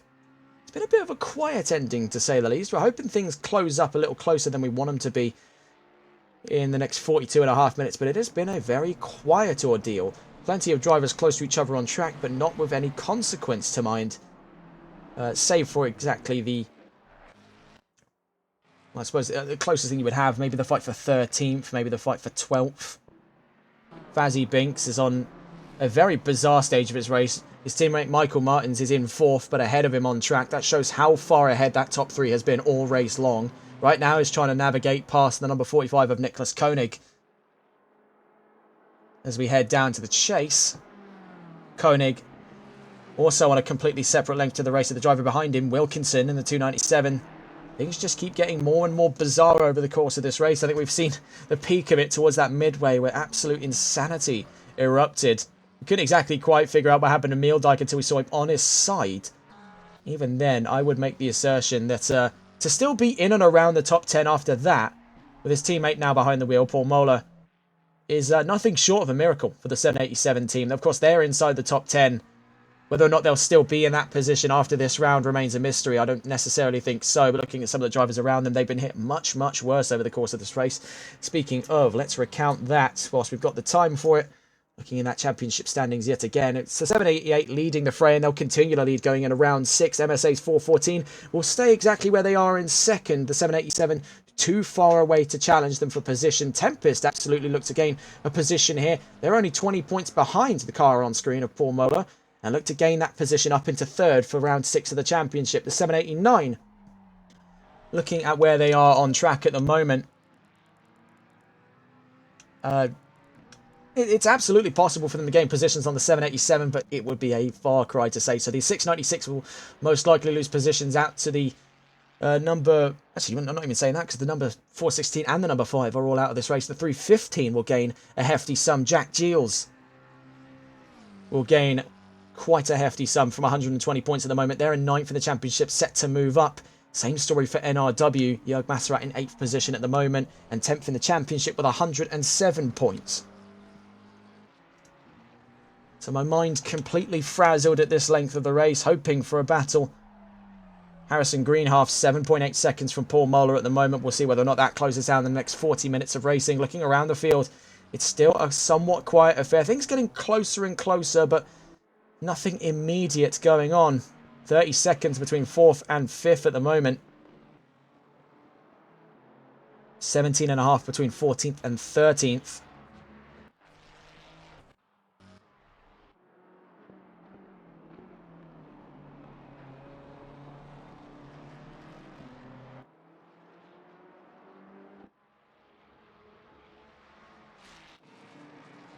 That's Martin Pesty, another pit lane there. Will he be swapping over for Bensei Kiss for the final stint of this race in the 711?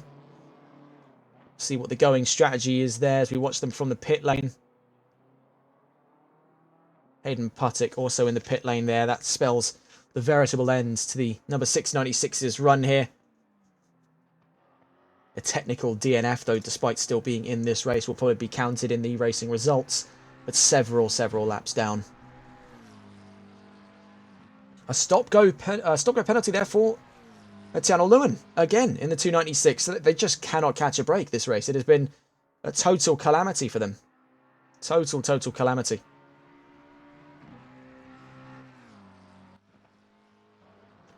Brandon Roos and Parker Sukup at the moment separated by 6.5 seconds. Same as we saw last time. Nothing immediate on the horizon, but you can see the sprinklings of a battle coming up in the next 38.5 minutes.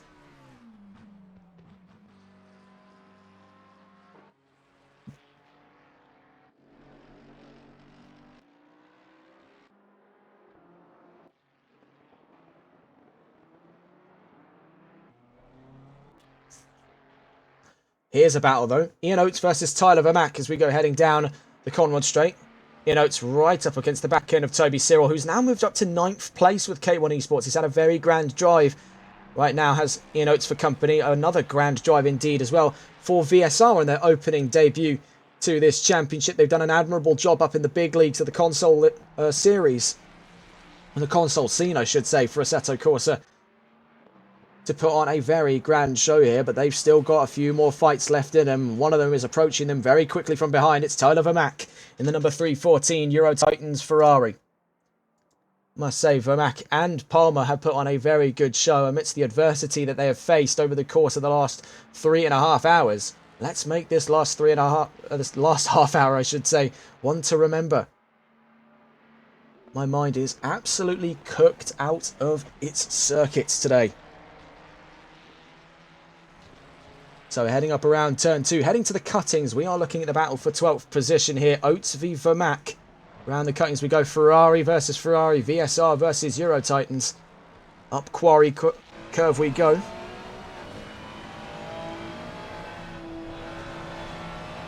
At this area of the track, very difficult to make moves because it's one after the other. The track's a little too narrow to think about side by side. Very heavy commitment. Oh, it got very nearly nuclear there between Oates and Vermack. They've done very well to keep themselves out of trouble. A good save by Oates, a good save by Vermack.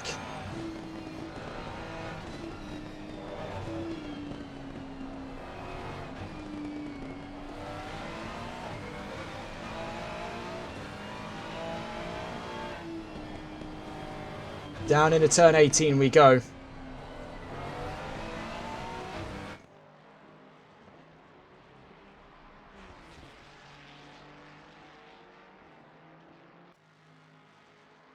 XR8 Rob asking in chat, so basically as an FGE driver it can't go on like this, can it?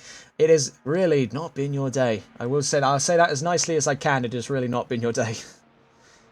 I'd say you guys have absolutely thrown everything against the wall. You are, trying your hardest. It's very clear and it's on display for everyone to see that you are trying your hardest, but it's just been one disaster after another. It's not my position to comment really on how you conduct yourselves, but yeah, it possibly can't keep going on like that, but it's the perseverance that I really do respect out of the 296 team, that they have really stuck to their guns on this, despite the adversity that's come their way. The fact that they've stayed out for as long as they have, where other teams would have thrown the towel in pretty much instantly. The logical decision would have been to do that. They're staying out because they have a point to prove, and I respect that. Because that's a real level of commitment that we don't see all too often. To where they can roll with practically every single punch they're dealt. That is a real admirable trait that you don't see all too often.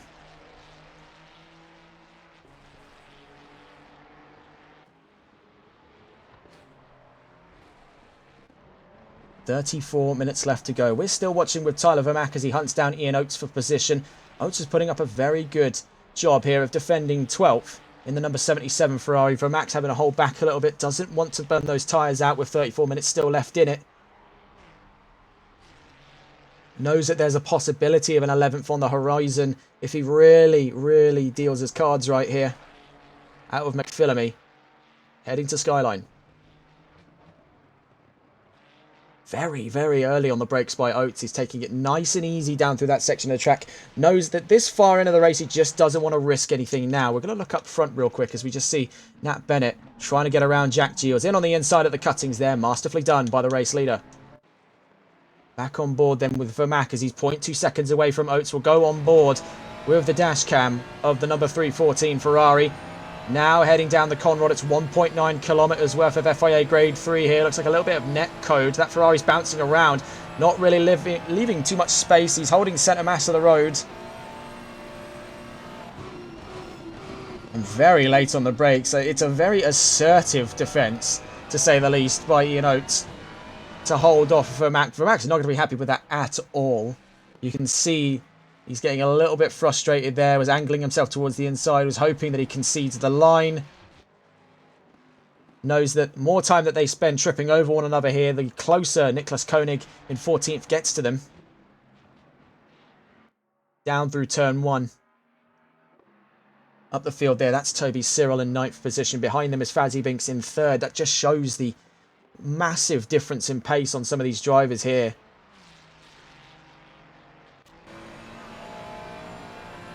Watching with Vermaak. Normally quite a calm and measured driver, is really being tested on his patience here up against Oates.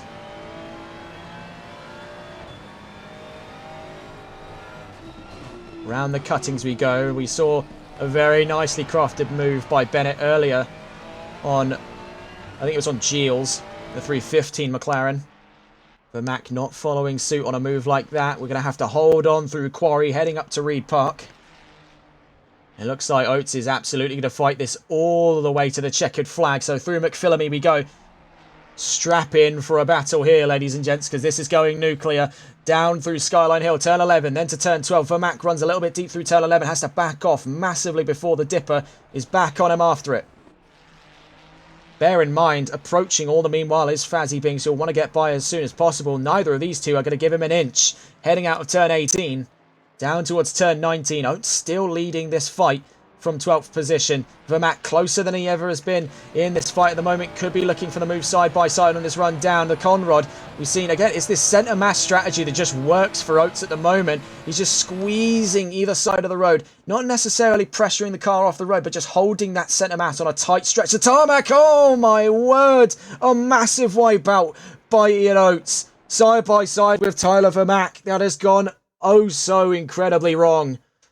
You can see here, really having to thread the eye of a needle, heading down towards turn 20. Oates hasn't moved over too far enough to the left-hand side of the track. Has actually clocked across the side there. Vermaak, he's in at the gravel sideways, and off he goes. That has gone horribly, horribly wrong, but Vermaak is now up into 12th where he wanted to be, much to the chagrin of VSR and to Ian Oates. You can see there, rejoins the track some way down. Now between the pair of them is Fazzy Binks with Exclusives Mustang, the number 791. Looking to see where our next 4 position fighters on track. Would be hard pressed to find any, as strategy has all but decided this race at the moment. Brandon Roos and Parker Sukup are getting closer, but not at a rate that is noticeable just yet. It's in and around 3/10 either side of it every time we observe. It's gone from thereabouts 5 seconds to 4.7, and the last time we checked it went from 5.3 to 5. So it's a real slow crawl here. We can absolutely see them right alongside one another at the end of this race, but we've still got 30 minutes and 30 seconds before we get to that eventuality. And there is Sukup. You can see that the gap is now close enough to where they can see each other on track there, just escaping over the crest. You can see the McLaren of Brandon Roos, the Tempest Motorsports car, as we watch here from the perspective of Parker Sukup, the 789. Nothing too crazy then at the moment. They're hunting down good points here, and they'll be looking to gain quite a hefty sum of them if they stay where they are. Even more so if they can get out past Brandon Roos. Exclusive are hunting for utter domination of the championship, and despite the incredible challenges they faced, especially at the midway mark, I must say I've never seen a race go that far south, to be completely honest. That was insane what happened there. There were so many teams affected by it as well, all at the same time. Utterly bizarre. Oh no, the 813 down the mountain straight. There's trouble. That's Harrison Greenhalgh there has run into some variety of trouble. They've had a really, really solid race. Oh no, something has gone wrong. Something has gone horribly wrong for them to have slowed down like that. We'll wonder if it's damage or not. We'll stay here with Greenhalgh heading into the cuttings. Why on earth would the car slow down like that? Of course, we have seen technical problems before. I think it was when one of the Fatch GT cars had a big technical spur at the early hours of this race. It would be utterly gut-wrenching for these two now for it to hit this late on. 29 minutes. They're comparatively inches from the finish line here. That BMW just needs to hold strong. Speaking of BMWs, here's Chris Farish and Michael Martins The 790, they have had a grand entrance, to say the least, in that BMW. Came out of left field that they would enter new cars into this championship, 2 of them to be exact, both of which way out of the zeitgeist for what Exclusive normally fields. To a field of Mustang and a BMW doesn't cross me as something Exclusive would normally do. However, this is a huge gamble that has paid off quite a hefty sum at the moment, one of which is on the podium. Fazzy Binks is in 3rd, Chris Farris is in 5th. It is a gamble that is absolutely paying off. The only of their McLarens to be inside that top 5 leads this race. That's Nat Bennett and Elmas Mikkelson's. And realistically, looking into those qualifying predictions, it was hard pressed to say it was going to be anyone else's race to win but Elmas and Nat's. Looking around it at the moment, Oates is now 5 seconds from Vermac. Sukup now 4.4 seconds from Roos. That battle is starting to creep into frame here, so we could be seeing some imminent fights on the near future of this race. 27 minutes left to go. Things have been relatively quiet over the last hour and a half. If you're joining us now very late into this race, it's been a very eventful opening 2 hours, and then it simmered down for a while with strategy started to take stranglehold over positions here in Bathurst. Now we're starting to see as the final act draws near, 27 minutes on the clock before the checkered flag, things could get mighty interesting inside the top 10.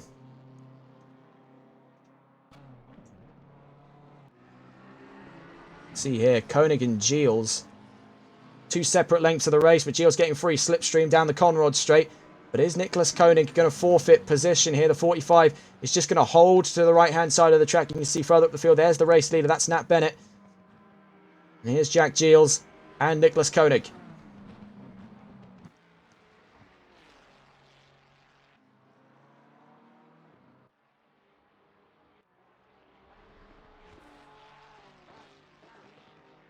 You can see here, this is Craig Twardock with MSA number 414. The only one left, 416, down and out of this race. You can see as well, also moving into the pits at this time. Oh, it's still Hayden Puttock there. I just saw it at the top end of the timing charts.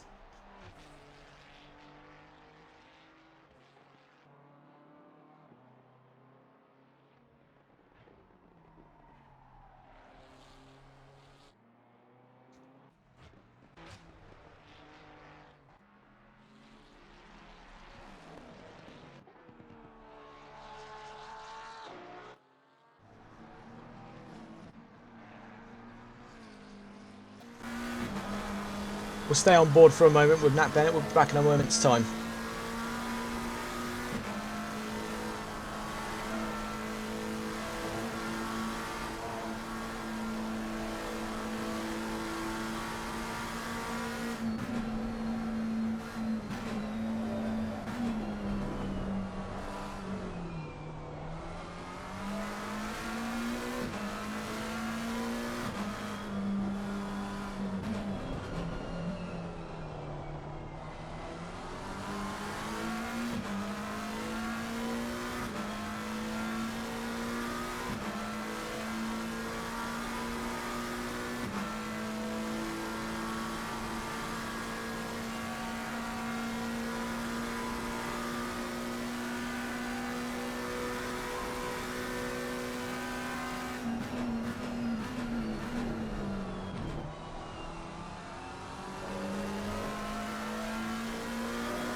Having a look around the field to see if we've got any battles, any at all. Take your pick. It's still just in stalemate between Roos and Sukup. 6.6 seconds there. Actually filtered back out from about the mid to low 4 bracket. Has now jumped 2 seconds up in favour of Roos. So it looks like Tempest could take this one all the way to the line from 6th position. It's going to take quite a royal drive now from Sukup to bring this back in a fight.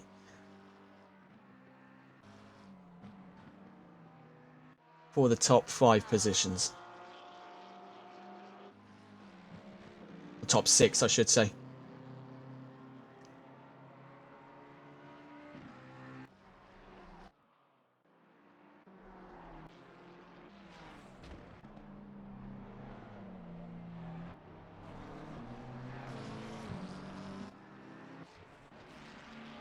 That gap as well between Vermaak and Oates now up at 11 seconds. Vermaak has really put the hammer down here, but is it going to be enough to put him anywhere near 11th position towards the end of this race? It is a very far cry, to say the least. As for Oates, he'll be happy to be inside that top 15 on the first race as the VSR endurance team in this championship. Wesley asking in chat, are you drinking beers? I might have to. It's really not to anyone's fault, just not an awful lot going on in this race. We were hoping to see maybe a few more battles. Never say never, though, in that prospect. Never say never. Not to anyone's fault. It has been a massive strategy race today. I think a lot of people were coming into this round with a sort of clear-cut, bulletproof strategy, even if things went south on track, which it is no doubt shown today that it's possible and has happened several times. People are coming to this with an already pre-laid plan for what would we do if stuff does go south. And strategy has properly decided this. It's been real tactical stuff between Exclusive and MSA. We did get that very exciting first half of the race, and then strategy has now played its role in giving us a fairly distant performance, to say the least. A lot of traffic navigation. Here's Tiano Lewin and Fazzy Binks on the run down the Conrod. That Mustang has really put on a show. Really, really. I can see in the imminent future that Mustang being towards the front row. I could really expect to see it in Watkins Glen very, very soon.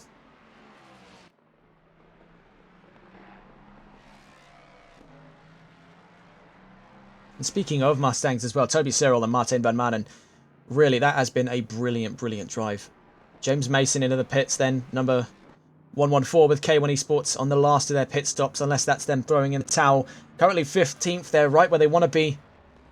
Their teammates here inside the top 10, so both goals achieved in one. Of course, K1 aiming higher than just top 10s, but at this stage, on a race like this, in conditions like this, they've just got to sort of play the hand they're dealt, and right now Cyril and Van Manen are making the most of it up in 9th.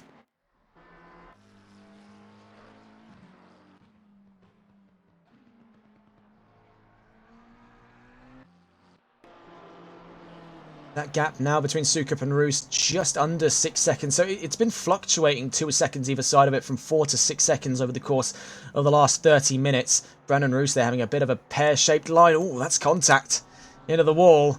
Is that a harbinger for bad things to come here? That gap now quickly dropping away to 5. You can see not too far away the imminent glow of that purple McLaren. Parker Sukup in the 789 is closing in. You can smell blood in the water, and he's on the way. He's looking for 6th position off of Roos. Seen as well, Paul Mola now into the top 10. There we go. Just getting 10th position in there. Very well held. So looking at it now at the moment, in and amongst all of the chaos they've been through over the course of this race, you have 1, 2, 3, 4, 5 of the exclusive cars all inside the top 10. So they've finally been able to recapture some of that magic from the race start, and they'll be happy to walk away with all 5 cars inside the top 10. Really, despite everything to have happened, that is a real achievement there by exclusive. 20 minutes left to go then, in and amongst the final. Let's see how things play out.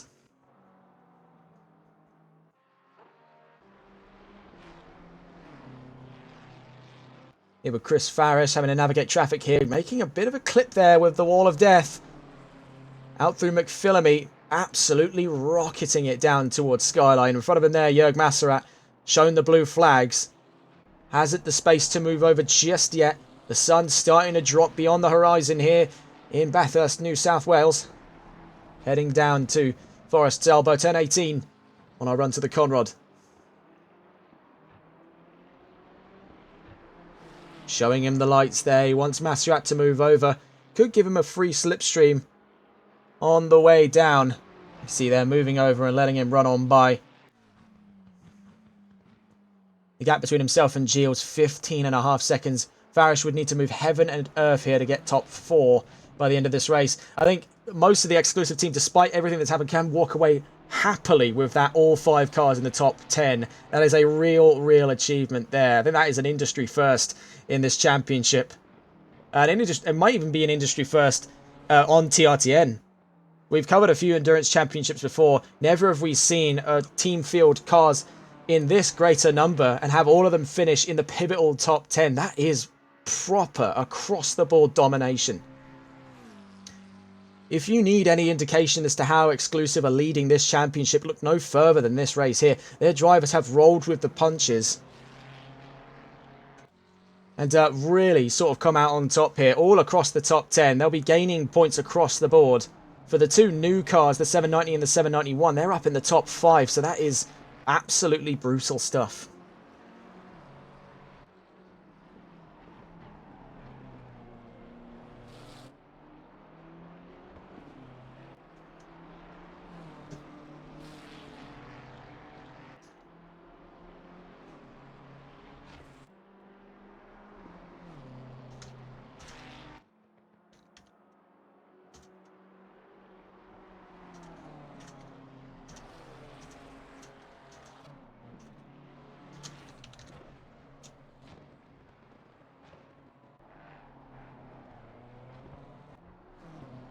Just under 17 minutes then.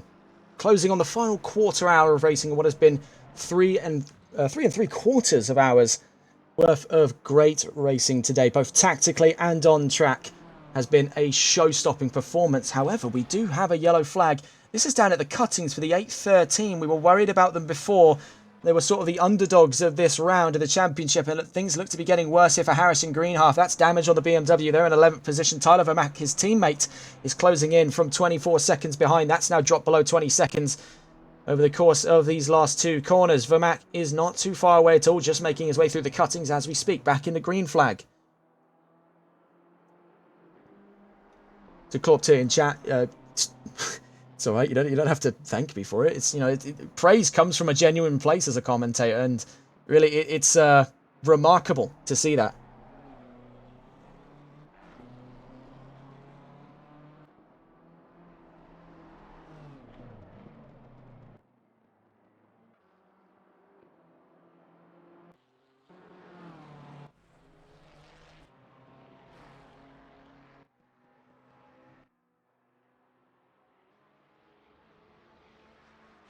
It's definitely a quieter ending than one would have expected coming into a round like this. Bathurst normally delivers on absolute cinema from start to finish, but tactics have played a much larger role in this than I would have expected. Here is Fazzy Binks heading down towards the chase. Perhaps let's settle in the moment. The sound of 2 5.4 litre V8s rattling the air here at Bathurst will give you that for just 1 lap.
May have to interrupt that miniature ASMR session of the 5.4 litre V8 of that Ford Mustang, because I believe there was something that went wrong down the order there for Toby Cyril. They hit at the wall there out of Quarry. It's done a little bit of damage over the nose of the number 1 car. Hopefully not enough to put them back in the pit lane. They look to be soldiering on towards the end of this race here. And soldier on they shall. Just under 14 minutes left to go before the checkered flag. Nat Bennett at the moment looking to navigate Ian Oates in the 77 car. The 788 just making its way down to the line. Oates has to cut the chicane entirely. Just wants no part in holding up the race leader.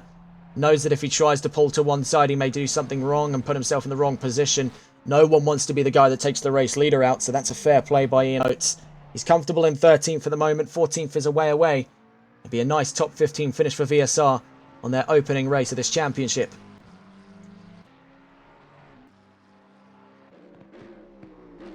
As for the Roos v Sukup fight, 6.2 seconds the dividing factor. It stayed very clearly around that gap. I don't personally see it spilling over to a side-by-side battle by the end of this race. It's just been too consistent by Tempest Motorsports, and they'll be looking for a grand 6th place finish.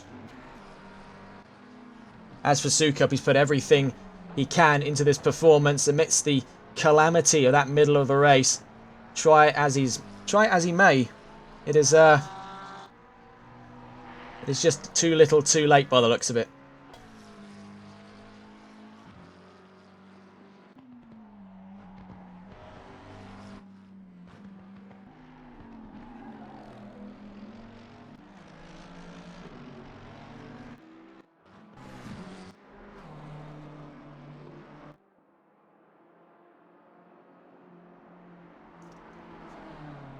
As for the gap between Greenhalgh and Vermaak, that's now down to 10 seconds. After that incident down at the cuttings, no imminent threat at this time of an overtake. However, should something like that repeat, absolutely reconsider. Did the other MSA car retire? The 416 is out of this race, as far as we know. It was quite some way back, a series of incidents, and they decided to withdraw the vehicle. Which really, in a situation like what happened in the middle of the race, can you blame them? That was, I'm not even sure how to describe it in words.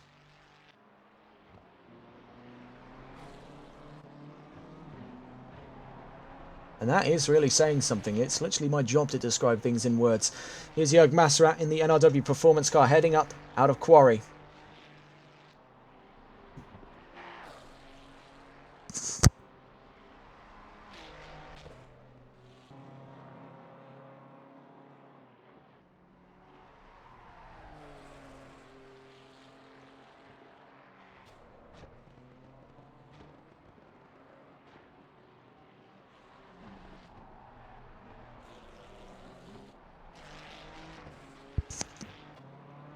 So heading down towards turn 18. Here's Jörg Masserat.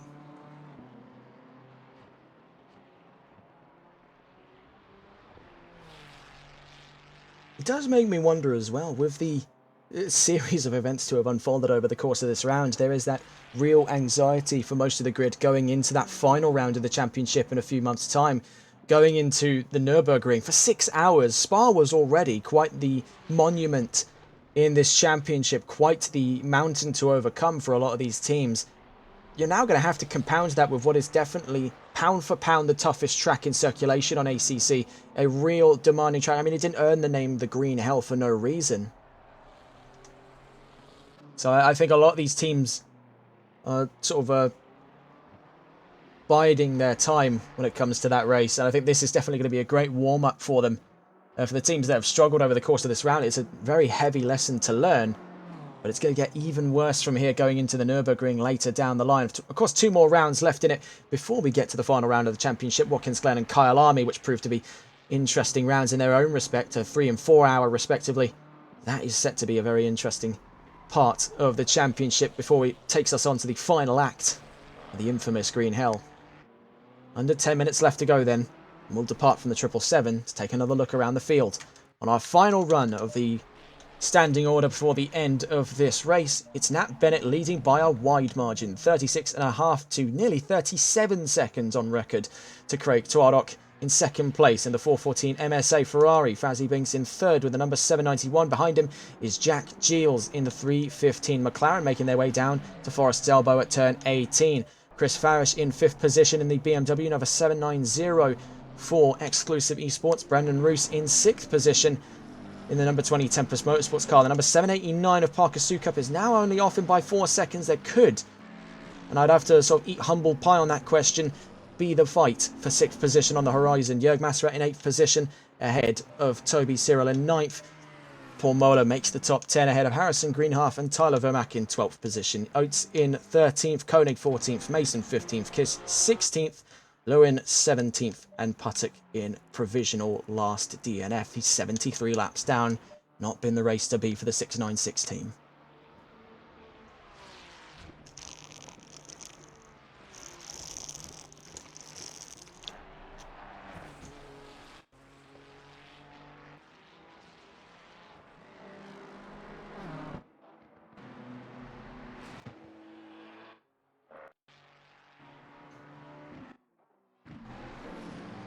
So yes, you can absolutely see it now. The only thing separating Roos from Sukup is James Mason in the 114. You can see he's just peeled to the left-hand side of the track to let him on by.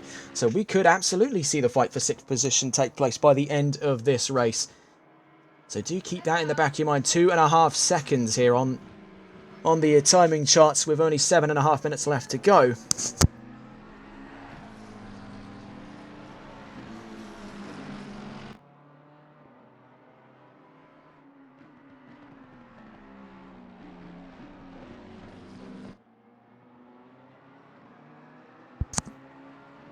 Imagine the pressure inside the number 30 is absolute at this time. That is something they've been dreading going up against for the entirety of this race. They've been trying to hold off for as long as they can. Sukup is only now just gracing their rear view mirror. This could be a very interesting fight to take us to the end of this race. We were hoping to see at least one.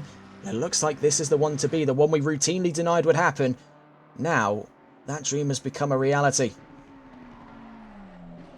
Brendan Roos has really got to throw everything at it now. 6 minutes. So you can see that he is actually almost holding back a little bit in the corners. I think he's just trying to save some of the performance in that car left for the last couple of laps. We can really throw everything at it towards the end of this race. All the meanwhile, Sukup has been flat in his pursuit of the car in 6th place. The number 30 from Tempest Motorsports there, just grazing the walls. The BP Ultimate wall there, the crash barrier down at Quarry Corner. As we go out of Reed Park, through Frog Hollow, now at McPhillamy. Down towards Skyline. Quick as they come there, those set of corners, bringing us immediately down Skyline Hill into the S's and the Dipper.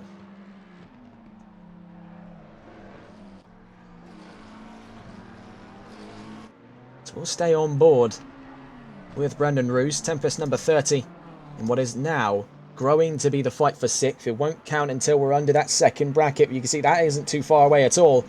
5 minutes, 40 seconds left to go here in Bathurst.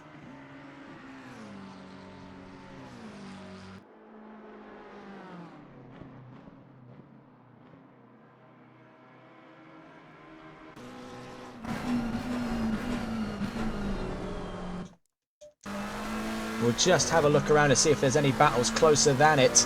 Closest one would be Greenhalgh v Vermack at the moment, 5.8 seconds. Right now, this is just dropping under 2. Could even be dropping under 1 in a moment's time. 1.4 seconds the gap as we exit turn 23.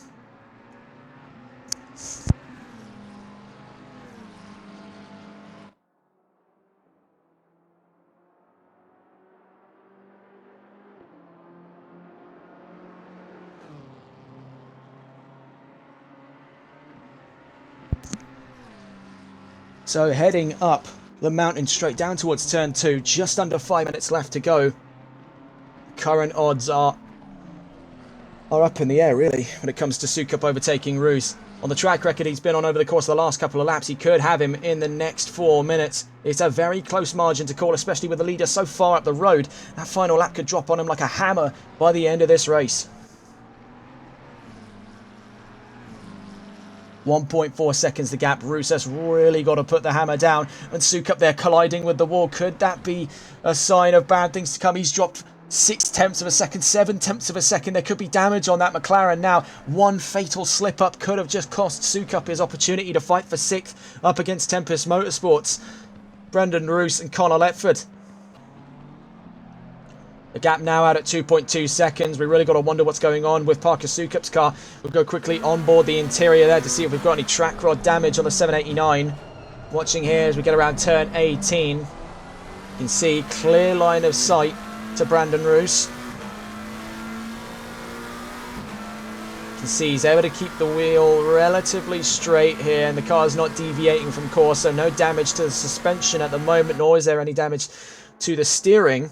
So back on with Brandon Roos, the gap at 1.7 seconds, 3.5 minutes left to go, and what has been nearly 4 hours now on the clock of fantastic racing here at the Mount Panorama circuit here in Bathurst, New South Wales, Australia, for round 5 of the championship.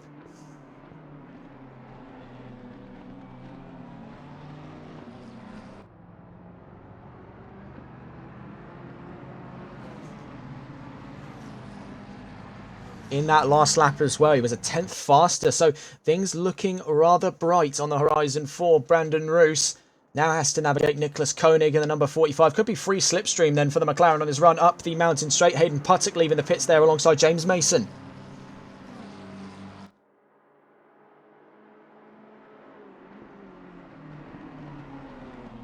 Down into turn 2 we go.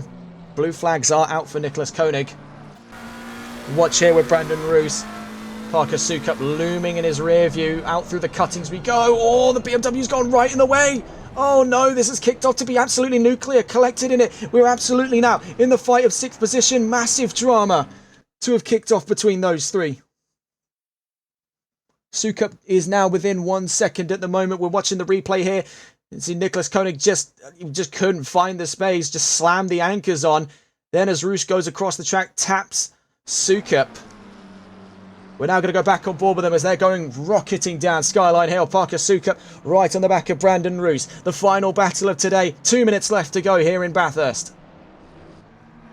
Things went from fairly mellow, let's say, to white hot in the span of 2 minutes. In the last observation of that, it was out at nearly 2 seconds between the pair of them over at the start of this lap. They are now within 0.3 of a second to bring us the final battle of today. 1.5 minutes left to go in Bathurst.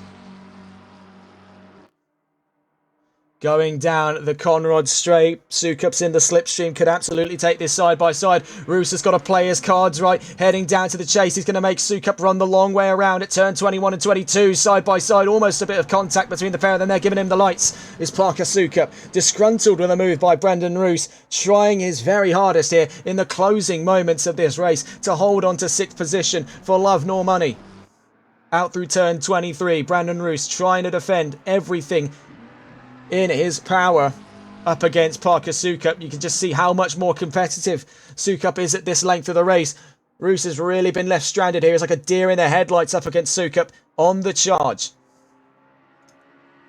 You can see eclipsed there by Brandon Roos. We're now watching with Parker Sukup the second half of this battle, fighting from 7th up into 6th, looking for it perhaps around the outside at turn 2. He's going to go very late on the brakes to put him nearly front to rear quarter, trying for a late apex around turn 2. Try as he may, he's still behind Parker Sukup. We're going on to the dash cam view here. Is he going to try the long way around? No, but it's going to be a late apex, attempting a switcheroo around the cuttings. Leader is on the final lap here, so the 789 is looking to go on to take a the 788, I should say, is going on to take a consecutive race win. We're watching with the 789 as it fights for 6th.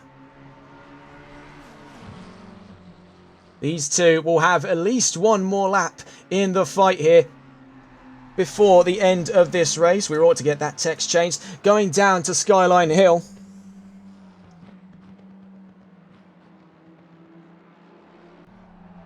On the final lap of racing here in Bathurst. Down towards turn 18. They've still got one more lap. The leader has only got one more run through here before the checkered flag. These two still got to go one more run around. 114 laps they'll have to cover before the checkered flag. It could all boil down to naught between these two. Whose court is in it to play? Roos or Sukup's? Exclusive or Tempests? All in control for 6th position. This is brilliant stuff towards the end of the race here. You can also see behind us James Mason and Nicholas Koenig fighting for 14th. Roos goes long. Sukup's going to follow it round and up into 6th he goes. So it's all gone nuclear for him there. Let's go on board with Nat Bennett. We'll quickly catch on board in a moment in the fight for 14th. K1's fighting for 14th position at the moment. So heading down the Conrod Straight for the final time, 116 laps will become 117 for the number 788 car. Nat Bennett and Elmas Mikkelsons have shared in a grand race today. Looks to be, for the first time in this championship, back-to-back race wins. First of its kind for Exclusive in this championship, first of its kind for these two. As we round the chase for the final time, the number 788 relishes in the glory of 2 on the trot. Checkered flags are shown as they round turn 23. Winners for the second time running, back-to-back for Elmas Mikkelsons and Nat Bennett. Brilliant, brilliant stuff. So let's go and now find the closing act of our fight for 14th. Nicholas Koenig into the pits. James Mason will possibly move up to 14th, depending on if that's a penalty being served. I think that is a drive-through for Koenig. Has still one more lap left in the runnings. Mason isn't too far behind at this point. Looking at the fight then for 6th position, Sukup is holding on to this one. Holding on with grand vigour. That last lap push was everything that he needed. Waiting for one crucial mistake down at the chase, and that's netted in P6. At the moment, you're looking at an Exclusive car in 1st, 3rd, 5th, 6th and 10th. Fazzy Binks as well there, just making his way down. Oh, that's trouble. That is trouble for James Mason at turn 15. One final clash down Skyline Hill. Not a way to cap off a race here. That's serious damage for the 114. Oh, it's all gone pear-shaped. Vermac with a drive-through penalty could lose out places by the end of this race. What on earth has gone on? We've had one calamity already. It seems that a calamity has already kicked off at the end of this race. I think it was for overclocking his stint timer. Not that he had the choice. He was miles away from the race leader. Greenhalgh and Vermac 0.7 seconds away. Vermac is not going to be able to take the position, even if he wanted to. Down towards the line is potentially on track to pick up a penalty with that unserved drive-through, of which only came in at the last possible second. What a bizarre race. We also see up ahead as well, Fazzy Binks crosses the line for Ford. Their first podium since Imola. Oh, that's contact between two teammates towards the line. Greenhalgh will finish in a happy 11th. And there, just being shunted into the wall by his teammate. Vermac, despite not serving that drive-through, finishes in 12th position. We'll get a full rundown of positions in a moment's time. We're waiting on Nicholas Koenig and James Mason in a wounded Mercedes there. Gets it to the line. Nicholas Koenig, the last among them to get towards the line, will finish in a very respectable 14th, given the difficulties the number 45 has faced over the course of this race. What a race that has turned out to be. Several DNFs, of course, Bass PW, Kelvin Castins, John Williams, Hayden Puttock, Matteo Mastromaro, and Wilkinson. Well, wow, that's really worn me out. I can only imagine what it's done to the drivers. What a performance then by Elmas Mikkelsons and Nat Bennett. Textbook stuff from them. And brilliant, brilliant performance by Exclusive. All 5 cars inside the top 10. That is second to none stuff there. Brilliant, brilliant stuff today. We tried to get a word out of them last time. I think we're just going to bring things to a close today. It has been a properly tiring one today. Plenty of action to discuss. A great race overall. Plenty of drama to discuss. I think that's all from us today here on TRTN. We've had to deal with a few technical issues today. And of course, the race went out a little bit dry at one point. Not to anyone's fault. That's a strategy race. It happens all the time. We hope that you've enjoyed this broadcast today. And for those of you tuning in tomorrow at 6:30 PM GMT, you'll join us for the opening round of Season 2 of the NLRL Sunday League, live from Spa-Francorchamps for the opening round. Until then, that's all from us. Take care.